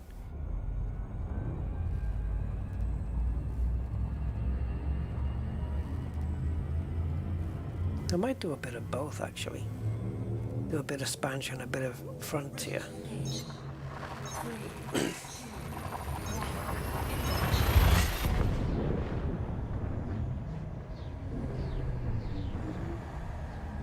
You see, if we finish on this fleet carrier, then at the end of the next stream we can finish on the other fleet carrier.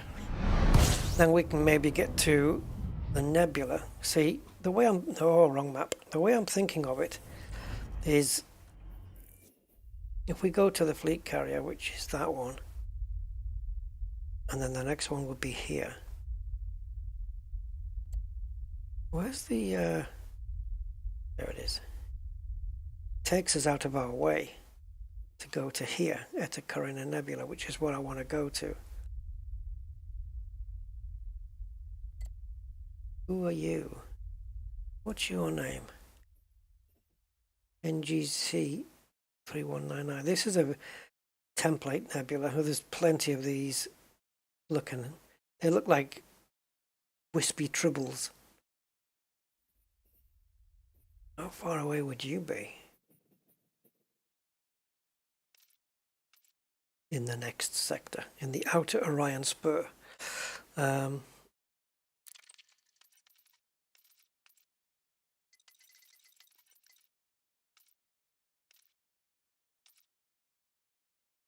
Is there anybody home?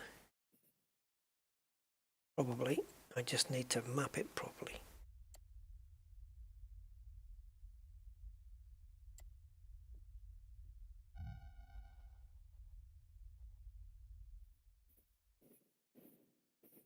There we go.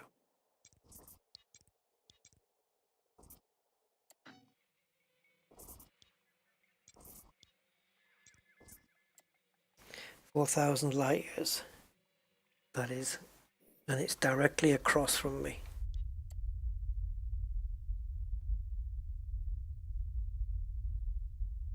The question is, if we go there,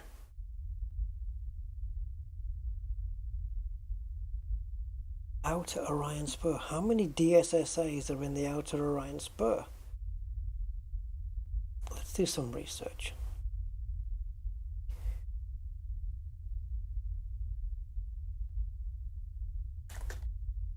So, outer Orion.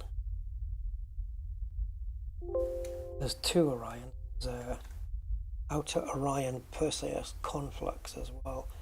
So in the outer Orion spur, we have a confirmed DSSA carrier at.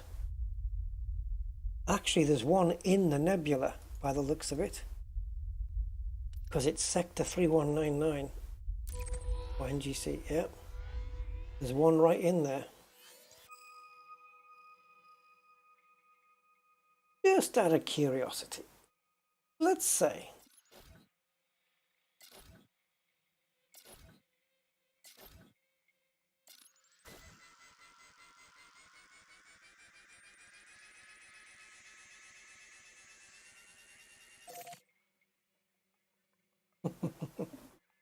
scoop and jump. Firstly, we'd be in a different sector, which means the whole codex would change. So things that aren't in the codex in Hawking's Gap might be in this one. And not only do we slip over to the other region, the only problem is it does take us diagonal, like more, you know, it's not taking us down. It is taking us that way. But we do get to see a nebula, which probably isn't going to be up to that much, really. I don't know how good it'll be.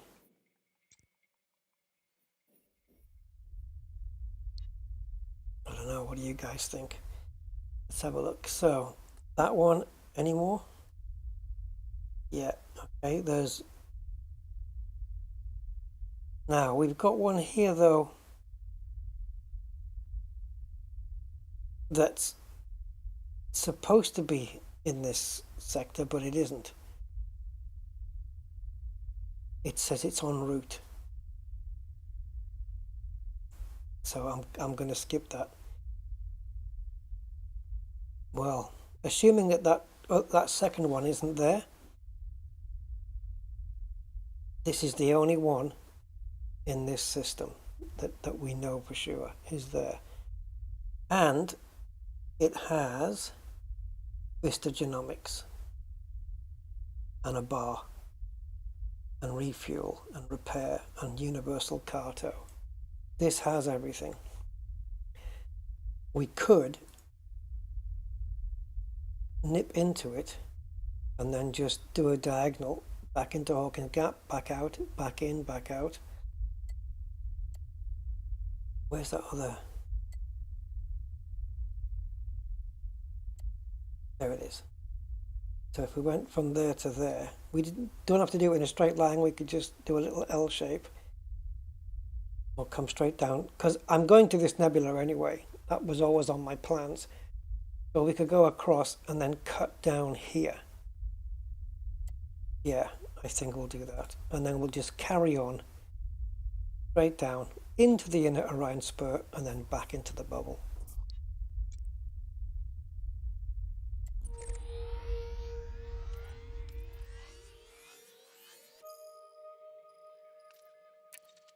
So,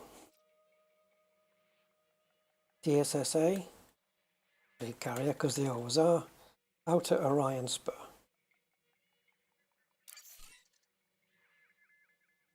$45. Okay. Assuming I asked Spanch, it would be NGC 319 sector XJ A D10. So Elite says 45. What do you say? 22. Jesus. Oh, half the amount of jumps. Do you know what? I don't mind missing out a few systems to get here. Yeah, let's end here, guys.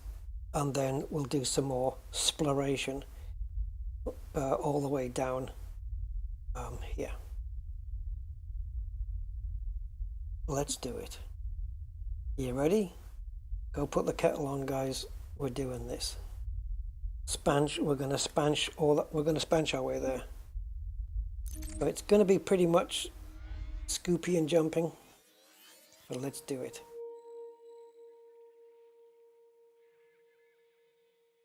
You will avoid where I explored Hawkins Gap about 15k from the bubble. Oh well. It happens. Okay, so we have to go to this place first because we can't reach the next neutron otherwise. And apparently no fueling.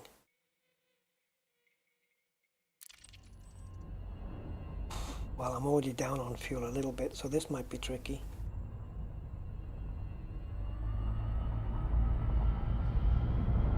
Wait a minute. Hold on. Hold the phone.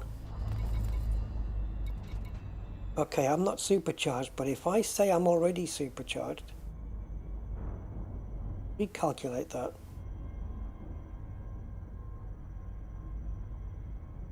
Come on, Spanchy. Still 22 jumps, but it's basing it. This is where it gets a little bit critical now, because I'm gonna have to tell it that I've got 2 limpets on board. Yep. Okay.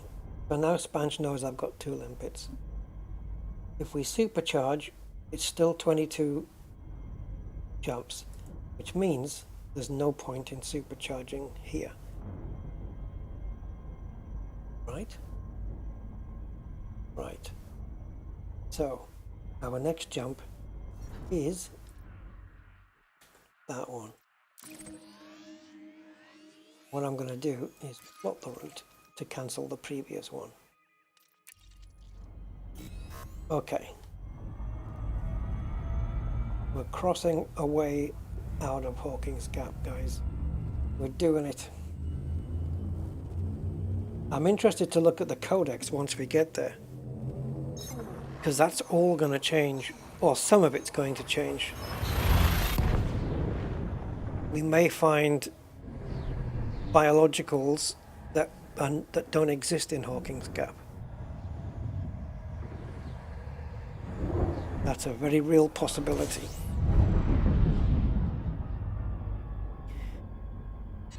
Now it wants me to make, after this one, it wants me to make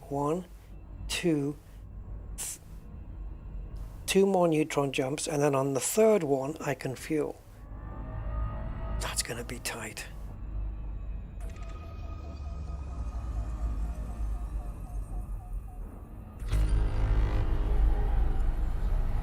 Warning, free shift drive operating beyond safety limits. Free shift drive supercharged. I'm assuming these are all stars. Oh no, they're not. 2 landables. But that, I don't think they're going to be first discoveries. Okay. Of course I need to keep copying and pasting a new system in every time.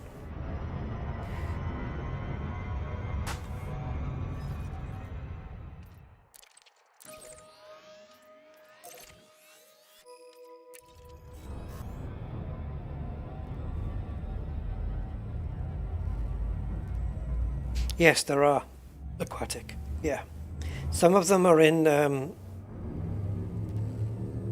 Lagrange clouds, and they only exist, or let's just rephrase that, they've only so far been found, so I'm assuming every sector's been found or, explored already, but there are some that only exist in one sector, which is the one next to Colonia. Where's Colonia's sector? Okay, so this is the inner scutum Centaurus arm. It might be that one. It's either, I don't know where Colonia is, but it's the sector above Colonia.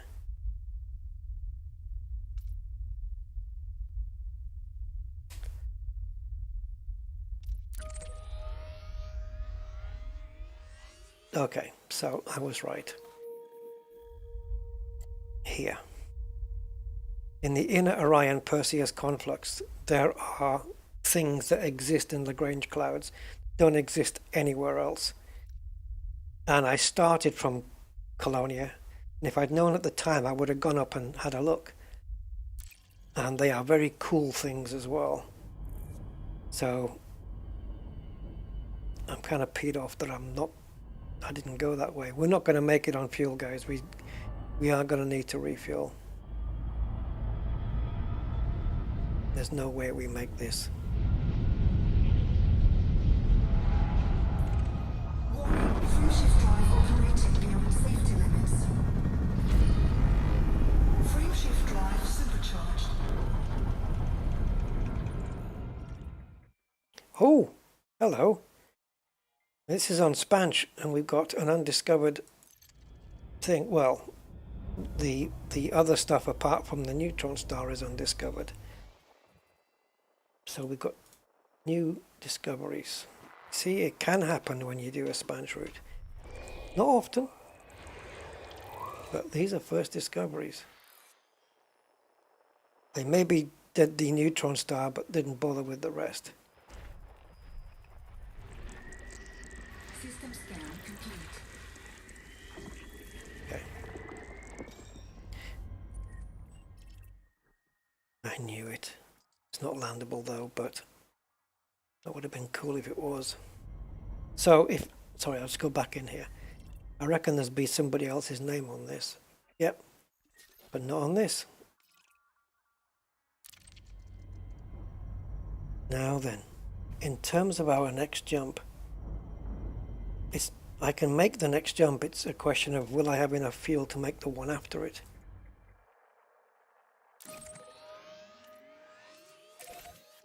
Let's see how much blue we're using up. No chance, man. So, how do we do it? Well, this is the system that we're heading into, okay? What we do is we pick the nearest system to it, which certainly looks like this one to me. Is it scoopable? No. So nearest scoopable star is this one. So that's where we take our super jump to, and then we can fuel, and then we can jump into there and supercharge.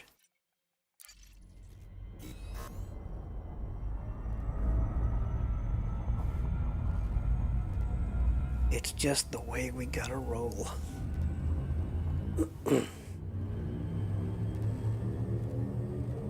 Yeah, exactly, Budman.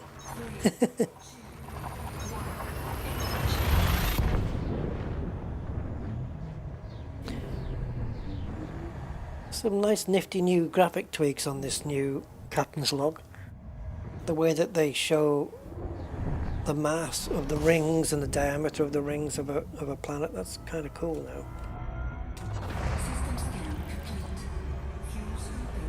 Right, let's get some maximum scoopage. And it's the only thing in here. Okay, so now we can plot for the neutron star, which is next door.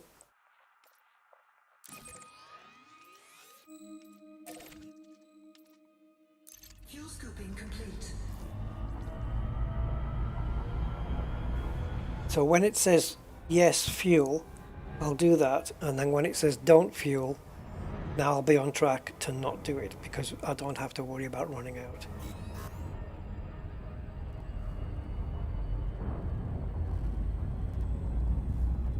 So if I do make it to the carrier on this stream, I will find out how far my exobiology rank goes. I might choose not to do the universal carto and save that for when I get back, because that way I won't have to pay 25%. But if anything happens to my ship, I lose it all.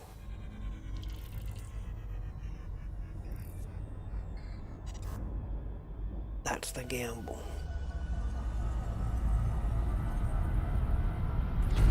Warning, frameshift drive operating beyond safety limits.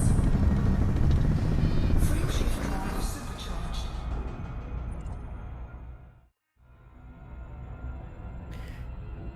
Cool. So, next one is it has a secondary fuel star, and that means possible fast spinning neutron. The thing I hate most next to the flashing lights in bases that have got fires in them. Yeah. Those are the two things that I hate the most in this.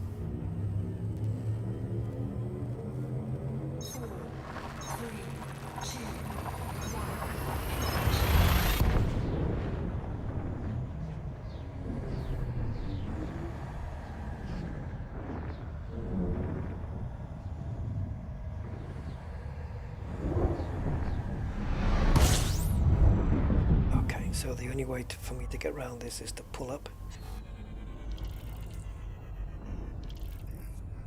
Ridiculous, man. Why? For the sake of accuracy, really? Or for just showing off? Right, so this is the only place that I can bear to be in order to get my supercharge.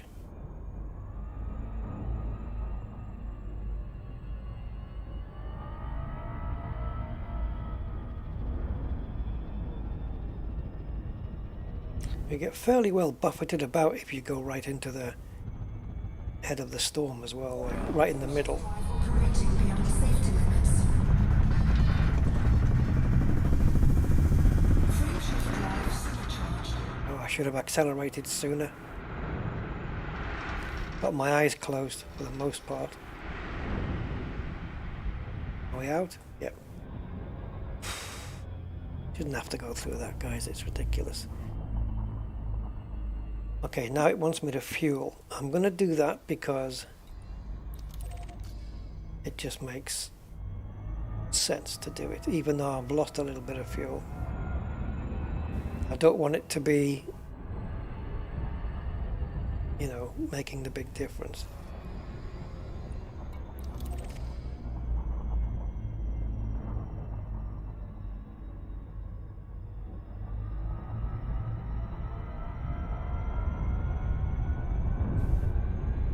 Okay. We won't be stopping here for very long. We can probably just sail past it, to be honest. The rate this thing scoops at.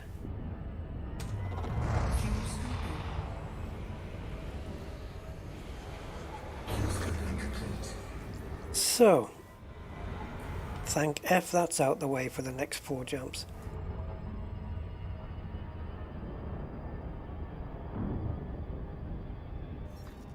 So because we are going down, but we're going mostly across. So we're not going to be closing down our distance to Sol that much. But it's okay.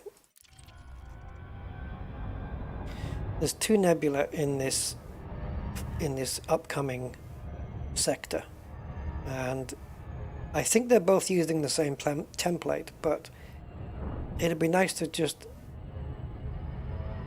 visit both of them, you know, just to say that you've done it, you know. Let's see how close we are to the edge. I think we're still quite a way yet. Yeah, this is more at the edge, so it'll be when we come up to maybe jump number 18 or 19 or something that we'll be on the edge there.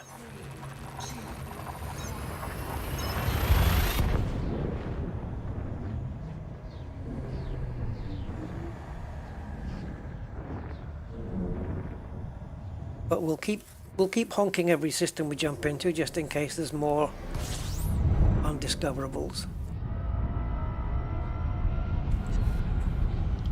Again, don't have your mouse on the wrong screen.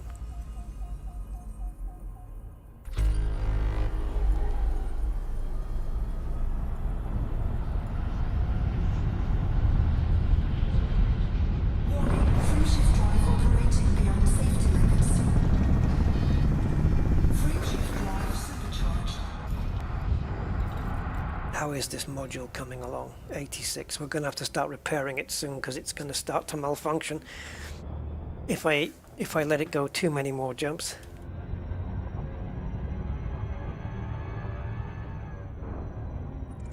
And again, we have a undiscovered system.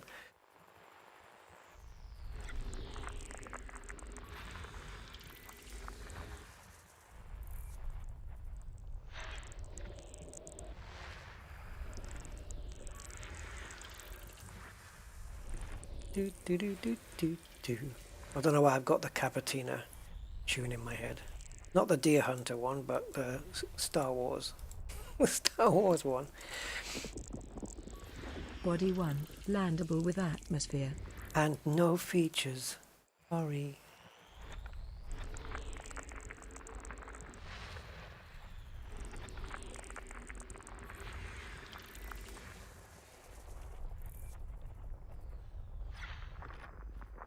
System scan complete. Okay.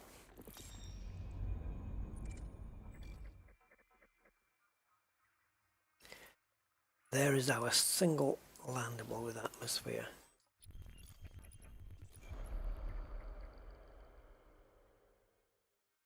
Dun, dun, dun, dun, dun, dun. Should we footfall it?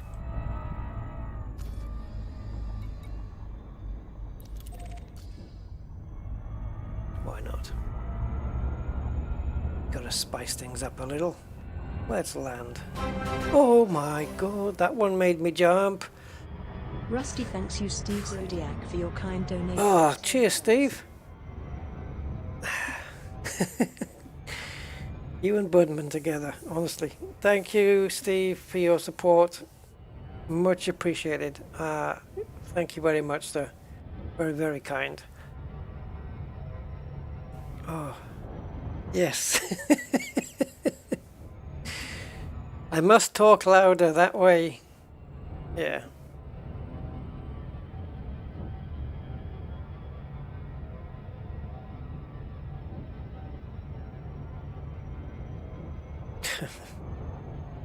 Thank you so much.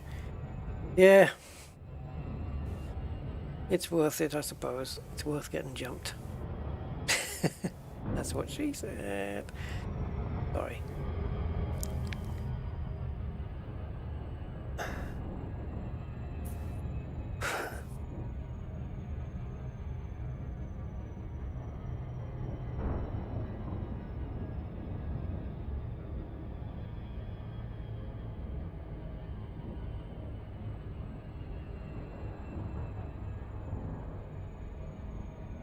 Right.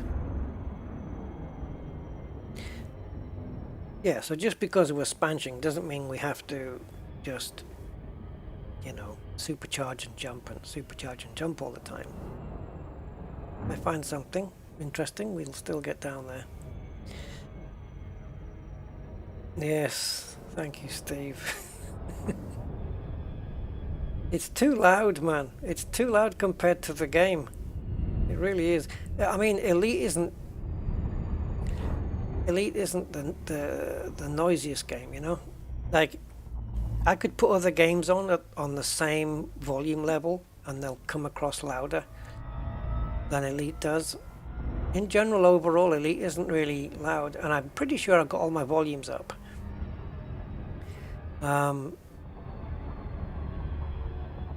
Yeah, I mean, obviously racing sims, I think even flight sim was probably a little bit noisier.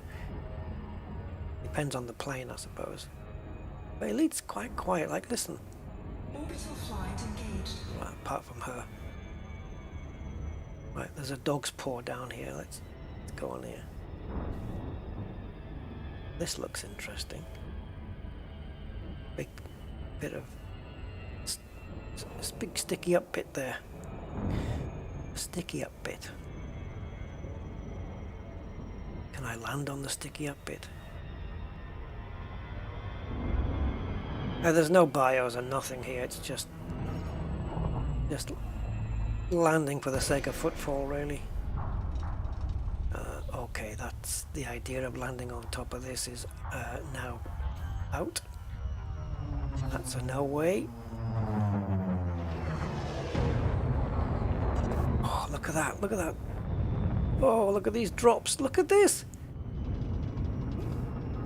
We might be here for a while, guys. Only because I can't get out of somewhere. Oh, don't do this. See, just because it's not, well, it's not atmospheric, is it? It looks like it is. Yeah, it is. Is it? Oh, yeah, it is. It is atmospheric. But just because there's no bios, it doesn't mean we're not going to find something interesting. Oh, I'm going down there, guys. On foot or in SRV? I don't know. We need to get this thing slowed down. The problem is the gravity. It's 0.4. So maybe I shouldn't go down there because getting out is going to be all that more trickier.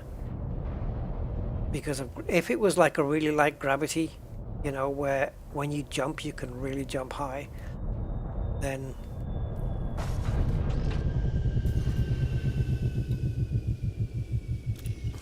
but if I am going to go down, I'm better off on foot, because if I need the ship to rescue me, it's got more chance of hovering over me than if I was in an SRV, I would say. This isn't probably going to be a bad idea.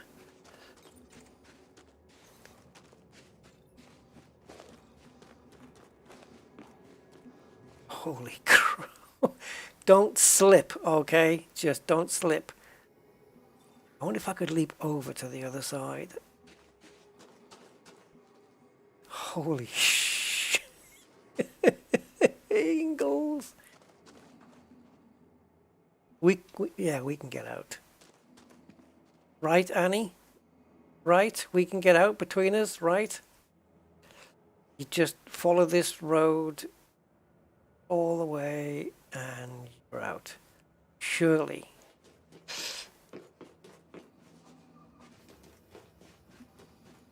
I'm already at 99%. Oh my god. Oh my god, that is a yawning gap. I might not even survive.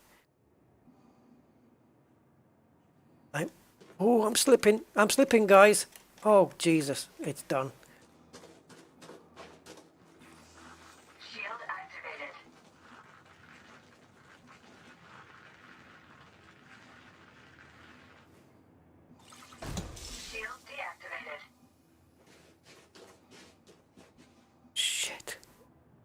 That was not in the plan. Quick, before... Okay, just do it. Go, go, go, go.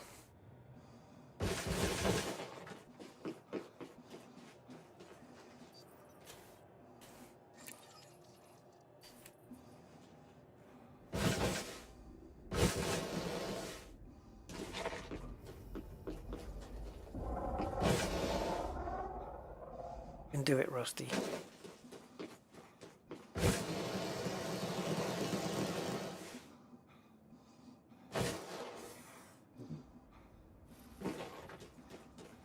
Holy crumbs.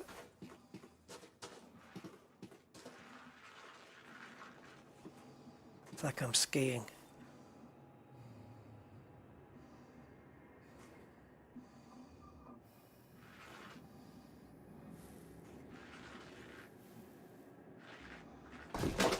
Oh! Vital signs stabilized. Shield activated. Shield deactivated. I've got no more health left, guys. That's it. Scary? Yeah. Yeah, I know. I know it was, but I think we're okay. We might even be able to get the Anaconda to hover here. What is this, Stonehenge? Guys, what kind of henge is this? I found a henge.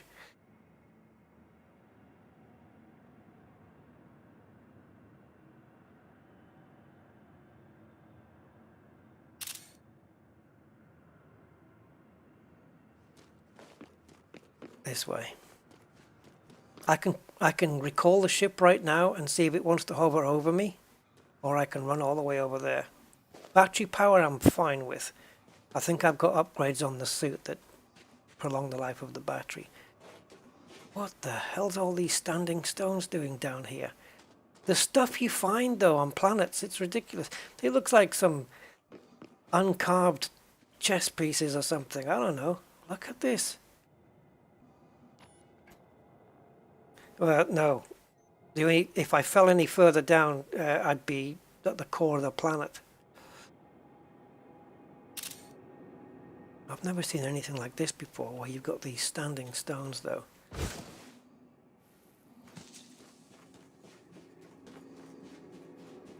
Yeah, I could feel myself slipping, and I tried to jump, but, you know, sometimes when you're moving, it doesn't let you jump for some reason. What was that about no more falling? This hasn't finished yet. But in terms of health, I'm out of health packs. I'm done. I think you only get the one. Yeah. So, that's it. So I have to just not slip down any further because...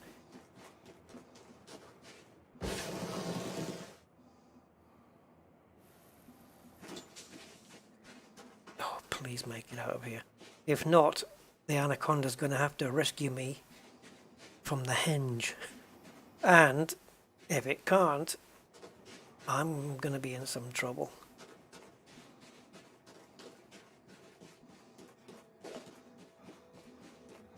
Security access level 0.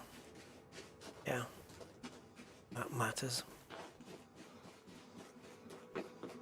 If I call the ship now, it's going to land up the top there, which is about, it's no, is that a big floaty rock? I need to get out of this canyon. Okay, now we've got floating rocks. Okay, it's space, it's alien, anything can happen. Just don't walk under it in case the physics kick in. I've got plenty of suit power. I think I've got 3 more batteries. So I've got plenty of suit power. I ain't worried about that. So time is okay. It's just a question of not getting myself hurt. The Anaconda's not going to land here. This is a longer trip than I thought it was going to be. Yeah, the battery power is only going down because of the temperatures. It's the battery having to cope with it. let's just say it's using more to heat the suit up. Oh, you'd never get here in time, Patini. You'd never get here in time. Well, I'd have to quit out the game, wouldn't I?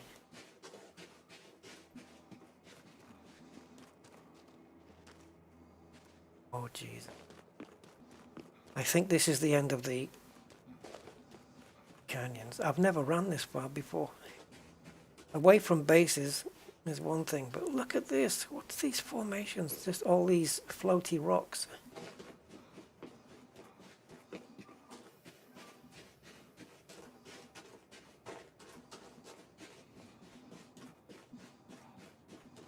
And that first slippy slide, that was an anxious moment.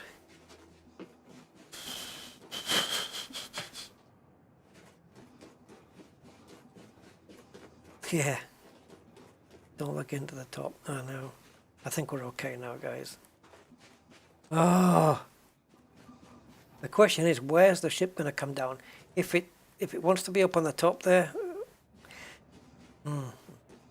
that's going to be a little bit problematic. I'm going to get myself a little bit more out into the open. Catch breath, catch breath.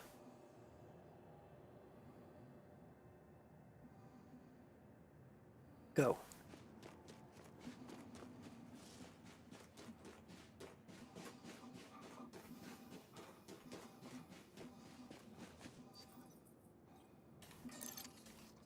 I'm just curious to see where it's going to land. I need to get out of any potential landing spot, but I need to be out in the open, because if I'm too far to either side, I don't want the ship deciding to land up there.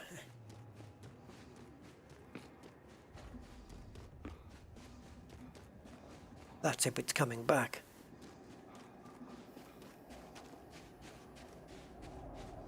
I hear her. Oh, my baby!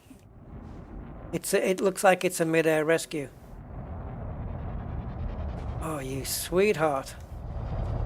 How could I ever repay you? It's a mid-air rescue. We're gonna get sucked up there, guys. Thank you, Annie.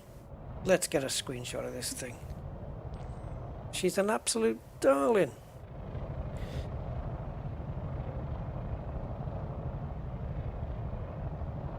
It's a weird shot. Why can't they do this for the SRV and put a marker on the ground? Ah, regen. Oh, I wanted to see the animation. Thank you, Annie. That was a fantastic rescue. You'd make a good rat ship.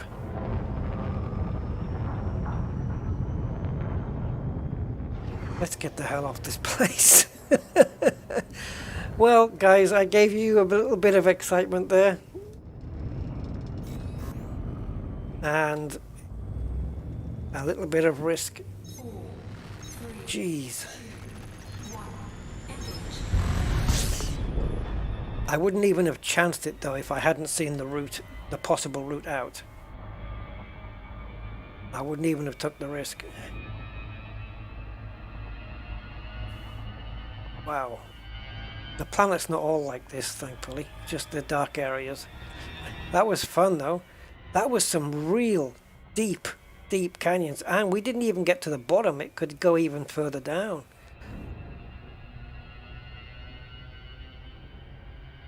That would have been fun in an SRV.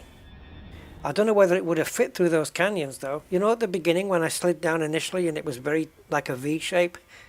I don't know if the SRV would have got round there. It's okay for a person to do it. Like something out of a sci-fi flick. Yeah, a little bit. Ooh, yeah. Okay. We're leaving this region now. We're going into the Dry E region. And she's still got her lovely long jump range. Ah, oh, that was a shivery moment. Ah. I had to use up a health pack as well, and I don't get that back. Will they have one on the fleet carrier? Like a Pioneer place where I can go and... I don't think they have them, do they? I only have... I probably got more though in my storage area.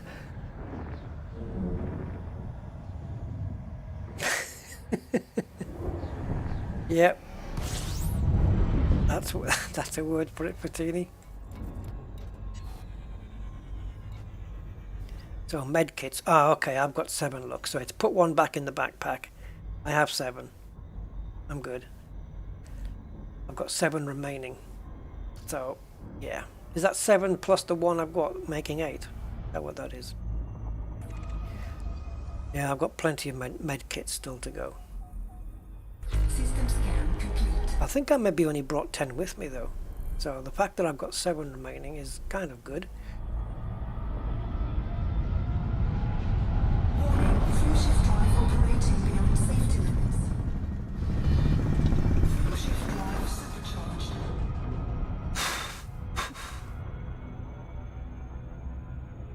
But you know, guys, we've taken risks like that before, right? On these streams. It's gotta be done. What exploration's all about. Exploring the depths. And it was cool though, all those rocks at the bottom, it looked like Stonehenge. Okay, so... Did I miss a fuel point? Because it wants me to do this next jump. Oh, okay. We can, yeah, okay. We can maybe do this. Yep, I think we're good for fuel. It's leaving us a...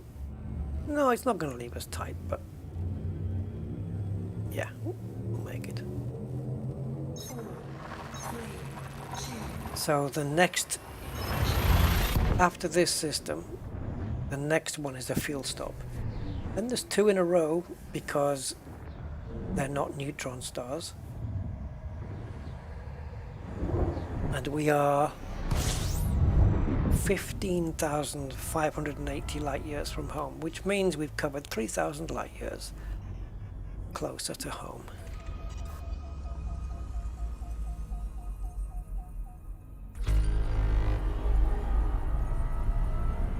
Into the stream then.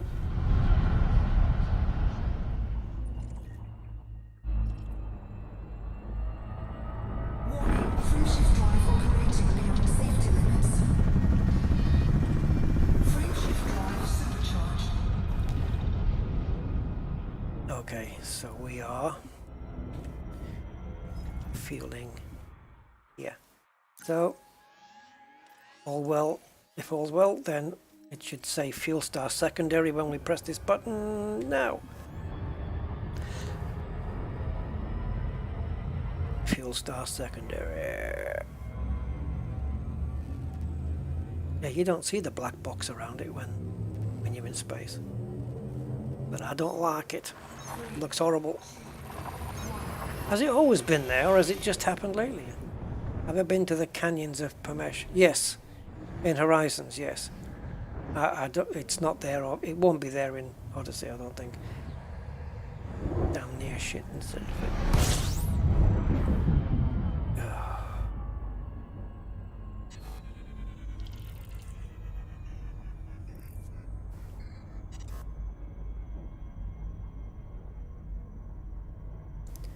This is horrible. Health risk.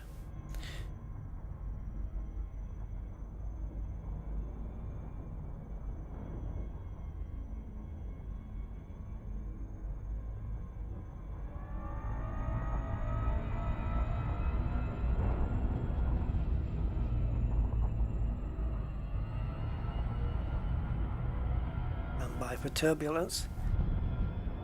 Warning, fuel shift drive operating beyond safety limits. Oh. I think I'm out. Fuel shift Oh no! Whoa! That was good. Cool. I'll take that. Oh. Hold on a moment. Why are you telling me to refuel here? Oh, okay. Sorry, getting mixed up with the last system.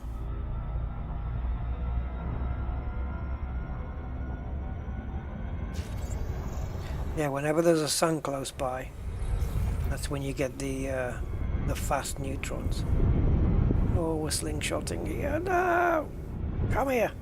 Sun, come here.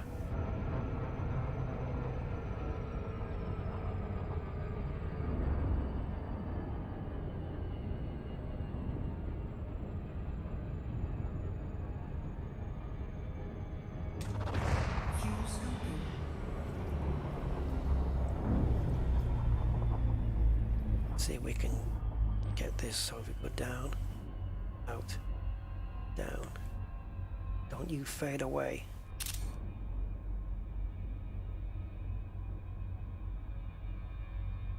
Well, as I said before, son, sorry, I don't think flares are coming back.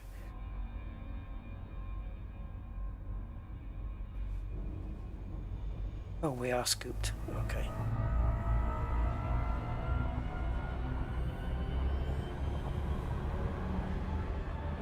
That was a little bit too close.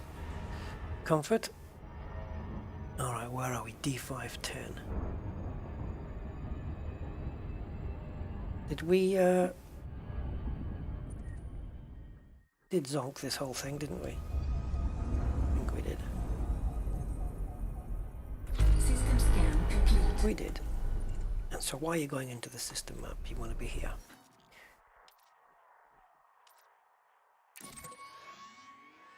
Oh, 301.9.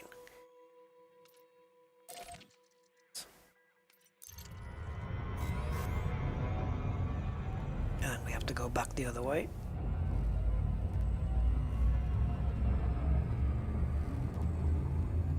Man. One innocent looking planet and it could end you.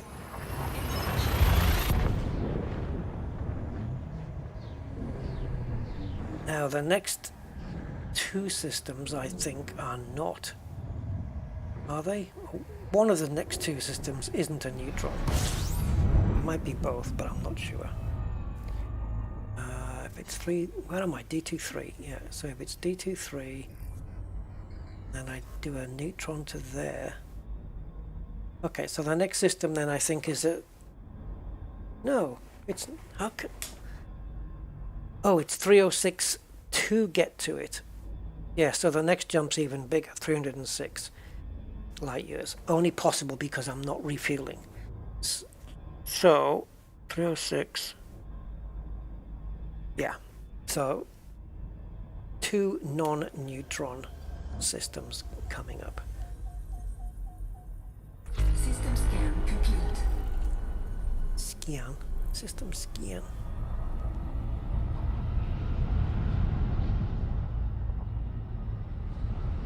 Warning, fuel shift drive operating beyond Ah, we're out of it. We've got to be. No way. Oh, it's little. I can hear by the sound of it.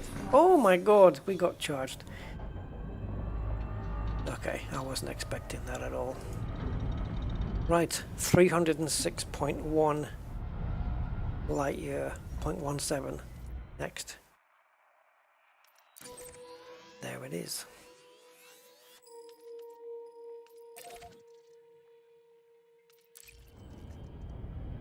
Nothing in this system except a couple of stars.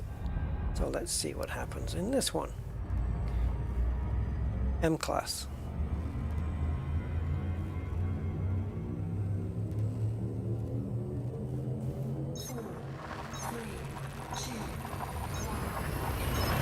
Oh yeah, I'll do the FSD now. That's a good idea. Yeah, because under 80% it's going to start malfunctioning. I mean, it'll still get you there. I would imagine that even if you don't ever repair it, unless it gets down to 0, maybe. But I think it can malfunction and malfunction, but it'll still always eventually jump, right? It won't like leave you stranded. I would imagine that would be the case. fuel scoping complete.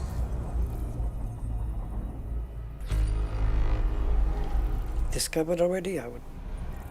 No. Okay, so we have a new system. Well, let's get away from this local star, making it the size of a pea. And throttle down. But in this case, oh, it's not very good system. All right, so let's bring one of the AFMUs on board, on board. Yeah, the big one.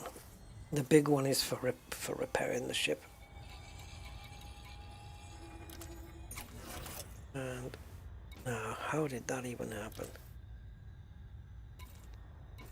Okay, thank you.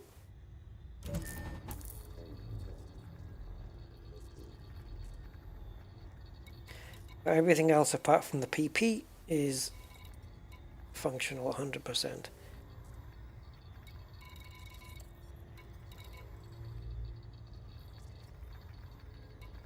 Got plenty of this left. Then of course this one, it fixes this one in case it ever goes under 100. But we've got plenty of ammo, and if we ever wanted to restock it,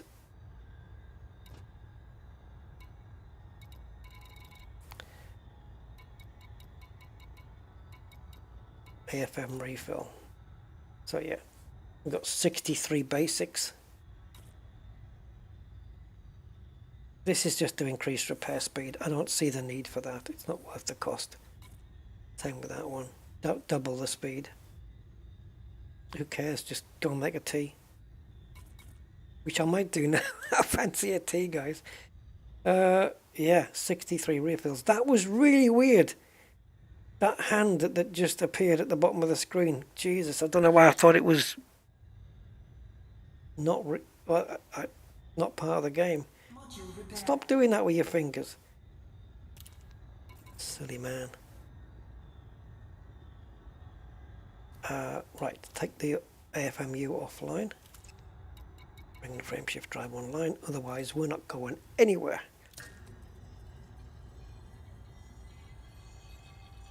Alright, we're good.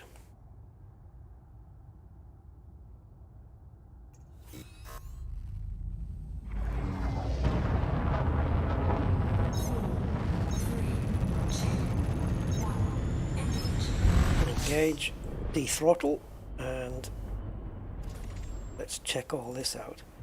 High metal content. Oh, it's not as bad as I thought. So we've got 4 bodies already found, 14 remaining, and these are just clusters. Are you telling me we've got 14 high metal content planets? That's all right. Tell you what would have been better though, 14 metal rich worlds. Especially if you're wanting geomaterial, raw materials. Metal rich is nice. Isn't it? I would say. Ah, there's the clusters. 14 Earth-likes. Yeah, or 5 Earth-likes, 5 water worlds, terraformable, and 4 ammonia.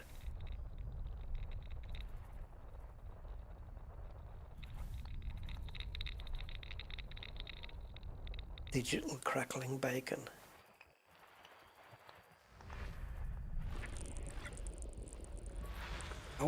It's got me wondering that, like, I wonder what system has got the most Earth-like worlds. You guys maybe remember better than I do. Body A7 meets mapping criteria. Body A7, landable and terraformable, landable with atmosphere, high value body. Terraformable. Okay, so it's a terraforming candidate, and it is atmospheric with a thin sulfur dioxide atmosphere. That's cool. But it makes no difference because it hasn't got bios.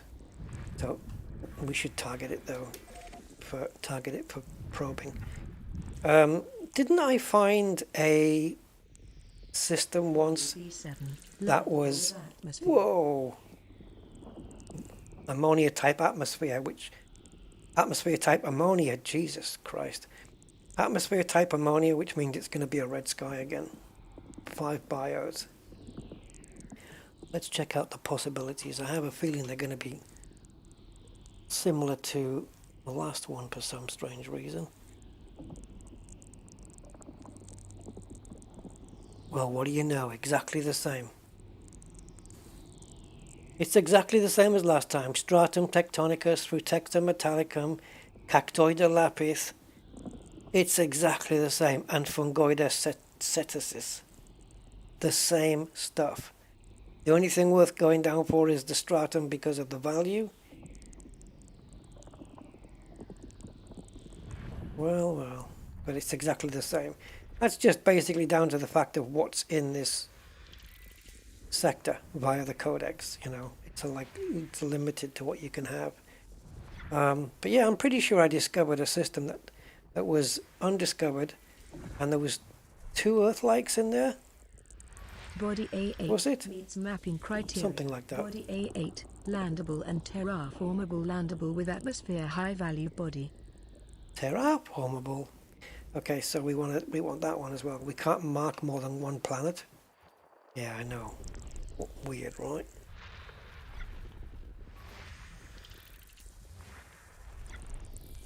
Might have been 2. Body A9, landable with atmosphere. 2 water worlds. Oh, it's saying here it's going to be bacterium or Orasus or stratum tectonicus. Take a guess. Take a guess which one it's going to be. Well, so we have terraformables. Let's move this over here to this side. So we have terraformables here on A7, A8. That's it. So these are in the Goldilocks zone, these 2. So we'll get these 2 probed. As for the one with the 5 bios, nah, I'm going to skip it because it's exactly the same stuff as last time. So I can't be bothered. I want to get to the carrier, if I'm honest.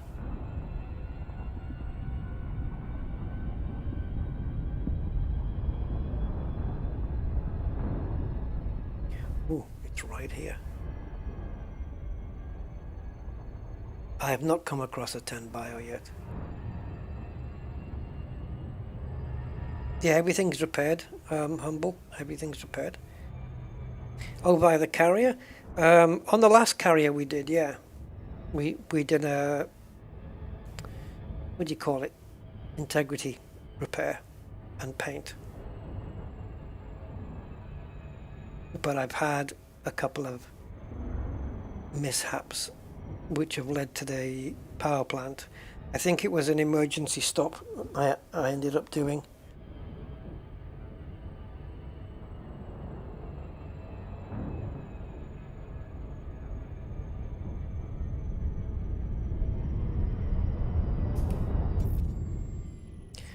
Six probes. 1 round the front and 1 round the back. And then 1 there, 1 there. That's 5 probes, and that's all you're getting.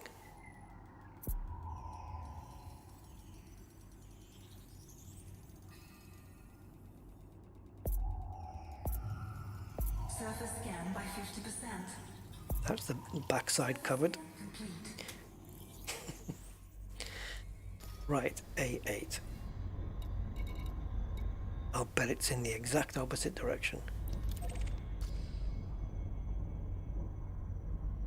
It's not too difficult to guess, is it? That's how they number them. 1 over there, 2 over the other side, 3 over there, 4 over the other side. I guess.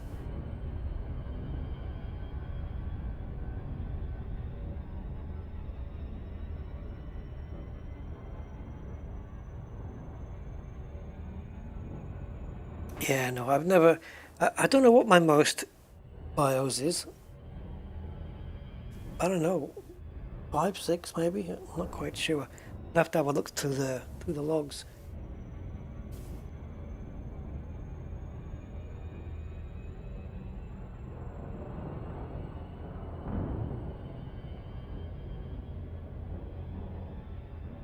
I mean, might have got an 8. I can't remember. I don't know why I'm thinking I did.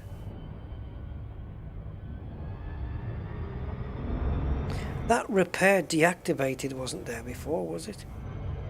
Has that just come on because I've got limpets in my cargo? It used to be the surface scanner was at the bottom.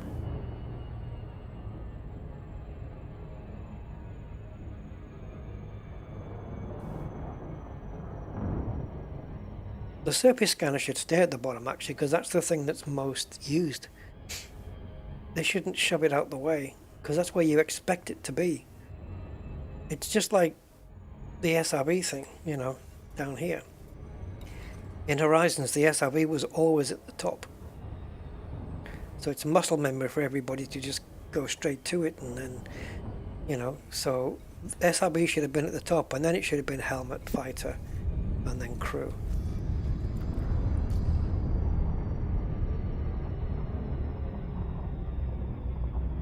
Okay, so we can just do it straight from here. Yeah, it's just a little bit ill thought out design. But what can you do?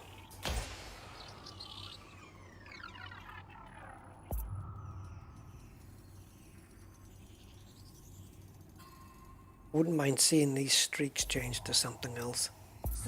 Looks a bit weird. Bit cartoony. Alright. That's the terraforming candidates done. So our next system, we might not even make the carrier today. We're more than halfway there now. Actually, we're just are we halfway? I'll find out in a minute.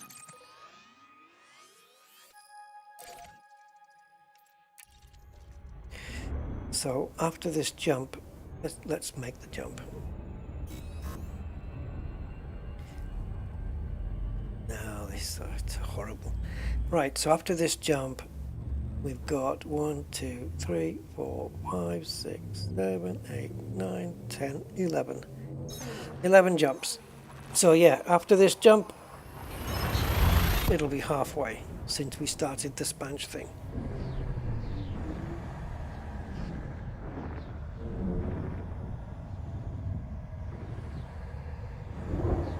Yeah. No, but I mean, even today, right? Even today, there is the odd occasion where when I do this, I'm expecting the SRV to just be there. I'm getting more and more used to it being down here. But also the board and disembark thing is the other way around. Boarding was always the first thing because it was the only thing we ever had. You know, it was the only option we ever had. And it was always at the top. So they should kept it there and then put the disembark, which is the new option, underneath. And this SRV needed to be at the top because it was, for me to get out in the SRV, it was always bang, bang, you'd space bar there and then space bar again to, you know, to take the SRV out. And it was just done. But now you've got to come down, it's sitting down there, it's floating down in third place. I just don't get it, you know. Put the one that's always been in the game in place where it's always been. Then take the next most popular, which is probably going to be disembark, then the fighter, and then the crew. So they just need to move the SRV up two spots. Or allow us to press shift and then move up and drag these icons to whatever order we want them in. They couldn't do that. But yeah, I just, and now that they've had it in Odyssey like this, in this order, if they now change it to align it with what Horizons was, now new players will have muscle memory that the SRV is third on the list. This I'm not so bothered about. SRV, I know it's third. It's kind of, I've kind of got used to it. But it's the disembark and board options that they're switched. That's the one that I'm still getting used to that. Because it's so many years doing it that one way. Oh, it's just annoying. I should have asked them to change it sooner. Like right at the beginning, before everybody got used to it. Because now if they change it now, there's going to be whinges no matter which way it's done. So, but they have to have consistency. It's just lack of, I don't know, not knowledge, but it's just lack of understanding of gameplay, I guess. That, you know, you don't want to move a button around all of a sudden to somewhere else.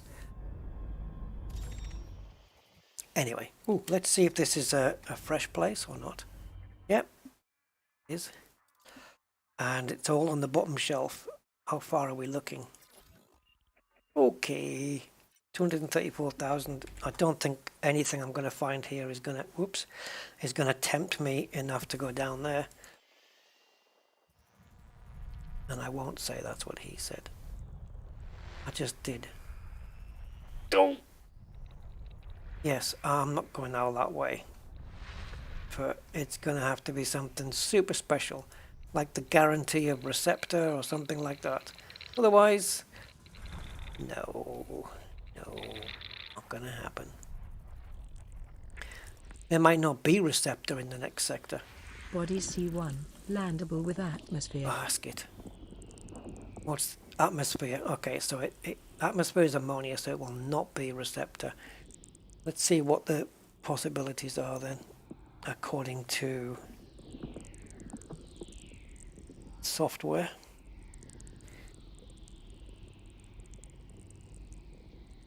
Yeah, the usual. Cactoida lapis, Frutexa metallicum, Osseous spiralis.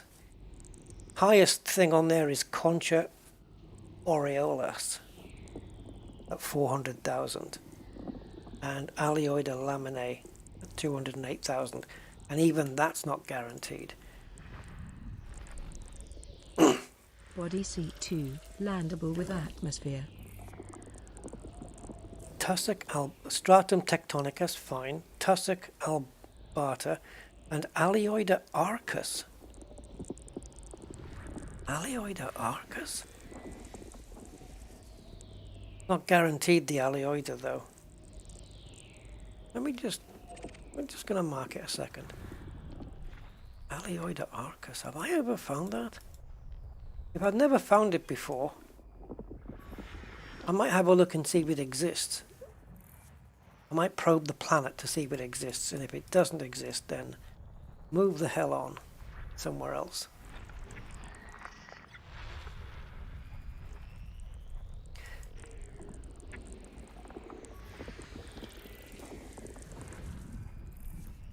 If it wasn't for this fleet carrier, this stream would have been over an hour ago.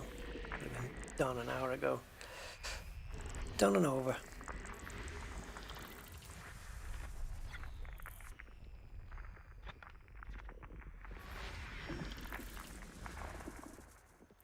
Okay.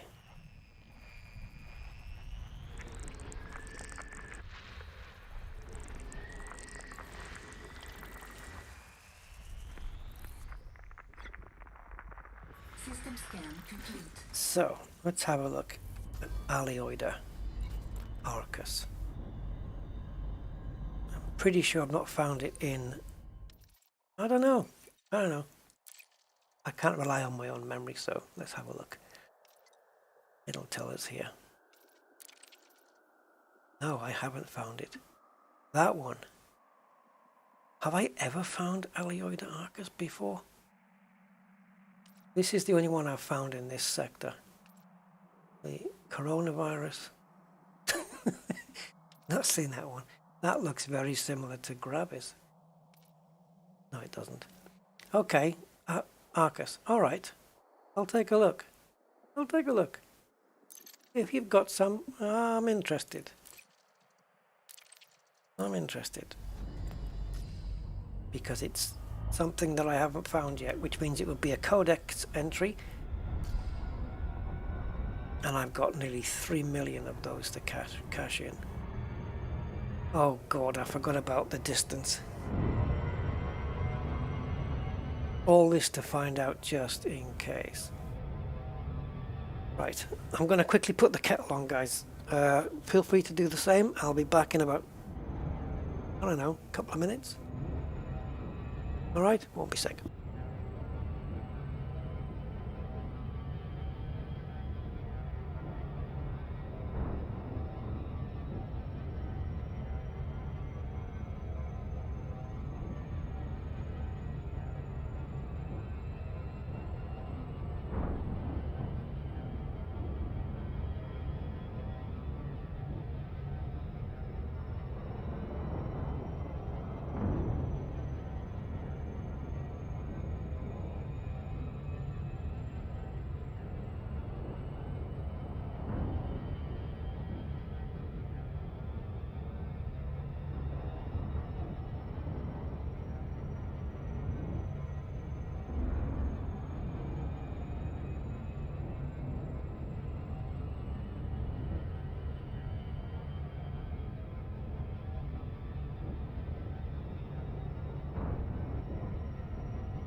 I am back. Is that all it's done? 205 to go. Jeez.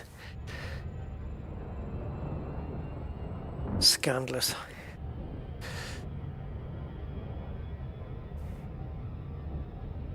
You don't find all the bios on a single planet. Good night, Cosmic, mate. He's probably already gone, but good night, man. The rusty fella never shuts up.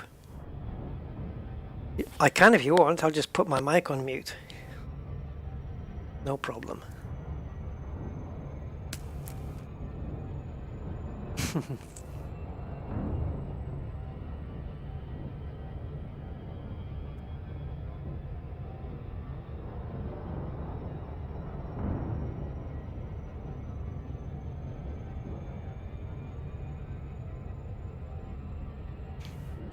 I know, Mark.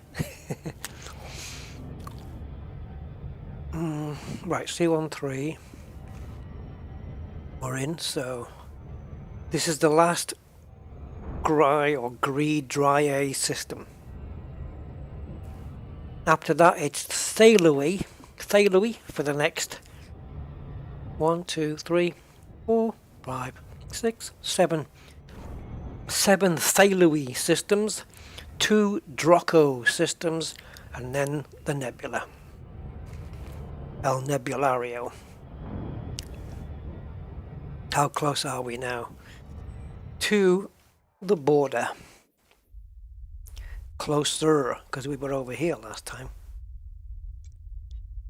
Man, we're cooking on gas here.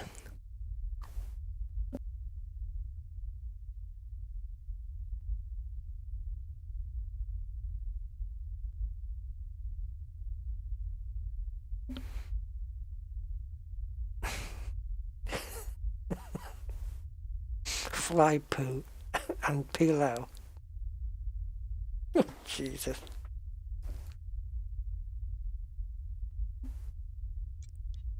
Yeah, look where my other anaconda is.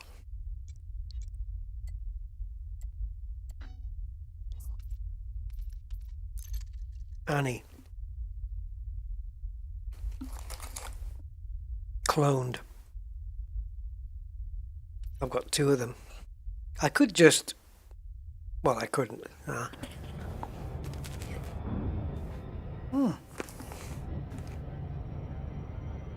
don't know where it is.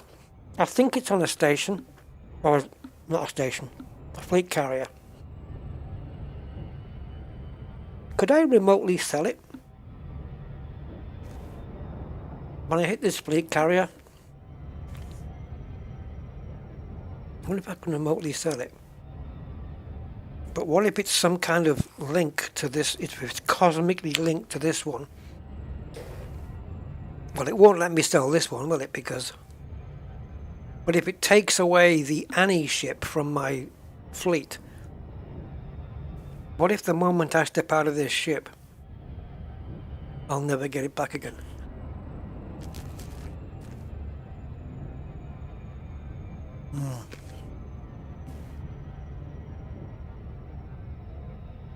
Oh, how come, Mark?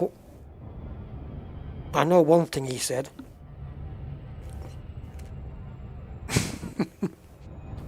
What BS is he coming up with now?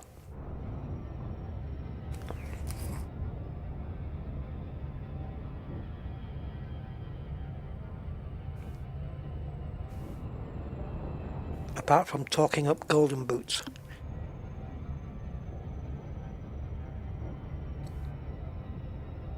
Definitely Simondo.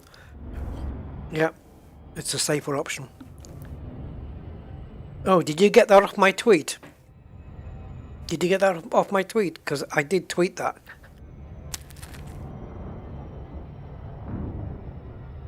It's... He must think that people don't see through him. It's ridiculous.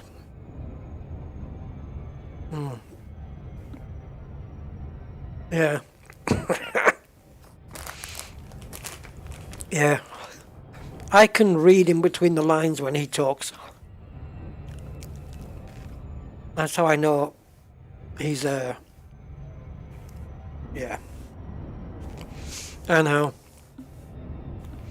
Oh yeah. It would have been better if we'd gone racing. Oh, Max said the same thing, and I'm thinking, really? What a load of, excuse me, bullshit. What a load of bullshit that is. No way. It's more risky for them if the race had carried on. He's saying that because he wants to try and prove consistency with his thoughts on today's race and Abu Dhabi. Oh, we wanted racing back then and we wanted racing today. That's what he's trying to say. That, you know, oh, we're a team that prefers to go racing. Well, fine. Racing is good. I like racing. But I also like the rules being followed. And they were today.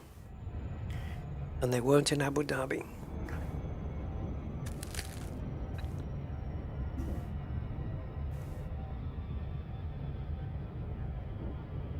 I have argued with people for months about Abu Dhabi.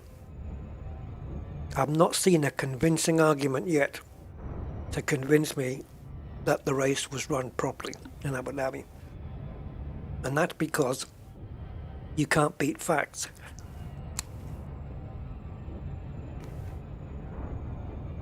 Yeah. I mean, Lewis would have won his 8th championship last year anyway. And then they say, well, Max deserved it more. That's got nothing to do with it. Deserve is an emotion. It's an emotional thing. It's being sentimental. It's got nothing to do with anything. You know? You could play poker, right? All night. And be better than the other guy. And then, okay, Budman, take care, man. Have a good evening. And thank you for the donation, man. Appreciate it. Yeah, you could play poker than the other guy, better than the other guy, the whole night. But then, let's say at the end, both players decide to go all in, and the other guy wins. Okay, he's won. Does it matter that the other guy deserved it more?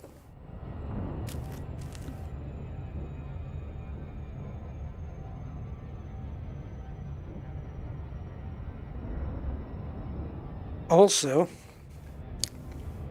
using the poker reference, people saying that, you know, it was deserved. If I play somebody in poker and I play really well all night, winning most of the hands,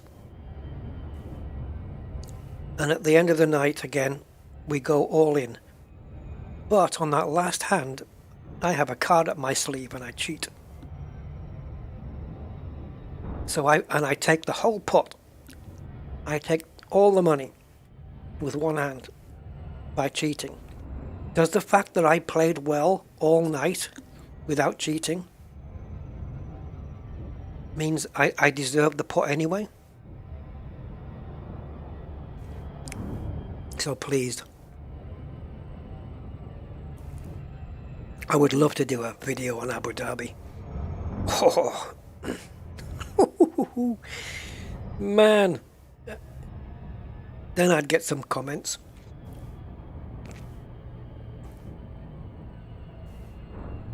Losing their hands. Yeah, not their literal hands. Yeah.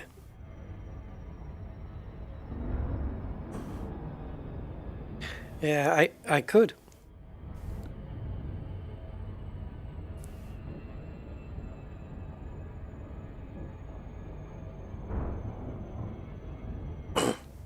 I guarantee you, everybody who thinks that Abu Dhabi was run properly and legally and no problem would be whinging and crying and moaning if Lewis had won the same way by Toto Wolff manipulating the FIA to cheat.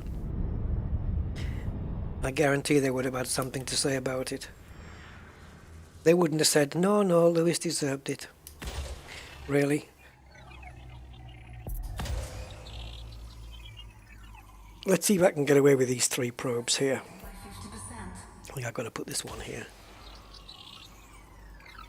Hey, Matt's Mechanicals is back as Matt's Mechanicals. Surface scan complete. Okay, so give me Alioida. No, see? I didn't think you would. But we've got Stratum. Oh, you tight bugger. You know what? No, I'm not doing it. You can stick your Stratum up your something that almost rhymes with Stratum.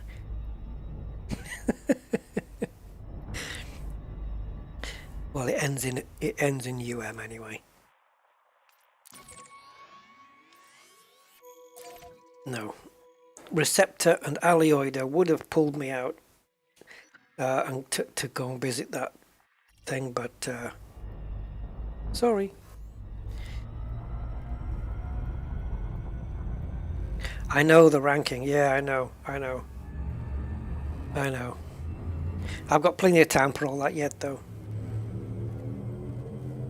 4, 3, 2,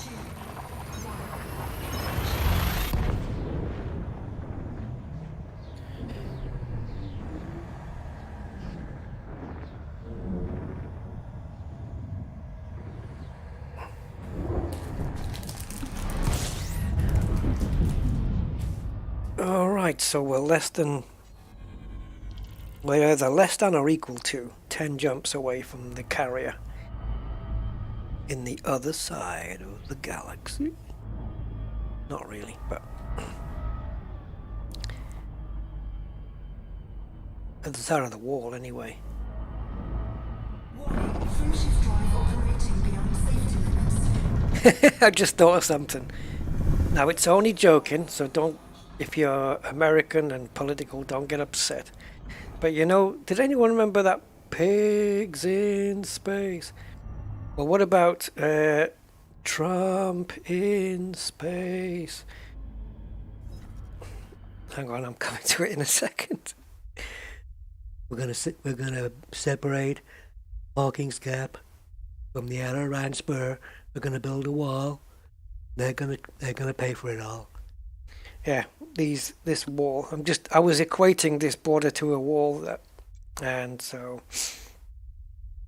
it just reminded me of the orange person talking about walls. I was just thinking in my head how many jumps to the wall. Yeah, we're getting close here.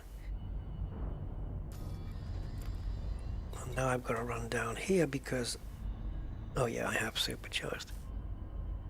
Oh, I do the hands and everything. You know, the little circles with the thumb and first finger. You know, it's been great, perfect call. And the hands going in and out like the accordion.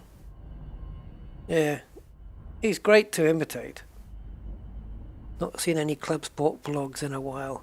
I haven't given up on the channel, no, I just haven't got any content for it. No, it's only when I'm doing work on the car, doing jobs on it, but no, it's still going. Right, did I honk?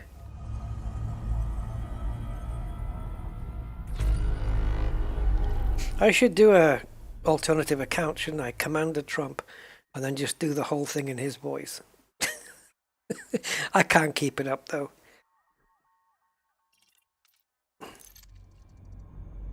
Want to find a Maverick suit, perfect Maverick suit, grade 3, all the engineering. It's going to be great. It's going to be fantastic.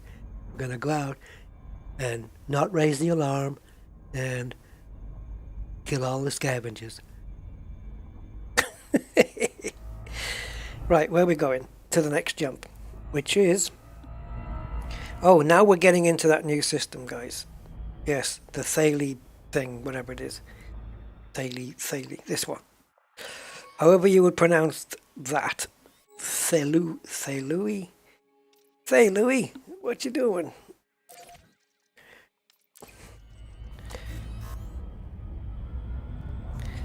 So my mind works in very strange ways. Seeing words and... I don't know. I have to live with it. And it doesn't switch off. Oh, look, we're going to the QVC.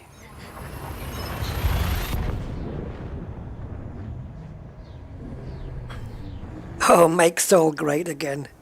Oh, that's brilliant. We're going to make Seoul great again. Oh, Massa, it would make Massa, wouldn't it? No, what is it, MAGA?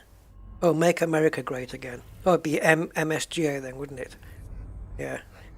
That's kind of an insult, isn't it? Make America Great Again, because he's already assuming that it isn't great. I wouldn't want to go in with that outlook. Anyway.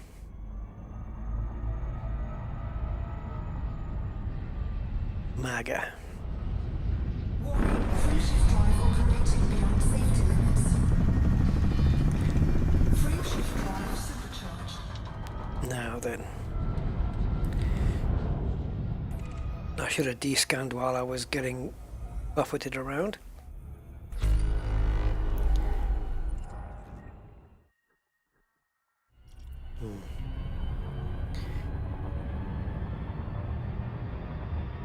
So we'll do this jump, and then there is a non-neutron fuelable system coming up after this one.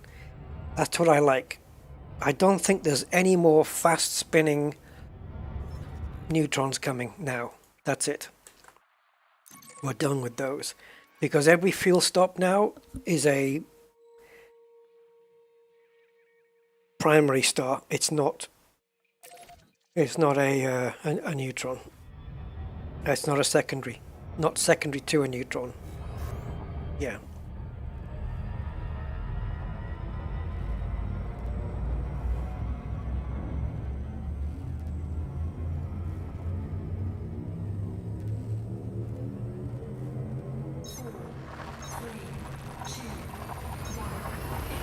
Okay, here's a question for you. I think it's accurate. It depends how you look at it, though, I suppose. There are 92 or 93? I think it's either 92 or 93 free countries in the world, right? In other words, leaders democratically elected, blah, blah, blah, blah, blah, right? Out of the 93, which country do you think is the least free?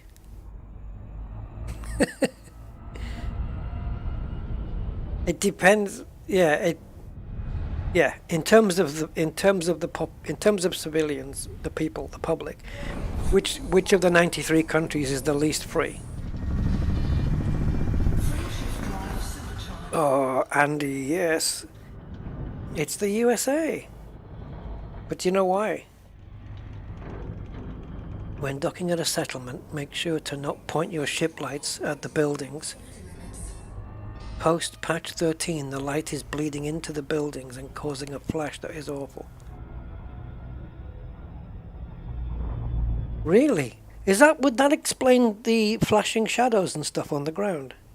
Because I got rid of that by putting my shadows to low, and then I upped them to medium, and I think it was still okay. I think the shadows are still not flickering at medium, but when I had it on high, it was terrible. Explain. Okay, I think because basically is it per capita? Per capita, America has the highest rate of incarceration than any other country, in terms of percentage of population. So, out of, there's more people there, but as a percentage, is it 3% of the population that's incarcerated or something in America? Something like that. It has the highest incarceration rate. So in terms of people who are actually free, America is the least free in that respect. Yeah. Something like it. This is to do with the ship headlights. Yeah, but now you've got me thinking that the ship headlights, that when I encountered the flickering, was it because I had headlights pointing at the base? Whether it be, and maybe even SRV as well.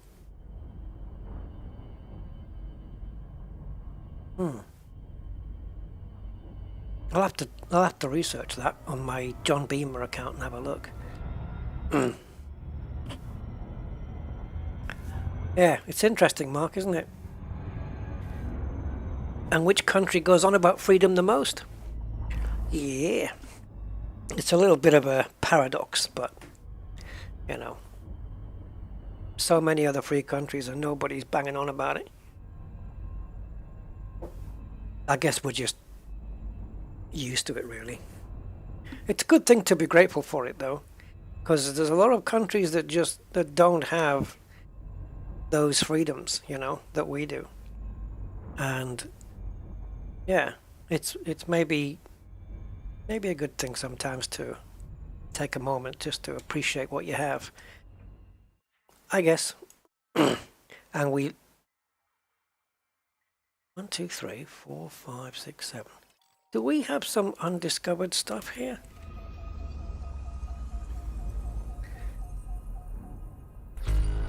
No, we don't. I thought maybe.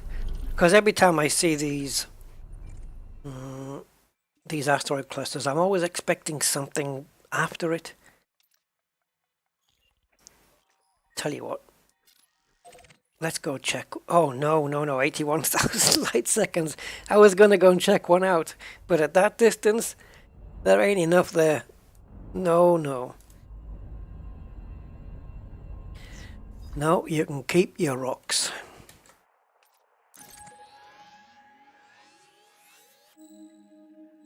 I've been watching a few vids as well about the States and how some things are run over there. Compared to like Europe and things like that. And there's some quite stark differences in a lot of areas. And man, I think the American public gets screwed so many different ways by the government. It's so bad. It's really bad. Yeah, it's a shame.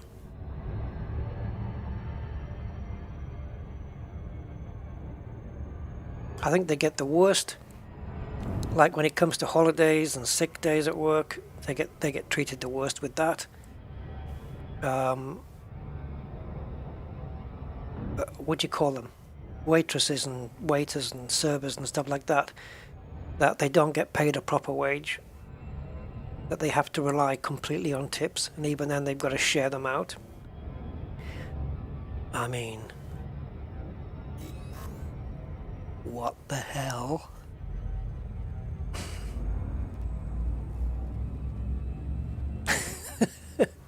And what's the deal with not having a kettle? It's like, it's so different because like every household in the UK probably has a kettle. But microwaving water?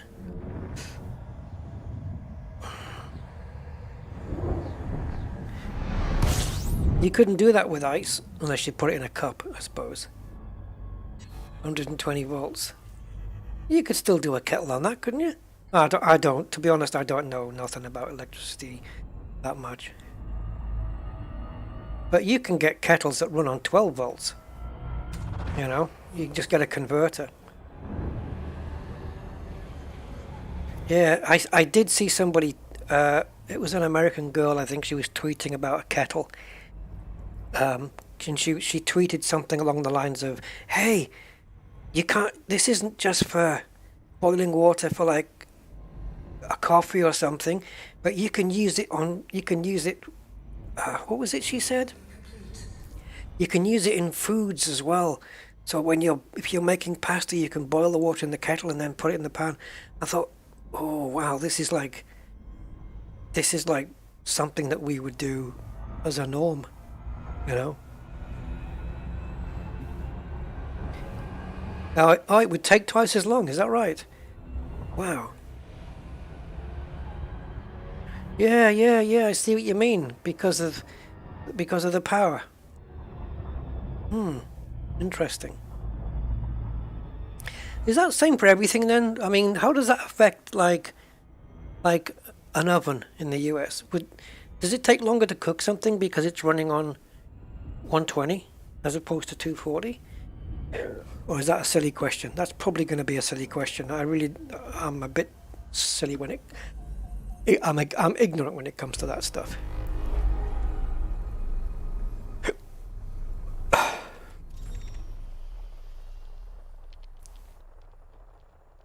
Now it runs at double the current. Okay. My brother-in-law would know all about this because he knows about electric stuff. I don't know. I know there's a thing called amps and volts, and I know the difference. That's it. I know what a resistor does. I know what a capacitor does. Body 6, landable with atmosphere. Yeah. My knowledge of electric currents and things. Current affairs.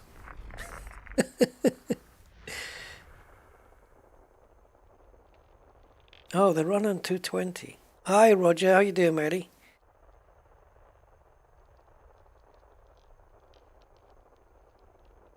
Oh, wow. 15 amp breakers. So that is that really an issue then? The new Nvidia cards, could it be causing problems with the US electrical outlets and stuff? Is that really a thing? Oh my god. But Body 4, landable with atmosphere. I don't know. I mean, they all have. Well, I don't know if they all have, but I think a lot of Americans have got Body 5, like aircon, don't they? That aircon takes up more power than a graphics card would. So if they can make aircon work,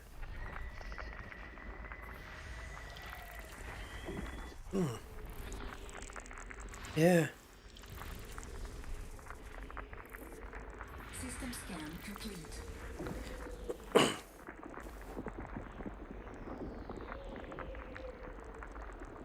This 4090, I've been hearing a lot of things about power consumption of it.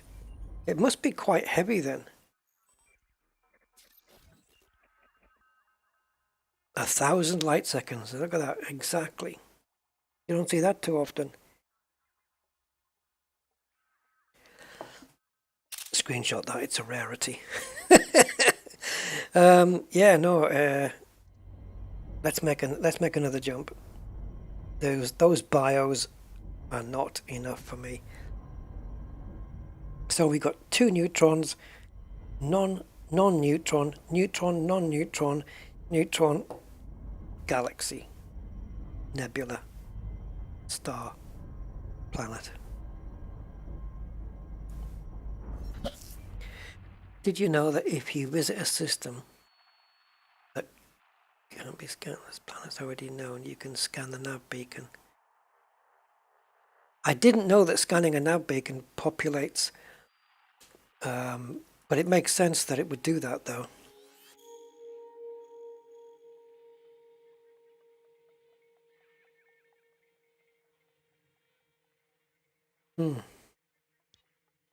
Interesting. Good to know. Plotting route. Yes, well done, Rusty. Plotting a route for something that's less than a jump away. Talking of which, where's Loot these days? Where's Loot got himself to? And Zontar? Where are these dudes?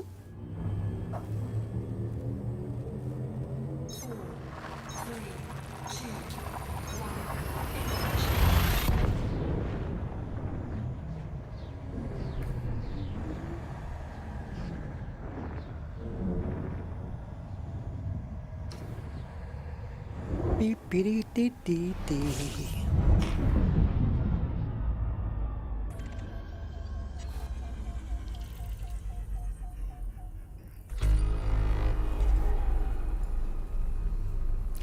Eight Bodies and no Doyles. That's a British TV reference. If you don't get it, don't worry. Oh, yeah. Was that too quick? It's still going. Use. I'm following the shadows on the bobbleheads. Come on, you swine, charge. Thank you. Probably a good time to turn my volume down because that noise there was coming through my subwoofer like the OG. We're nearly there, guys. Any of these jumps now could pull us across the border. Let's take a look. Where there is currently no wall, Yeah, look, we're really close. So we're about to do a big jump, which I would say is probably not going to put us over, but maybe the next one will. Although I say that, but the next one isn't going to be a Neutron after this one. Are we over? No. Nope. Another couple of jumps yet. Go.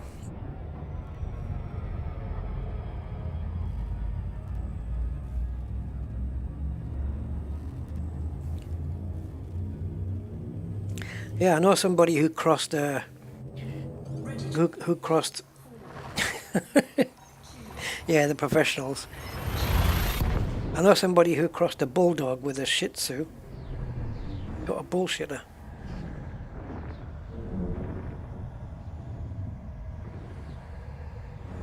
Oh, I was on the last stream. Okay, I must have missed him. Damn. And Luke works nights. Okay.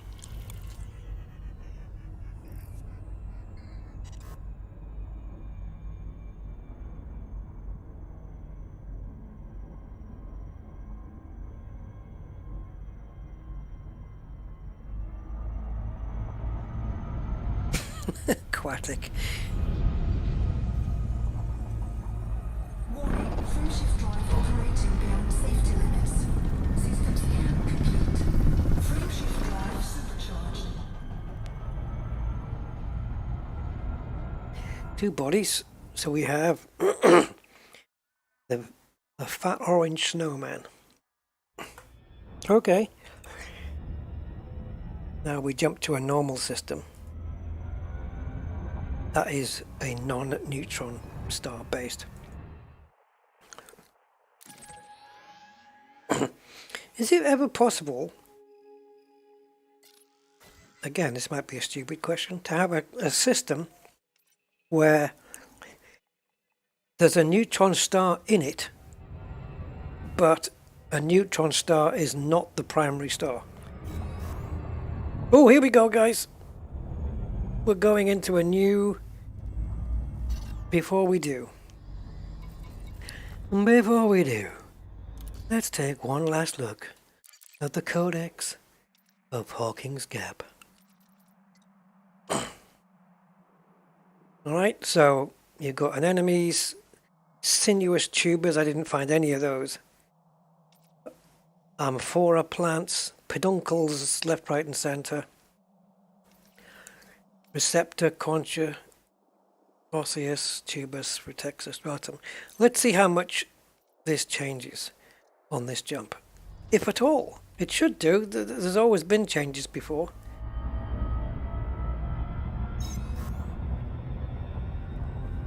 The outer Orion spur. So we're only one Orion spur away. Yeah, as a black hole as primary, yeah, but I mean, like with an M class or a G class or an A or a B, you know.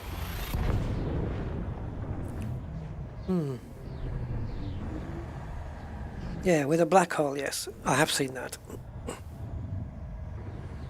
And also twin neutrons as well, eh? Where you get two neutrons in the same system. Okay, as we're scooping then, there you go, new codex. High metal content. One of the most... Atmosphere. Yeah, and the M-class star, the most popular things, most common things, I mean, and the new codex entries, because we have a new codex for this sector. And this planet's been... Sorry, this system. I know, I keep getting my terminology wrong.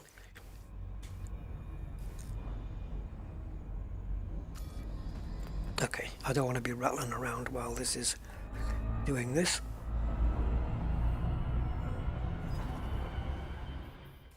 We just made it over the border. Yeah, wow. Okay, let's take a look at the codex and see what's here.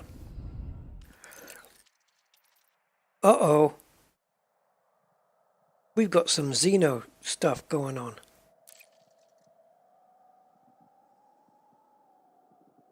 Show me. Where?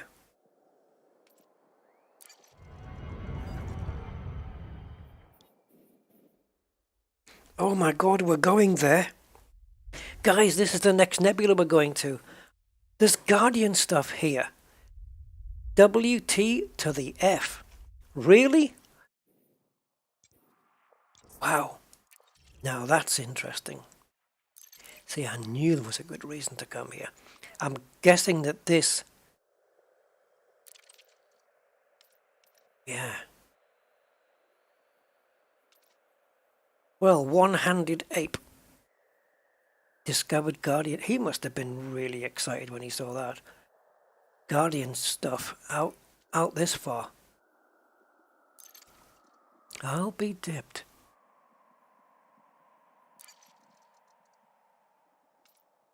Oh, I can't wait to go down there.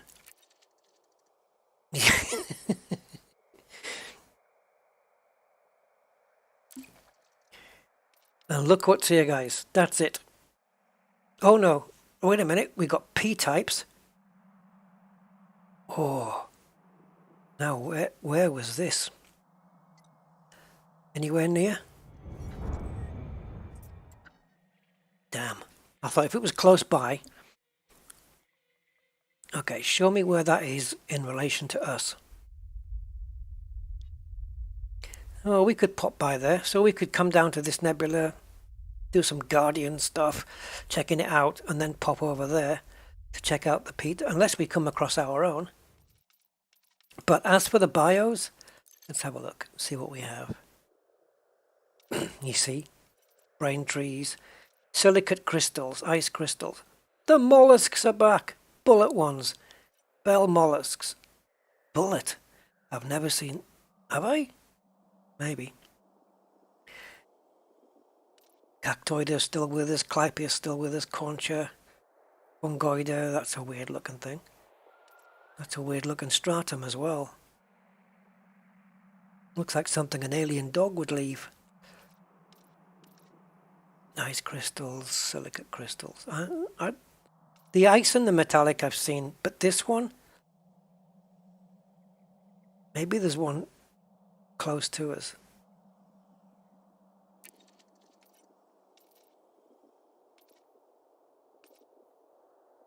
Have we seen these? I can't remember. Etacarinae. I'm telling you, Etacarinae is Etacarina, that one. And look what we've got right here, where we're heading. I'll be checking that out, guys. I'll be checking the codex out for all sorts of stuff that's in this nebula.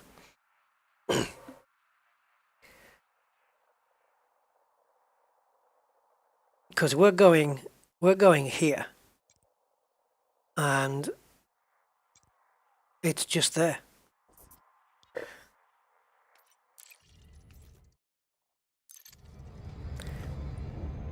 Okay, we've got some exciting stuff ahead. In the meantime, we have to make another 4 jumps to get to the carrier. Oh, carrier's not there, mate. It's gone to the garage. It had a puncture. Oh! Right. Here we go then.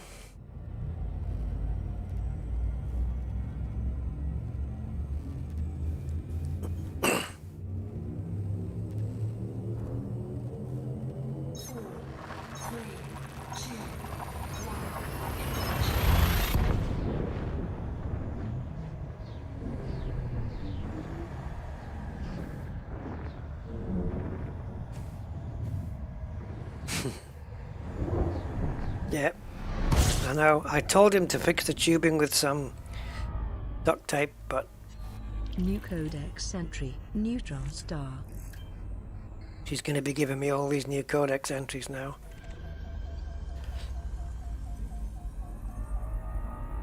New for me in this sector.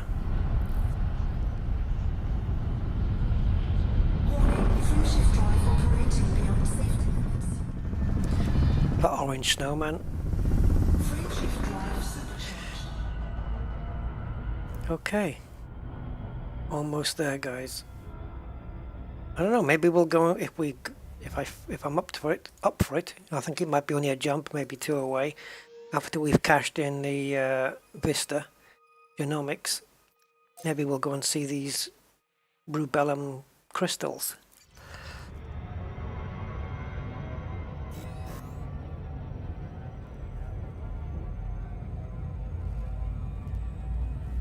There's the nebula.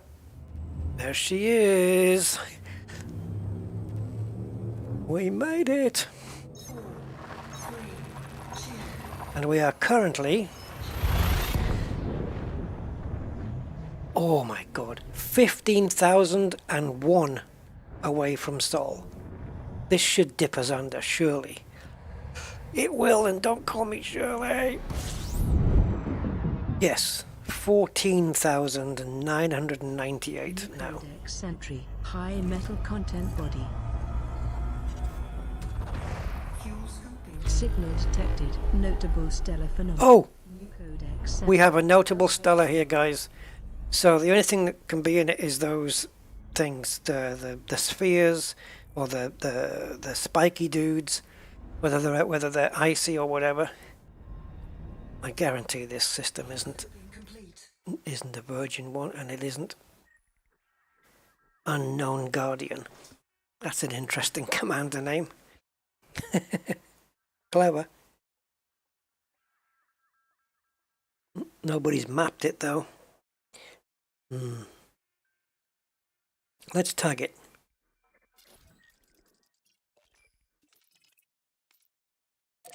Wrong icon, Frontier. Get it changed.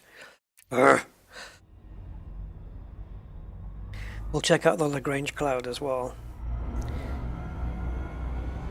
I know we're 6 hours in, but what the hell? We're in the dying hours now. Hours? Okay, so line it right up and go there. There we go. There it is. Now then, I'll go with this one. New Codex Sentry, icy body. Yeah, I see body as well, but I didn't see the one I wanted. New Codex Sentry, icy body, no atmosphere.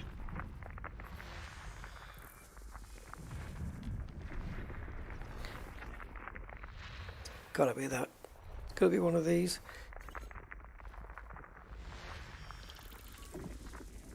What the hell is going?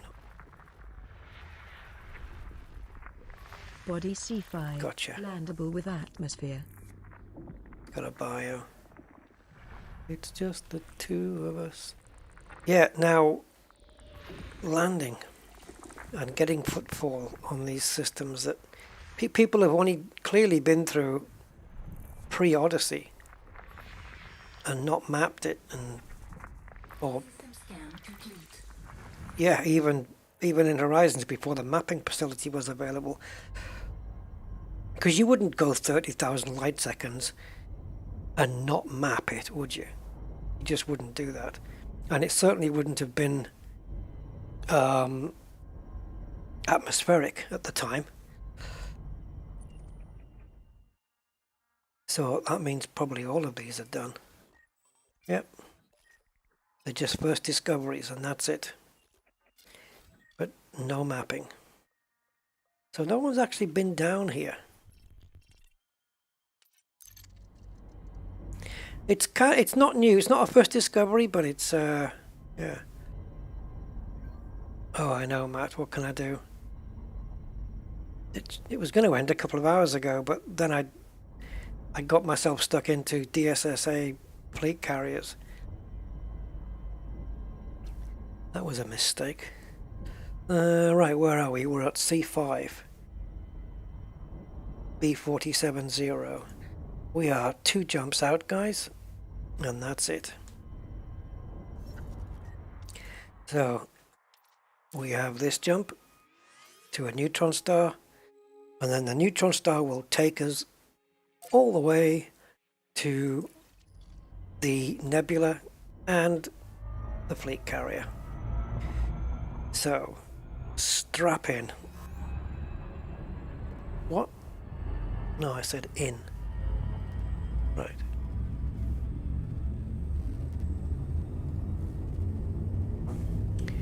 Yeah. We made it. 2,800 light years. And we've covered almost 4,000 light years today. Yes, Jadir, yes, I will certainly zoom out next in a second. Let's soak up the irradiated rays of the neutron star. Okay, so we're here. The nebula is there, and we are here. There's the bubble, and we've been all the way up here into, which is the Trojan thing? Dryman's Point. Oh, we did get into Dryman's Point. Bookings Gap, Norma, Trojan Belt. Yeah, so we came up from Colonia. We came up this little way, diggity diggity diggity diggity diggity dig. Then we went across Trojan's Gap, diggity diggity diggity diggity diggity dig. We dipped into here, came back out again, and then we come all the way down, diggity diggity diggity diggity diggity diggity diggity diggity diggity, and then we stopped here, and then went diggity diggity diggity diggity dig. Yeah, all of those peduncles, and there isn't any in this sector that have been reported yet. Peduncles. The question is, where are all the pedantes? Warning,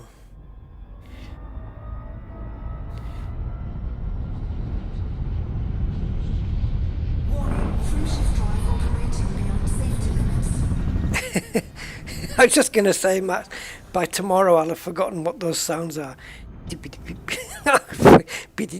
I can't do it now. I don't know what it was.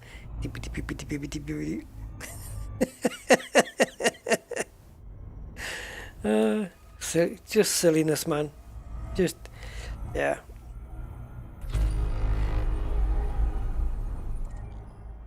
Ooh. Look at that. It looks like Laurel and Hardy there with the two hats on. It certainly does. Alright, so this is it then. This is the jump into the galaxy. Oh God. Reverse that. So this is the jump then into the nebula and onto the fleet. No, not bookmark. Target. Oh, what are you doing? Oh, okay. I ticked it instead of copying it into the buffer. Well done, Rusty. Well done.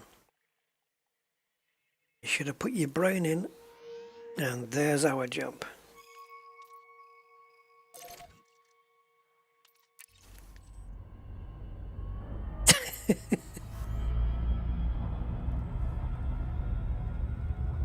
Have you ever done this, right? You should try this sometime. It's fun. You say a phrase. I'm not going to tell you what phrase I used, but you say a phrase and you record yourself saying it, right? Something simple. Don't make it complicated. Something like the sun is out, or it's a nice day, or something like that. And then in your software, like Audacity or any should be able to do it. You reverse the sound and play it backwards. Play it backwards. Sentry, a type star. So it's a nice day might come out as yardzik, and then you listen to that over and over again, and then you record yourself saying that, and then you play that in reverse and see how close you get it to the original sentence. It's fun. Try it. We should do that. We should hold a competition. Like we'll do a phrase, and then everybody has to record it, reverse it, say the reversed version, and then submit the re-reversed version back, and we'll see who does it best. The Thargoids are coming. Be brilliant.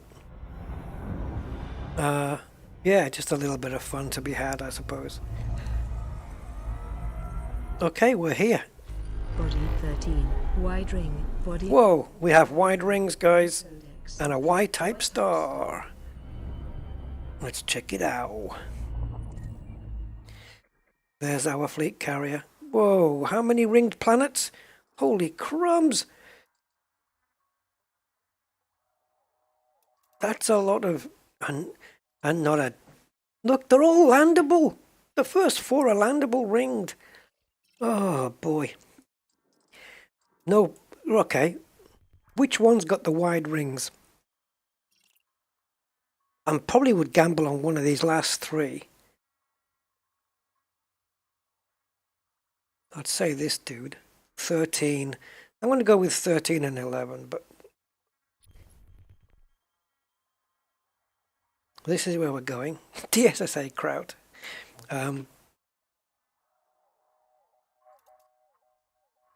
Man. Not a... What do you call it? Not a conflict zone. Not a Has-Res in sight. Population 0. Wrong. There's a fleet carrier here. Shouldn't every system you go into, when you look here, say population 1? Because you're in it. No, don't worry. I know what it means. Okay. So the only way to find out which one has the wide ring is for me to look here, rather than going rather than scanning them all. I'll pop into my Elite Observatory Core Explorer, and we have, yep, it's 11 and 13, these 2 wide rings. So which one has got the biggest ring? Well, it's this guy. It's 1.92 light seconds wide.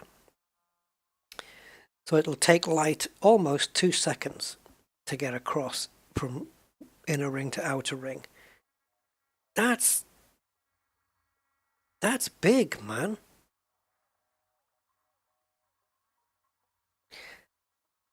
So the parent body is rounded up 70,000 kilometers in radius, and the ring is 575,670.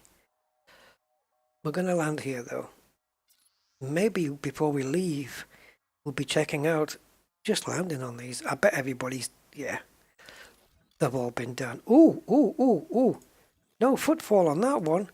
All of them have got footfall except this one. No, we do that now. But that means I won't be able to claim it unless I cash in my Carto here. You force my hand. I'm gonna get footfall on this one. It's still going. Yeah, you were right. 13. Oh, Kenneth Williams, oh matron. I can do that voice on a good day.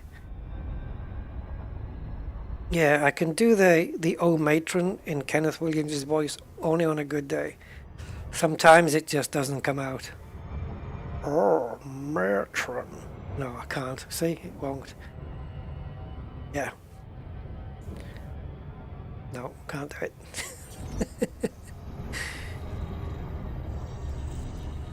Oh yeah, footfall is instant, of course it is. Sorry, my brain isn't working, you've probably guessed that already. Okay, Mark, take care, matey. You're not going to see me duck. Rocky body, no atmosphere. Body 3, ringed landable body. Body 4, ringed landable body. No, you get to bed, man. Have a good evening, mate. Thanks for being here, Mark.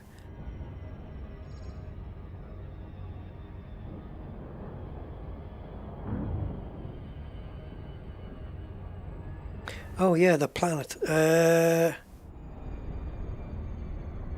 I don't know what G it is. Doesn't matter. We'll be good.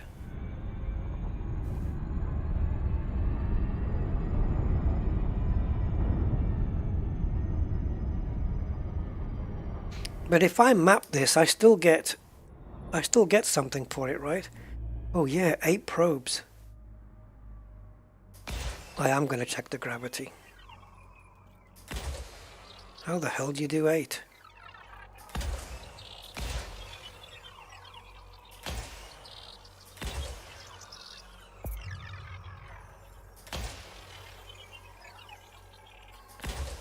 I don't know how many. That should be plenty. Surface scan by 50%.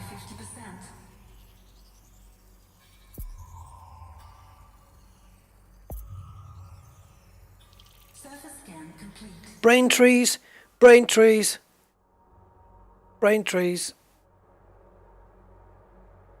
But look at the mapping. It's changing shade, but not coverage. Oh. It doesn't mean no one's landed here. It's just no one's landed here since Odyssey. Which is weird considering there's DSSA up here, but okay. Right, G, what are we looking at? G. So, G-wise, we're looking at... Don't we have to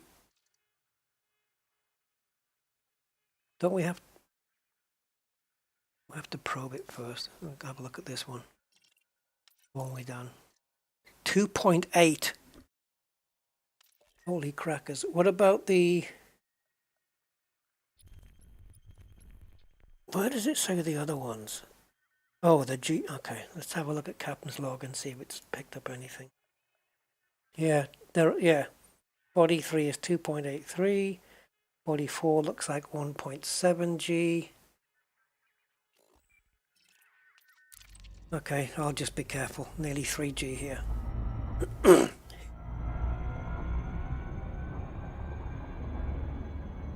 It doesn't matter what you do.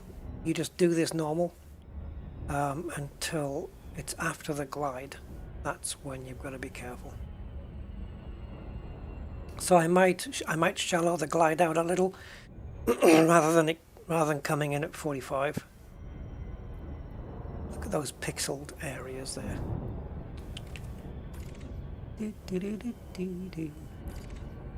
There's all sorts of things on here, including the brain trees though.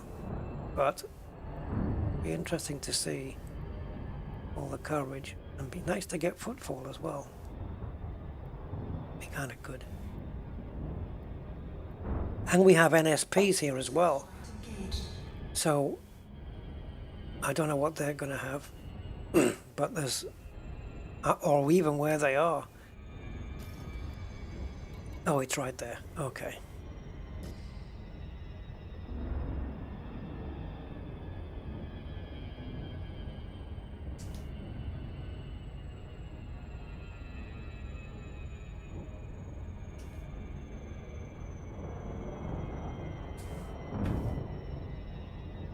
Yeah, I don't know. Oh, I see what you mean, Aquatic. Maybe you can't get footfall on here because you can't get out. It won't let you out. Maybe footfall's impossible. Yeah, that's it. We'll see. It could be that it won't let you out because of the high G. And that's why nobody's got it before. Because it seems very odd to miss it out. I wouldn't be surprised if it's 2.5 G, to be honest. And we can go 45 here.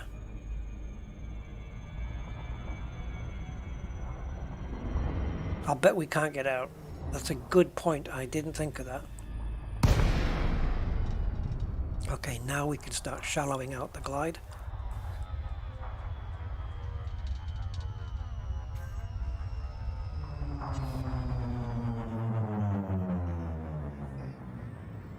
Okay. No throttle.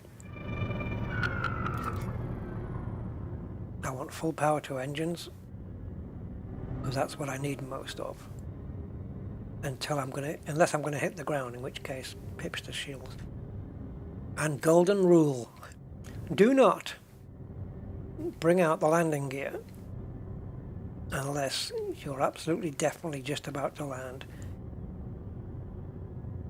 Because if you come down too quickly, you're taking away your ability to point up and boost. And you don't want to lose the ability to boost when you're coming down too quickly. We might not even see any brain trees. There might be none around for miles. Jamming a pair of boots. Not at 2.7G though. You might find it difficult to walk. Because it's like you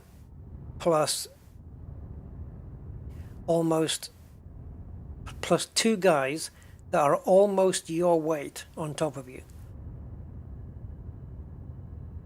One on each shoulder. That's what it's like. It'd be quite... And then you've got to assume that maybe the suit helps you out as well. I would like to think that the suit would help you out. But it doesn't look like it's got anything. Ooh, hello. Is that... There's a bio here, but... Assuming that the bio is not osseous campestris, then these must be brain trees. Okay, I am now on the vertical thrust. I'm just taking it easy, I don't care. I'm taking it real easy.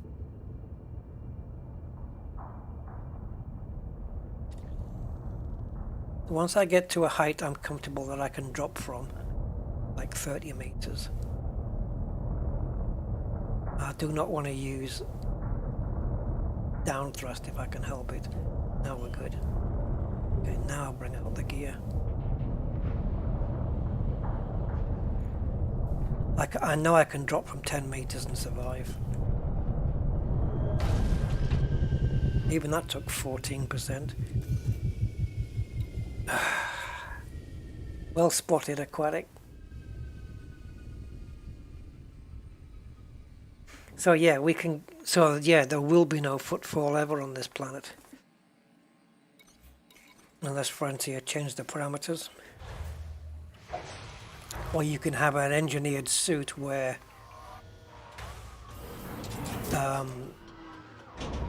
it will provide extra stability and high, like a robotic suit. Look at all the radar.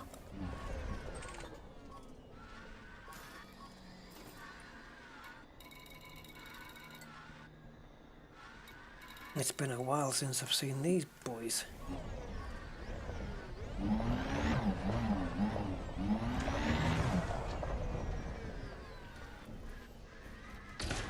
Okay, now it's working. I was hoping we'd be able to get away from the ship enough.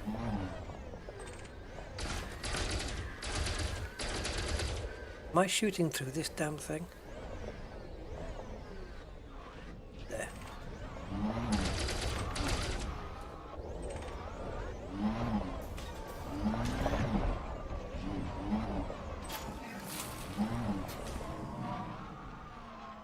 They look more like, what do you call them? Berries. Raspberries. I wonder who coined the term brain tree, because it's certainly stuck. So this must be, well, Macean seed pods are obviously grade 3. Oh great, it's got stuck up in the tree. Well, this is going to make life easy. Oh, can't pick that up. Got it. Don't ask, I just did it. Don't ask how.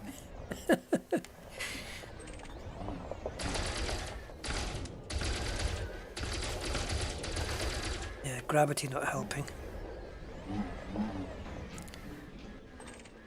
Is that something that's got stuck there?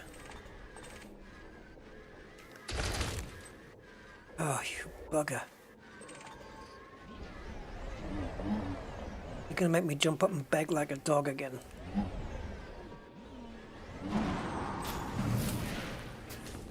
Really?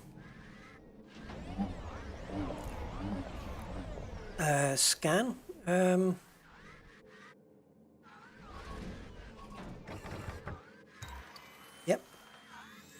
New Codex Sentry, Rosium Braintree.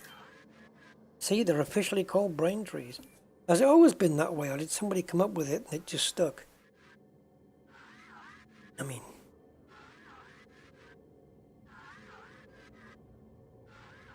Thanks, Aquatic.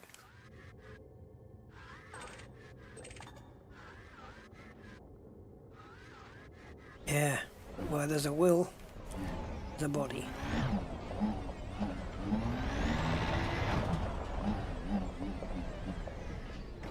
What haven't we done? Polyporous, or is it polyporous?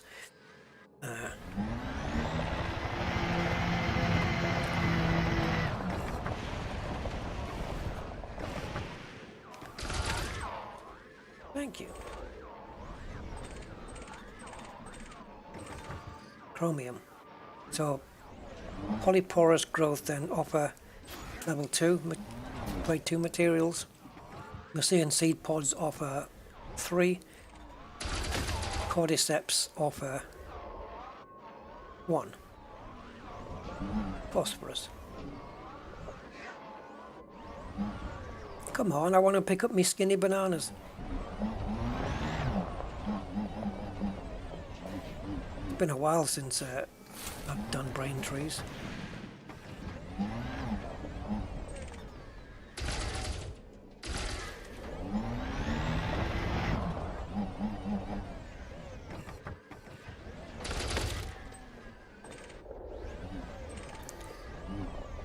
So the Muscadian seed pods, or whatever they're called, yeah, Muscadine. It's Muscadine seed pods. They are the highest grade I've seen at the moment. I don't know which one of these does grade 4.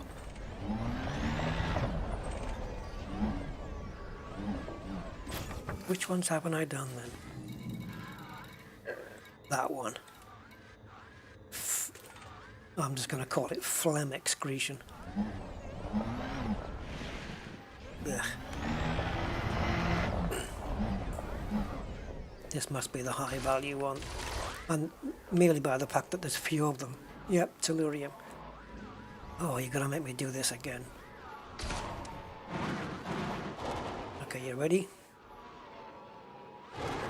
No, you gotta go forwards.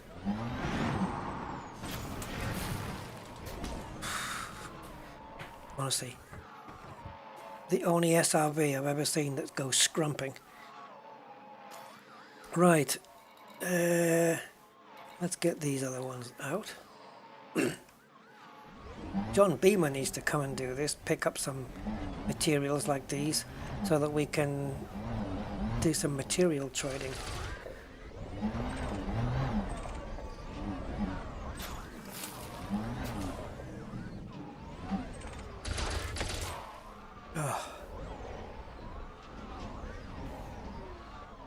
That's going to be an awkward one. It depends on the collision detection on in the game. This is going to be awkward. Because it's difficult to get the SRB tilted up high enough. It's a small tree. Maybe if I approach it from further back. And then I'll be... Oh, I was going to say I'll be real tilted up by the time I get there, but gravity brings me down too quickly.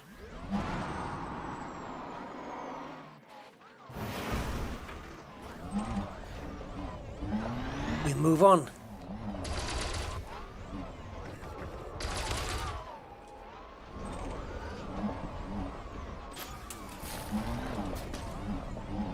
Oh, it wasn't targeted? Good point.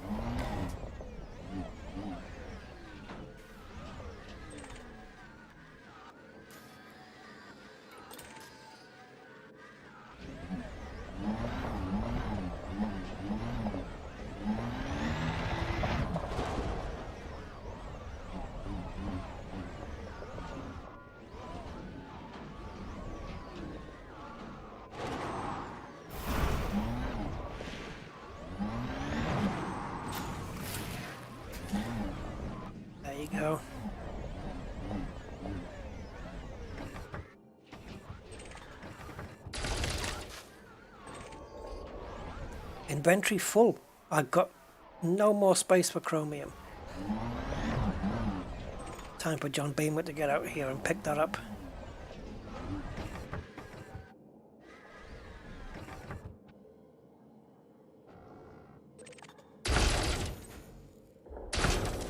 Yeah, you can go back. There you go.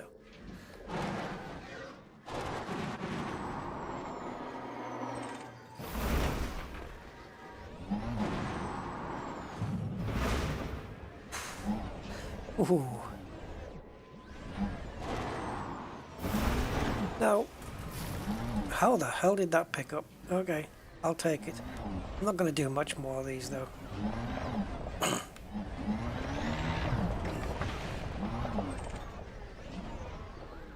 Oh, we got rid of all the phlegm. Yeah, we did. But there may be some in that little farm across the way.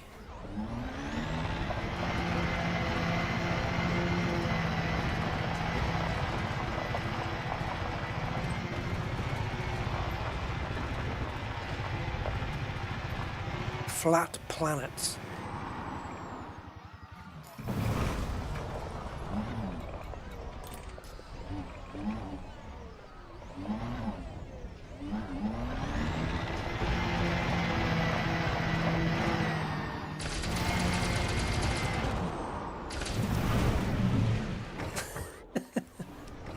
You're crazy.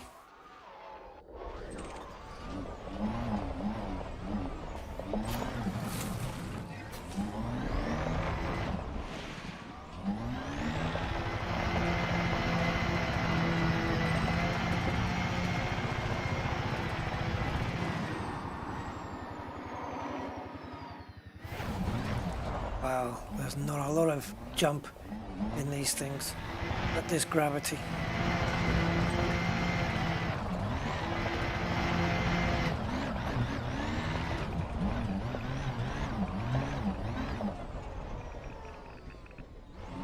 Someone's got the kettle on.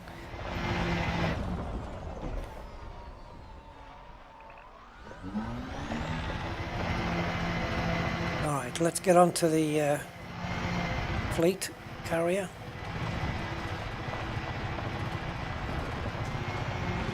Ah, it won't get me down, gravity. I'm flattered by it.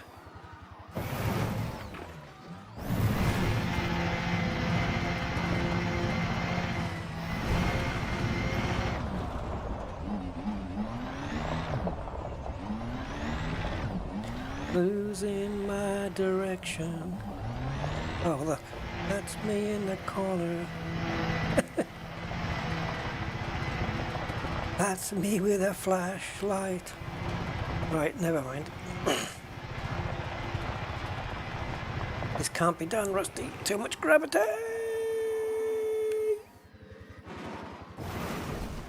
I think you might have landed on a tree. Forest jumping. Mr. Gump was not pleased. I thought I might have had a little bit of luck there with the what do you call it, with the footfall. Okay, so power to engines, risking power to shields. I could go 3-3, but I want full engine power on this. Up we go. Just tilt the nose up. There we go. Landing gear up. Boost.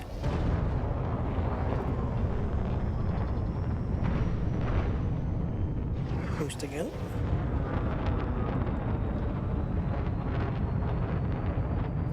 And one more time. There we go. Engage. So we have one more stop, guys. I don't know what's in this one. I didn't look at all the things that could exist in a notable stellar on the codex to find out which ones were in NGC 3199, but we're going to find out right now. Tremendous. My God, you should branch off into comedy. Turn over a new leaf. You never know, it might stick. Oh, when it comes, yeah, don't.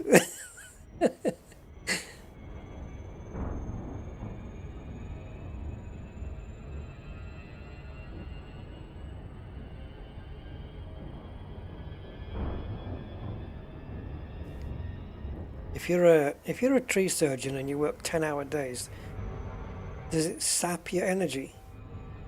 See? I can do this all day. Black Hole City.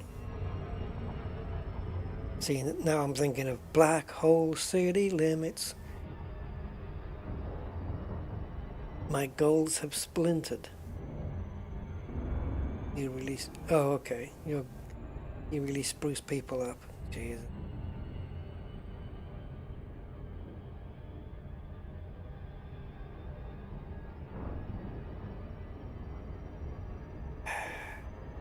Don't make me pine, please.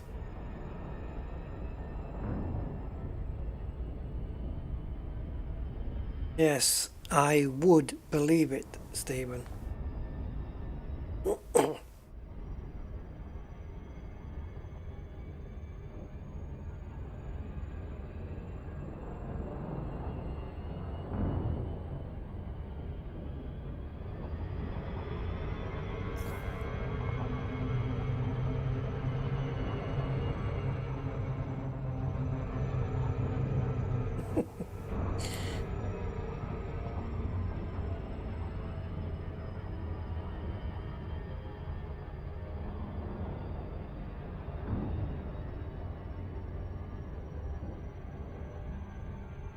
If you did science,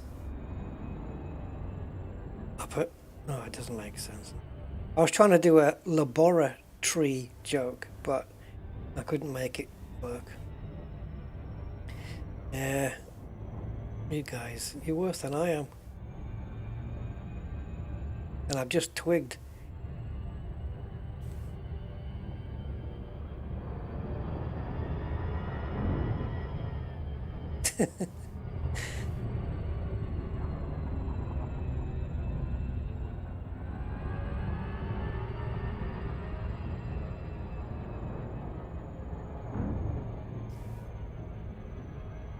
New Codex entry, Sudarsky Class 3 Gas Giant. Sudarsky. Sudarsky Class 3 Gas Giant, eh? Well, let's go and see what Stella has. Leave it out.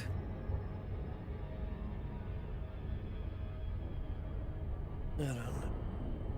If you do any more jokes worse than that, I'm not stalking to you anymore.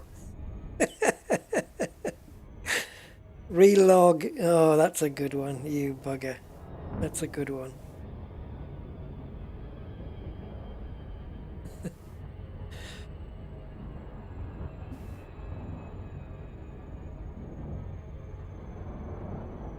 I would tell you a story about trees, but it's quite long, so maybe I'll just give you the truncated version. Signal detected. Notable stellar phenomena. It's spiky dudes. They look like the silicate ones, is it? Or whatever it's called. But there might be more than one thing in here. You know, it might not just be these dudes. But we'll get them anyway.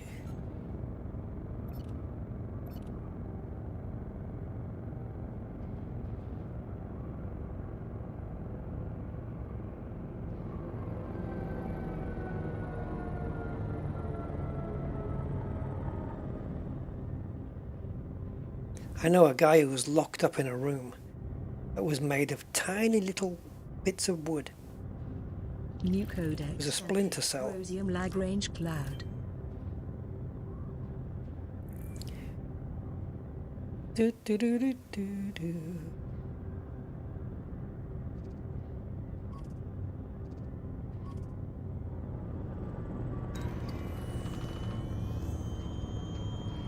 think about stopping at some point. New codex entry, purpura and metallic crystals. Metallic crystals, there you go.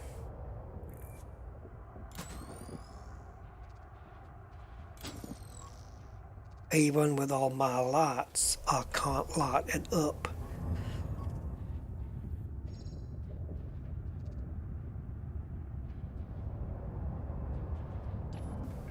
Your wife would like a box of chocolates. Whoa.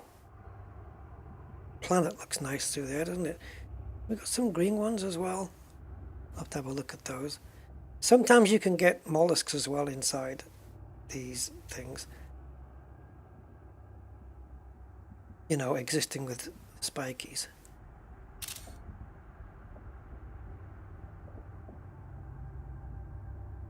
Just wanted to reframe that one. Yeah, relog was good. Relog was good because it's game related. Captain's log, maybe.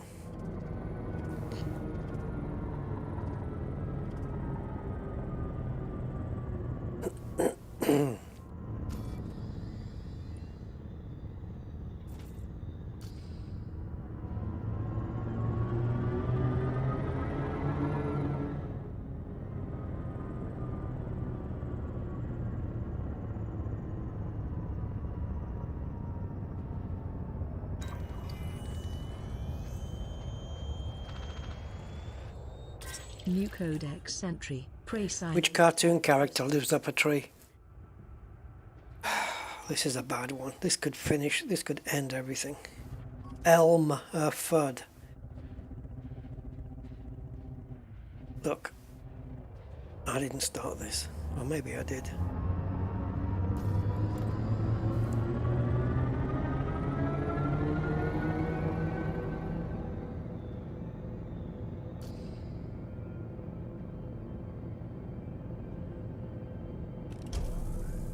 We're going to look for mollusky things, providing they're here. We will need night vision. Night vision, night vision. I don't think that it doesn't look very busy here, so I'm guessing that's going to be nothing much here. Nightbot got you, Aquatic. It's the emojis.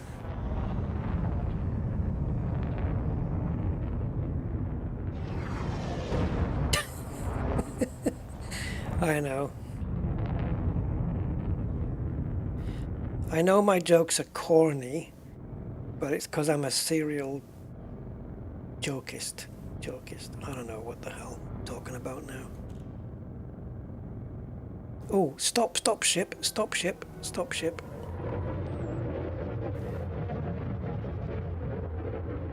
Oh, now the ship's getting in the way. It's moving out of the way. I just wanted to get the planet and the Lagrange cloud in the one shot. Looks a bit busier over there, but I don't think there's any mollusks here. So,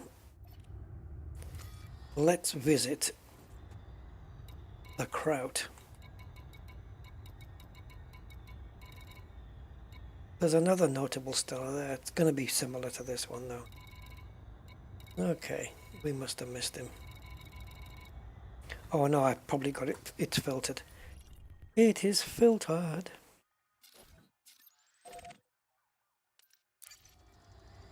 Yeah, good view, isn't it? But you got to be careful with the Lagrange, because when you get closer to them, the brightness can just disappear. Like,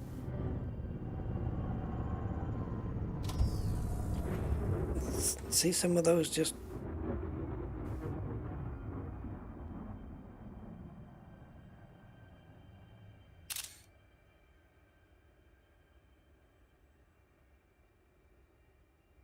See if I can get some shadowing in on my ship there. It's a pity we don't have a field of view option,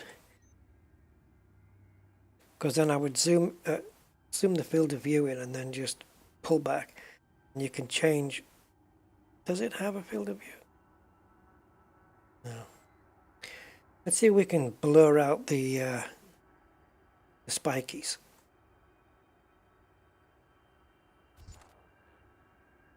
So we're looking at using our focal range here. So it could be some of the ship's going to get blurred here. Let me take a look at the...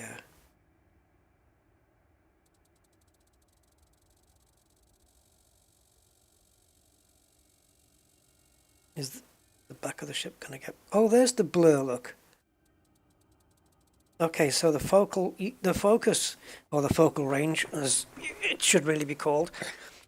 So you got a right shift. Okay, so we blur first. And then we can adjust put the amount of blur on, so it's right shift. So let's go right up to the top. Okay, there, perfect. So now just bring it back a couple of steps, I would say. And then on the focal range, we bring it backwards or forwards to get the anaconda back into focus. See, how far is the anaconda away? I think we just step it forwards, right? So we get it to where the anaconda is. Because I want the anaconda in focus.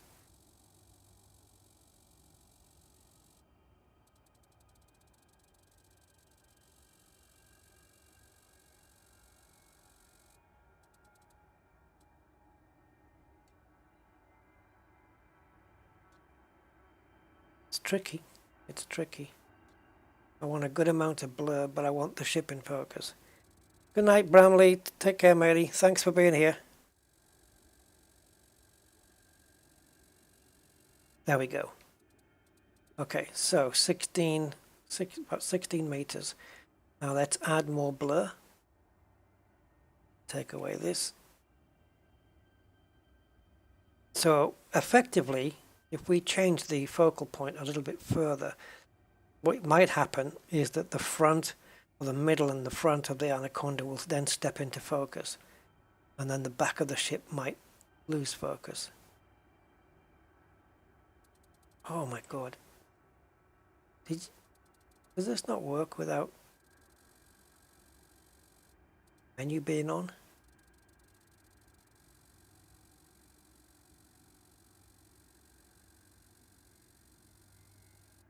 Okay, so most of the ship is in focus now, 23. Okay, let's step up the blur again. No, we're losing it. I want to keep the background blurry. That'll do.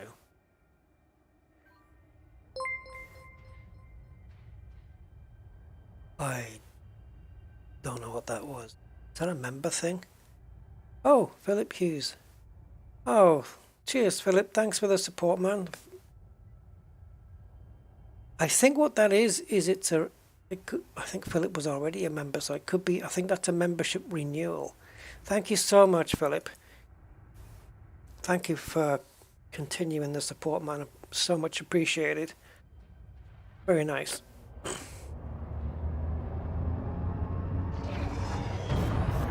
All right, thank you, man. Oh, yeah. Let's get to this thing and see what we got. So we're right at the end of Cataloger as an exobiologist, and my exploration is the progress bar is just at the end of the L of Explorer. Just almost at the end of the L, not quite. Is it auto-renew? I don't know. I'm not sure, Hans. It could be. But I think it asks you as well, doesn't it? Doesn't it give you the option? I'm actually not sure when it comes to the memberships.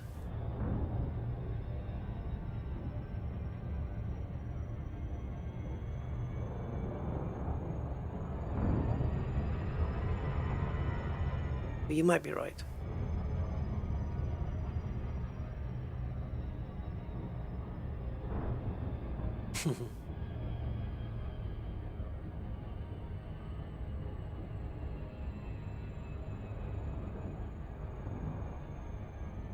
I'll tell you what, if it wasn't for the,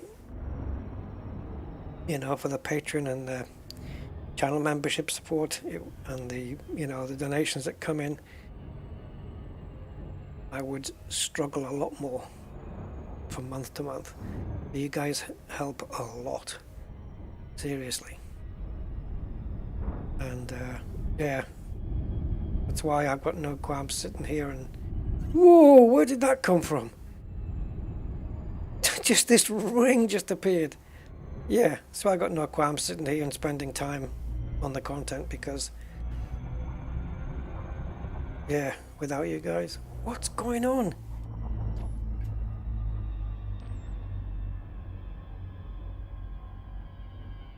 Oh my word, this is, the rings here are fantastic.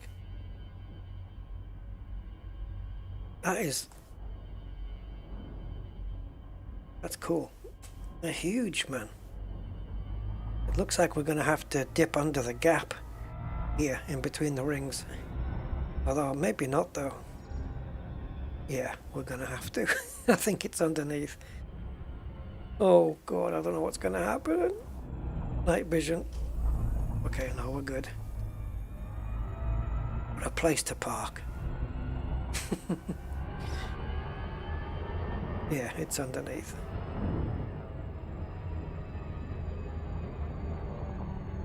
We would have had to go through otherwise.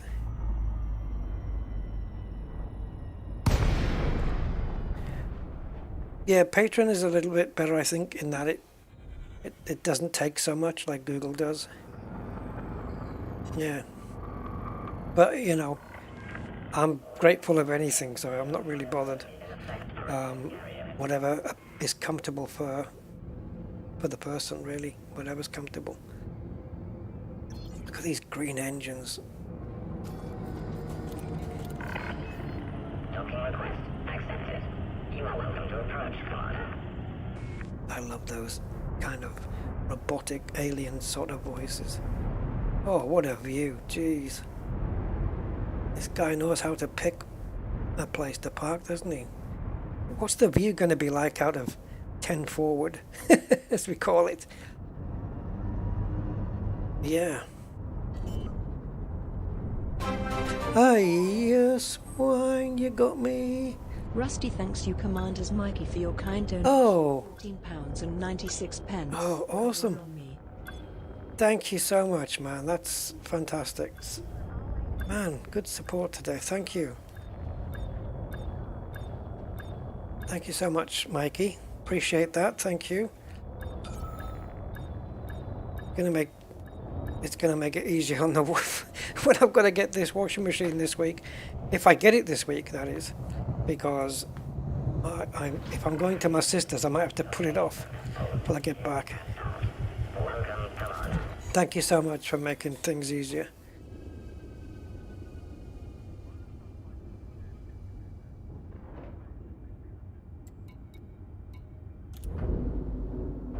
Okay, so everything's repaired. Full modules, power plant, all done.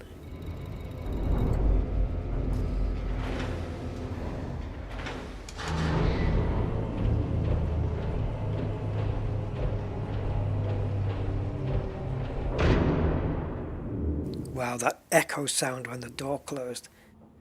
That was nice. Okay, so let's get the ship maintenance out the way. What do you think? Ship integrity 76. Yeah, it's too bad after all. I better start taking screenshots here.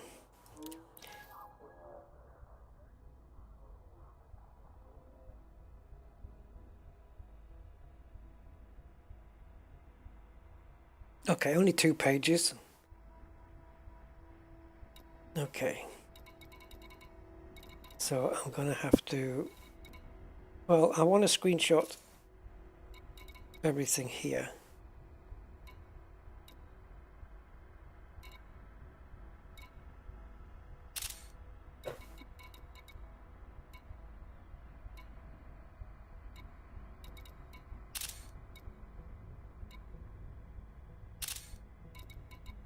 So what's the big one? This baby, look at this, 2 million just for this.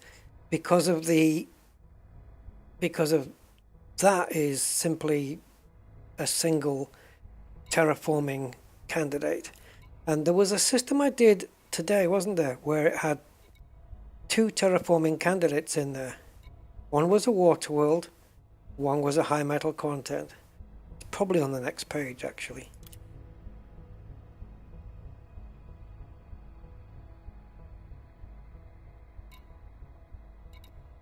No prizes for guessing which one it will be. How about this one? That's it. 3.5 million. So on page 2 then we've got there's 10.8 million on this. So let's go to there. And the last one is 2354, so put that there. 231881. It's okay, we're fine there. Okay, so 10.8 plus 5.8 minus 25%. Unless that is the number minus 25. I don't know. Now, these are the screenshots I want. The one coming up. Don't tell me. Scarlet crate error or something. Here we go. This is what I want. That's it. 40 bodies.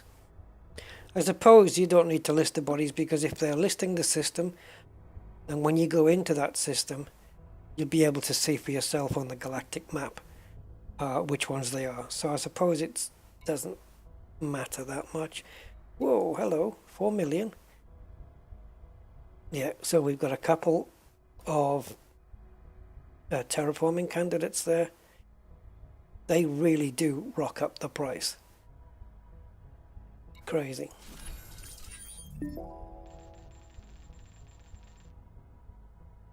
And now it's listed everything. Why can't we always have it like that? Why?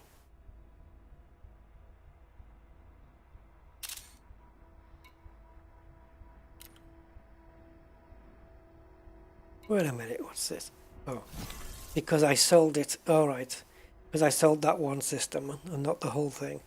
So the only way to get it broken down is to sell system by system.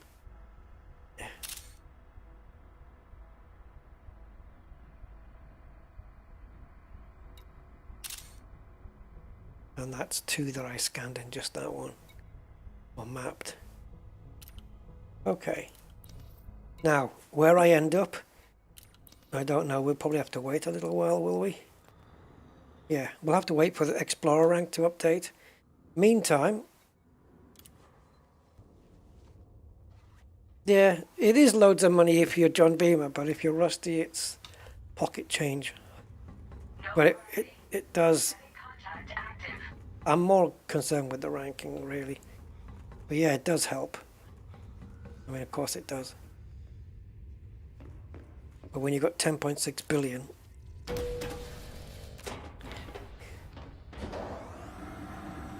but yeah, it is. It's nice. It's a bit of nice extra cash. Wow, frame rate killer. Oh, he hasn't got a. What goes in there? The one where it shows off the ships. Is that? Yeah, I think so. God, I don't know why when I heard that door open behind me, I thought a guard was going to come in. Yes? And scan me. Yes, hi, I've got some organic stuff. Ah, you have some data to sell. I do indeed. I'm curious to see what you've brought us. I'll bet you are. Look at this, 1 million. What the hell was this? Stratum Tectonicus, of course. Of course. That was the one we did today. You can always tell when there's a Stratum Tectonicus, can't you? Look at the bacteria in Formum. 500,000. Okay. Do it. Taxonomist? Taxonomist? What the hell's a taxonomist?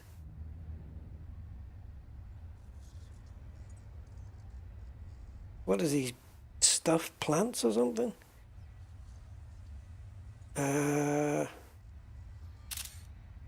So we got that. That's a word I'm going to have to look up. Taxonomist? Oh, Pioneer Supplies, is it? Okay. Vista thanks you for your contribution. That's strange. He's got a... We're on DSSA Kraut, and he sounded like he had a German accent there. I hope you have some organic data worth sharing. Please do return when you have some organic data to share. It's good. There's a little bit of Germanic in there. Yeah. Someone who vilifies dead creatures. Oh, taxonomy is for classifications. Interesting word. I've not heard it before.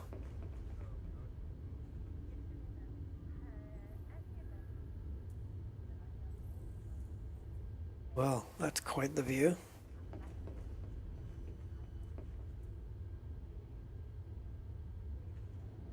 Well, so just as that famous shop is in the USA, 7-Eleven, that's how long we've been streaming for. 7 hours, 11 minutes. Can I help you, Commander? I can't wait. Digging the uniforms here. Are you allowed to create your uniforms when you have a fleet carrier?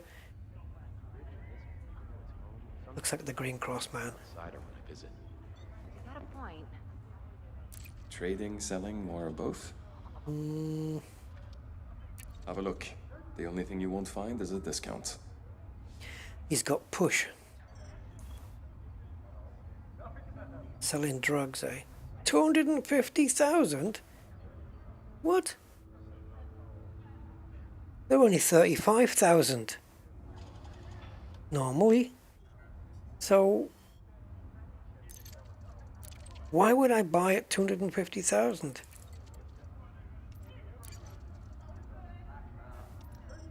No skin off my nose. It will be if you charge those prices. I believe it, Hans, yeah.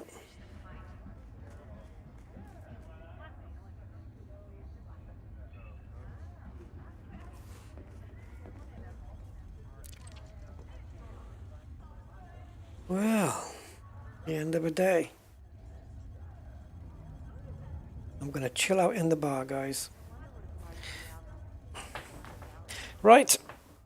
I hope you've enjoyed today's 7-hour marathon.